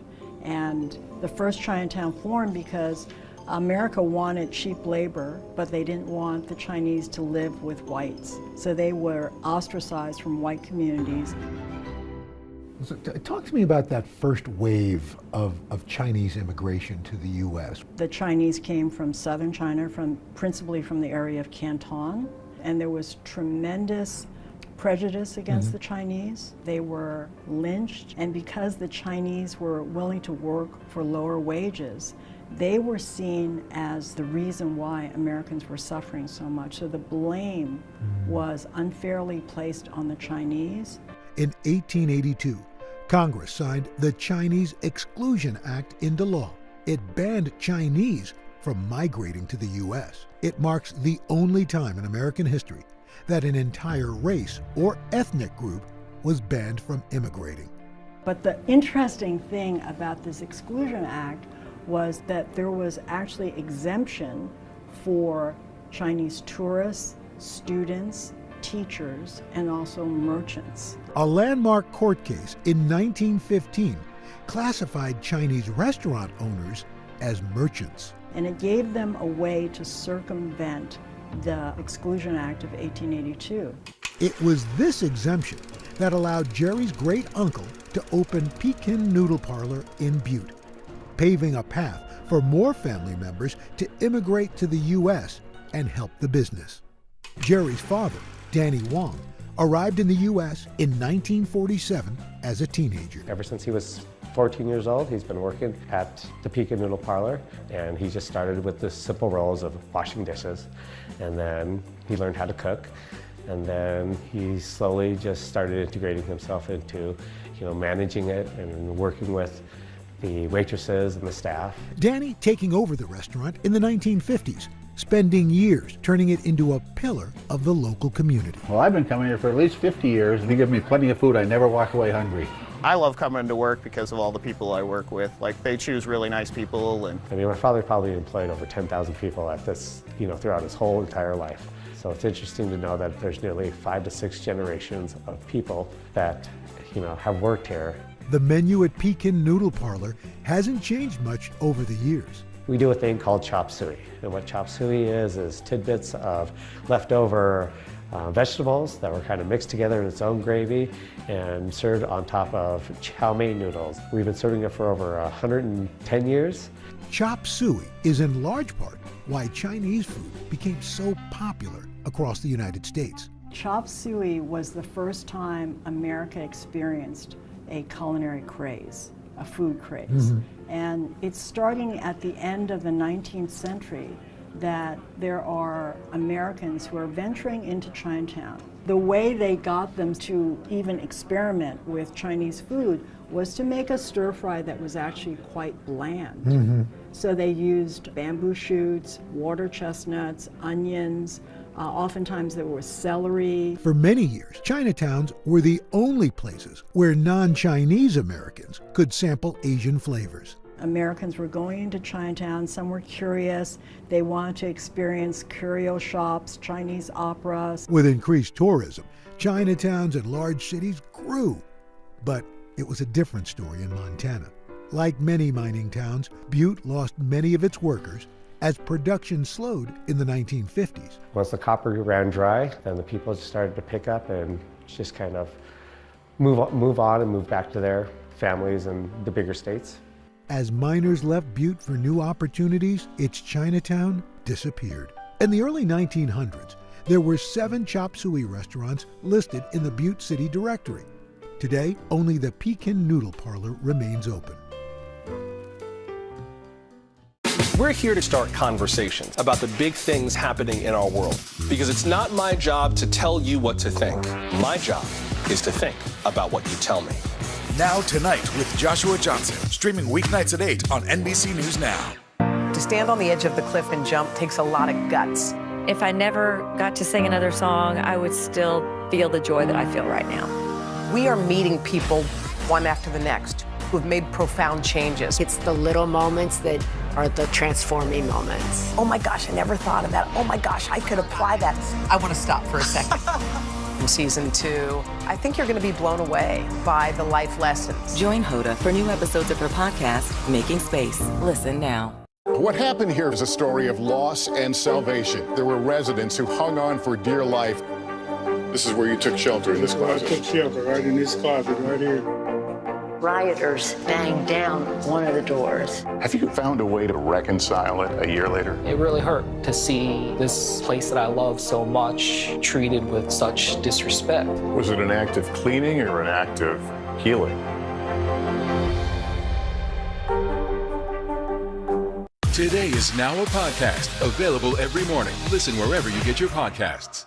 Making Space, the inspirational podcast from Hoda Kotb. Listen now. For breaking news in our changing world, download the NBC News app.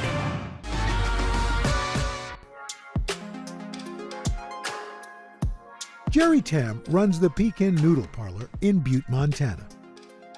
People may know this is the oldest Chinese restaurant in America, but below it is so much history. Despite Pekin's historic status, Jerry says he was never pressured by family to join the business. I never learned to cook until I came back in around 2009, because like any Asian American, my parents wanted all of their kids to go to college, so we all went to colleges around the nation and to get a better education, to become a lawyer, a doctor, and what have you. But I went into fashion, and what was great about that is I got to see the world because of it. In 2004, Jerry even appearing on Bravo's Project Runway. But a few years later, family duty calling him home. And unfortunately, my mom had a stroke, so my dad needed help, taking care of her and taking care of the restaurant. I think it was really hard on my father because they were in a generation where they loved each other every day, and they were just best friends. After Jerry's mom passed, Jerry and his dad began operating Pekin together. He never stopped working, so he was working here all the way until 85, until he couldn't make up the stairs anymore. My father and I spent every day together. I made sure he was healthy all the way till the end, the best of my ability I can do. My father passed in November, and it was really, heartbreaking. He didn't want to say goodbye to my sisters or me or this restaurant or the community. He loved Butte, Montana.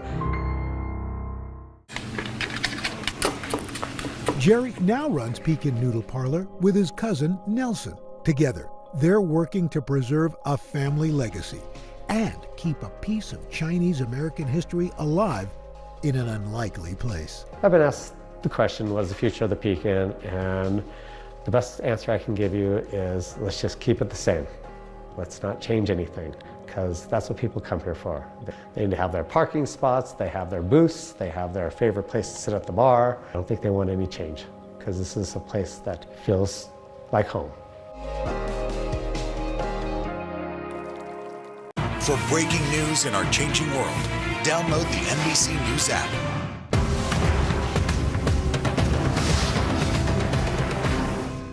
Top Story with Tom Llamas, weeknights at 7 on NBC News Now. For breaking news in our changing world, download the NBC News app. To stand on the edge of the cliff and jump takes a lot of guts.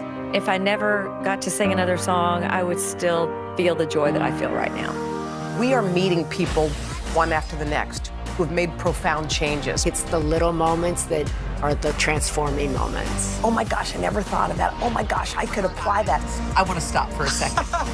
In season 2, I think you're going to be blown away by the life lessons. Join Hoda for new episodes of her podcast, Making Space. Listen now. To cover the news, you have to be in it. This is how so many towns and cities are protecting themselves. You can actually see they're pushing the gates open every night. It's your news playlist. Top Story with Tom Llamas, weeknights at 7 on NBC News Now.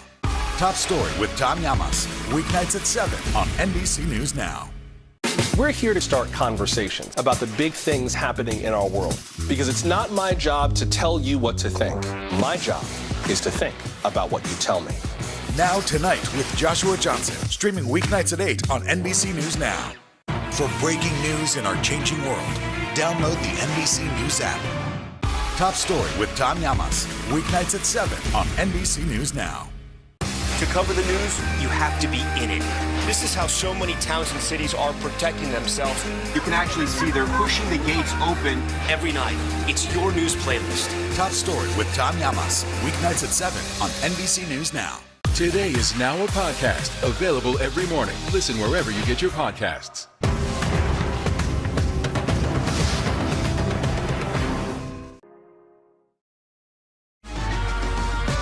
While New York City is home to America's largest Chinatown, the honor of the oldest goes to San Francisco, and that's where the Far East Cafe is located. It is one of the last remaining historic Chinese banquet halls. After a 2-year hiatus, this celebrated venue hosted the 64th annual Miss Chinatown USA pageant, a Lunar New Year tradition.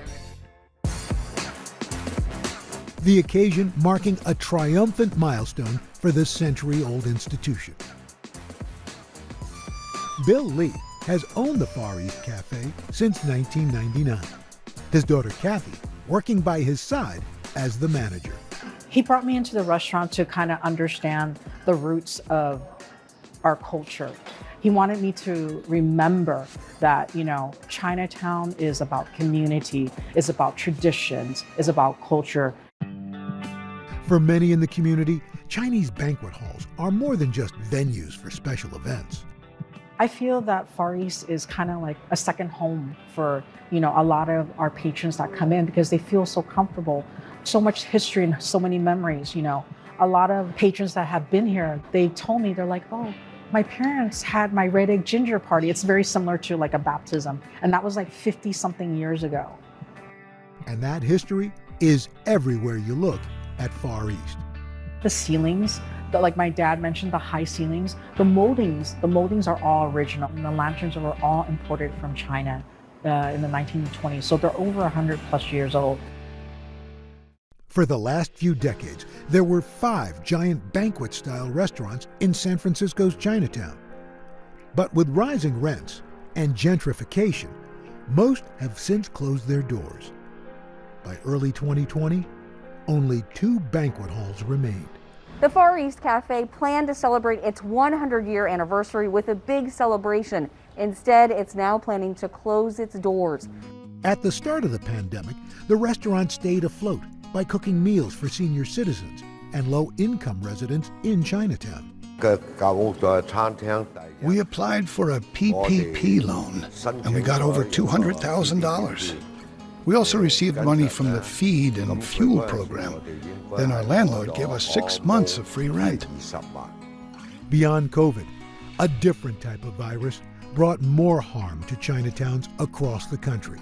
Anti-Asian hate crimes soaring by nearly 340% in 2021. When this started happening, I felt very, very sad and also very angry because I'm like, why is this happening to Chinatown? Why is it happening to our community? You know, for these people to target elderly people, to push them down, to rob them, don't they realize that they have grandparents too, or they have parents that are that age? And if that happened to their parents, how would they feel? People saw the attacks when they watched the news and heard reports, and they got even more scared.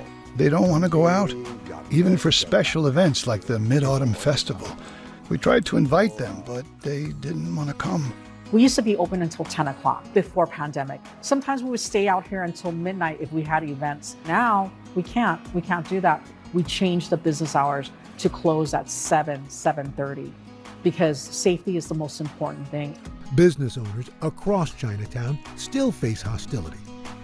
George and Cindy Chen opened China Live in 2017.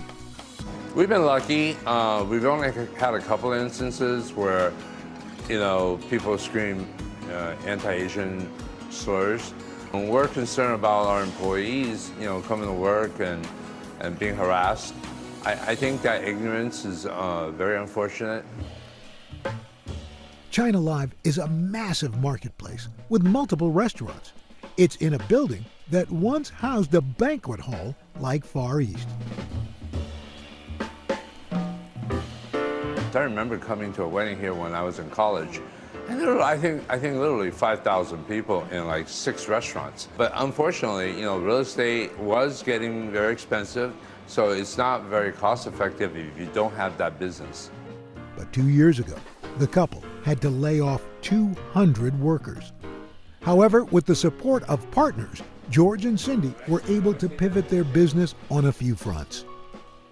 We did, the ghost kitchen was selling outside our box. So we have 10 locations in the Bay Area, from San Jose to Berkeley, and they can order food from those ghost kitchens. Ghost kitchens prepare restaurant-quality food exclusively for delivery or takeout. We sold so many Peking ducks, we didn't know what to do with all the duck fat. So what do? You make popcorn with it. So that's why we have a duck fat popcorn. As business picked up, China Live was able to rehire 100 workers. Despite an uncertain future, these restaurants remain hopeful that business will rebound. There's more police presence. People are more, as a community, standing up for ourselves, making sure that we have the buddy system, making sure that we're together and we feel safe, that we're walking together, that we have each other's back. Dining out is an essential part of life, right? What more fun is to look forward to having dinner with friends you haven't seen at a new place or an old favorite place. But some old favorites just can't be replaced. During the pandemic, many restaurants have shut down.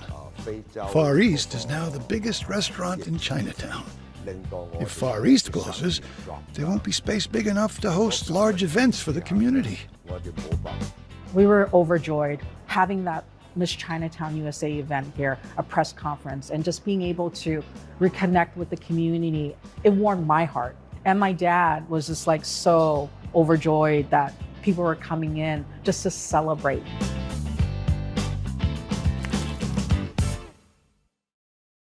Top Story with Tom Llamas, weeknights at 7 on NBC News Now. We'll meet Ukrainians who are defending their country one block at a time. When you were still in Kiev, could you hear the bombing? My name is Lester. Who's this? Top Story with Tom Llamas, weeknights at 7 on NBC News Now. To cover the news, you have to be in it. This is how so many towns and cities are protecting themselves. You can actually see they're pushing the gates open every night. It's your news playlist. Top Story with Tom Llamas, weeknights at 7 on NBC News Now. Making Space, the inspirational podcast from Hoda Kotb. Listen now. To cover the news, you have to be in it. This is how so many towns and cities are protecting themselves. You can actually see they're pushing the gates open every night. It's your news playlist. Top Story with Tom Llamas, weeknights at 7 on NBC News Now. For breaking news in our changing world, download the NBC News app. Sometimes the news can be difficult and overwhelming for kids to understand. Ukraine and Russia. Could you help me understand what's going on? So to help make sense of it, we've created a newscast just for them. We hope your family will watch Nightly News Kids Edition. For breaking news in our changing world, download the NBC News app.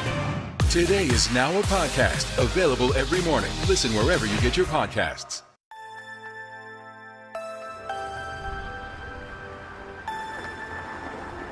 To learn more about the future of Chinese American restaurants, I went to visit Chef Lucas Sin in New York City. This savvy chef is on a mission to save mom and pop shops from closing and putting a spin on the classics.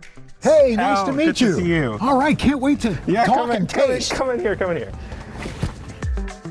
Lucas was born and raised in Hong Kong. Growing up, he had never heard of dishes like General Tso's chicken.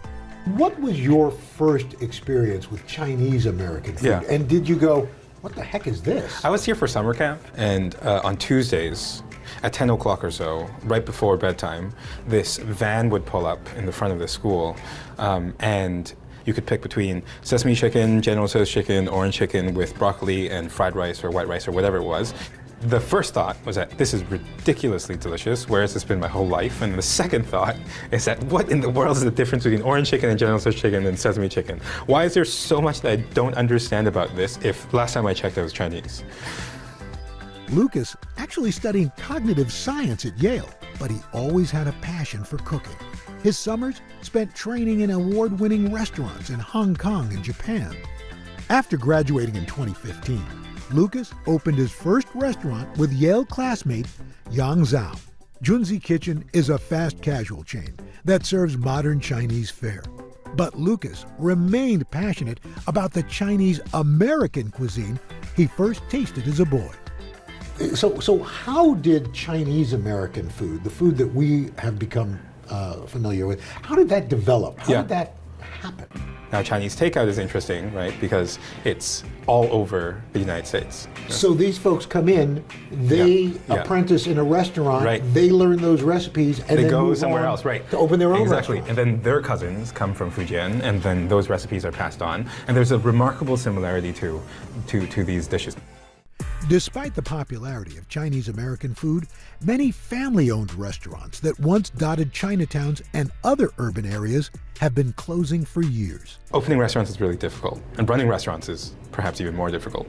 These moms and dads open these restaurants so that their kids can go to university and become lawyers and doctors and television hosts and whatnot. And now they're finally able to do that. They don't need to run these restaurants anymore, right?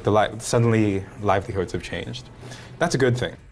Lucas and Young hatched an idea to help smaller businesses in 2019.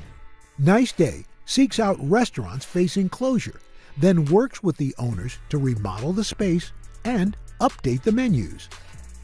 The pandemic stalled the team's initial plans, but the second location in Long Island is slated to open this spring. It's important to me that these new Chinese American takeout restaurants that we're building called Nice Day work with the previous generation of owners, because they have a lot of knowledge that we don't. They know their customers, they know what sells, they know how to cook these dishes, they have recipes. You raise an interesting point, Lucas, in that you talk to these retired Chinese restaurant owners.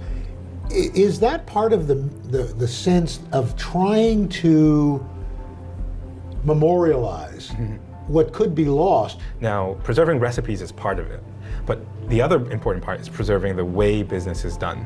Chinese takeout restaurants are one of the few restaurants in the world that if they're open from, let's say, 11 to 10, the work hours are 11 to 10. They don't have any prep hours. The same cooks that do the wok stir fries are also prepping during the day. It's ridiculously efficient, and it's got to do with the setup and the way that the kitchens are run, but it's also important to us that we give back to this last generation and that we can make sure that owners who want to retire can retire well, and that that legacy can be preserved in a new type of American Chinese takeout restaurant. While Nice Day pays homage to popular Chinese-American recipes, Lucas has been celebrated for his innovative fusion dishes. In 2021, he was named one of Food and Wine's best new chefs. We serve a mapo mac and cheese here, which is a variation on that dish. It's fusiony and it's silly and it's just an attempt to do something ridiculous. It doesn't make any sense. It betrays every chef sensibility that I have, but unfortunately it's delicious and it's interesting and it gets people talking. Finally, it's time to eat. Lucas showing me how to make his signature dish. How do we get started? So the mapo mac and cheese, the mac and the cheese elements are rigorously American. This is elbow macaroni, right? Cooked halfway. And this is Velveeta. But the mapo element is going to be in the form of a mapo sauce, if you will. The last two elements that really sort of take this over the edge is Chinese sausage. Oh. It can function like bacon, and some dried shiitake mushrooms that we've rehydrated. So to start off with, we're just going to cut a couple of things. And this tofu we will then put into the deep fryer. This concludes the chopping portion of our program. Next, garlic and ginger are cooked till fragrant. Then, spicy bean paste and soybean paste are added to start the sauce. Mushroom broth is added, the mixture brought to a boil so the flavors infuse. Can I give that a try? Yeah, absolutely. Okay, here you go. So your left hand's on the wok? Yeah. Yes. I can't get any altitude on this thing. Nothing's coming up. That's why the pros do it, baby. At this point, everything's smelling quite good. So the macaroni is going to go in, as well as the soup we just made. Once it's boiling and happy, 2 slices of the best Velveeta American cheese. Wait for that Velveeta to melt. You see that sauce is already beautifully tied together.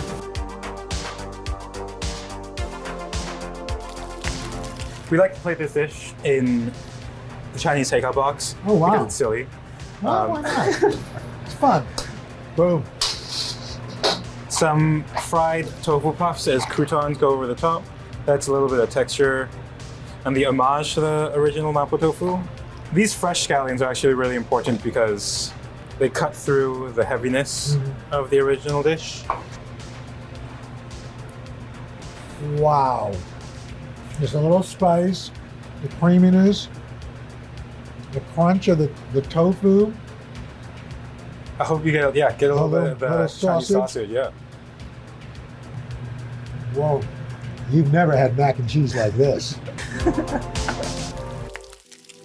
Amid a global pandemic, changing family dynamics, and anti-Asian racism, Chinatowns across America and the communities that sustain them face a challenging road ahead. Every business that is open right now is still fighting for its life. And I think that the best way to fight the anti-Asian hate is to show our love for the community. Come to Chinatown or your local Asian American Pacific Islander restaurant, store, market, give them your business. We have lost so much during the pandemic, and I think it makes us all so much more conscious that we have to protect what we love. Hi there, I'm Jill Martin. I'm 45 years old, and I was single for 44 years. But once I fully found myself, I found my love. On the Today Show, I share the latest trends and inspirational stories. But a tale I haven't totally gotten into, I got engaged twice to the same man. And now I know the golden rule to be happy for all of my tomorrows. Hi guys, I'm Tinks. I've dated in London, New York, LA, and San Francisco. Now I use my tiny microphone to give out advice to millions of people on how to date, have fun, and be true to yourself. Hi, I'm Tracy McMillan. I'm 57 years old. I'm a relationship coach, TV host, author, and mom. And I have worked with thousands of people on their love lives, and I can tell you this. It is not about finding the right person, it's about being the right person.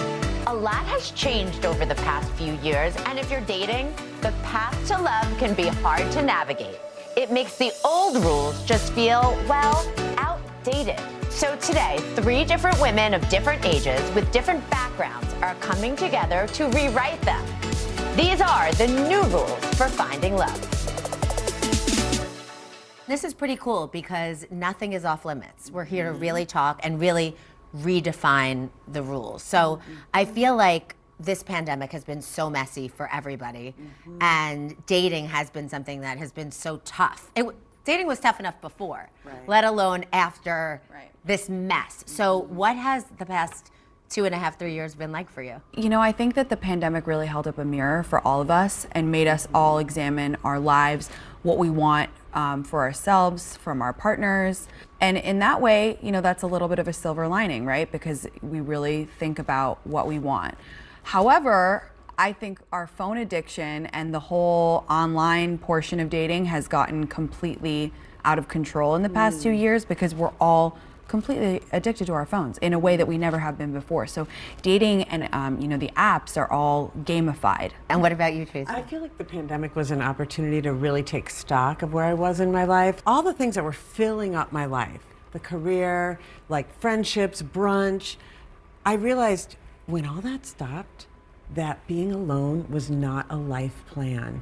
Like, I needed to pay more attention to my personal relationships. I could relate to what you both said. You know, I like to concentrate on silver linings, especially after this mess. And what I've gotten, broad stroke, the breadth of it, is to really go narrow and deep. I started the pandemic breaking up with my fiance and ended it planning a wedding. Wow. Well, we've been video dating, if you will, with some singles and couples.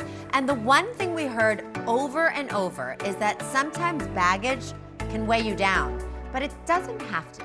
Take a look. I was married twice and I got divorced, so I started over again. So for the last 2 years, I've been online dating. I did fall for someone and I had a big disappointment. I got an email from a woman asking what was happening with me and her boyfriend, who she had been dating for 2 years. And then it came out very quickly. He's been dating many, many women, 6 to 8 that I know of, letting them all think that it was exclusive and creating this alternate life for each of those women. So it makes getting back into the dating pool again even a little scarier, but I'm trying.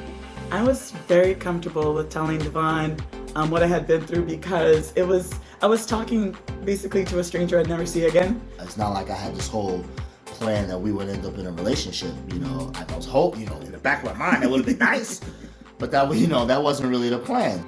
You made it so easy to talk to you. I think little by little, I showed you a little more of my anxiety. I used to hide it.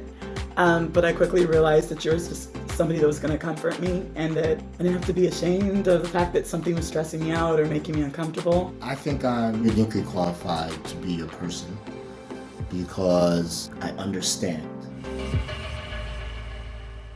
So we're all going to call ourselves out here because we agreed to all be honest. Yes. So you've been divorced, Married. 1 or 2? I've been married and divorced 3 times. Now, the thing that was important was that I had learned my lessons. At the end of my 3rd marriage, I was like, oh, wow, I am doing every single thing wrong in relationships. I had to look at myself, take the whole relationship house down to the studs and do it different. What were you doing wrong? Like, what was the biggest? Oh, I was believing in the romantic fantasy. I was like, I had a lot of things where I could not tolerate uncertainty. So what that meant is that I got in relationships that were all on from moment one. That's a big thing. Big red flag. Tolerating, like not living in the unknown. Yes, living because, in the gray. Yes, and I couldn't tolerate that. So I ended up getting in relationships where the only qualification is that you weren't going to leave me from day one. And that comes out of my personal history, out of my baggage. My baggage is I was a foster child. I was given up. Like, I had a lot of intense stuff that I was bringing into my relationships that I needed to process before I was going to be able to form a secure attachment. So by the time I got in the relationship I'm in now... Was he hesitant, like, hey, yes, she's been divorced 3 times, He like there's was a red flag here? Yes, he was like, that's a concern. Right. And I was like, okay, here's what I can say. I have not lived with or married anyone in 16 years. I did my work. Right. I have to be responsible for my life and everything I create. That's a big thing. So it's interesting because you say that you give advice. Yes. And I say you're like, yes, I do.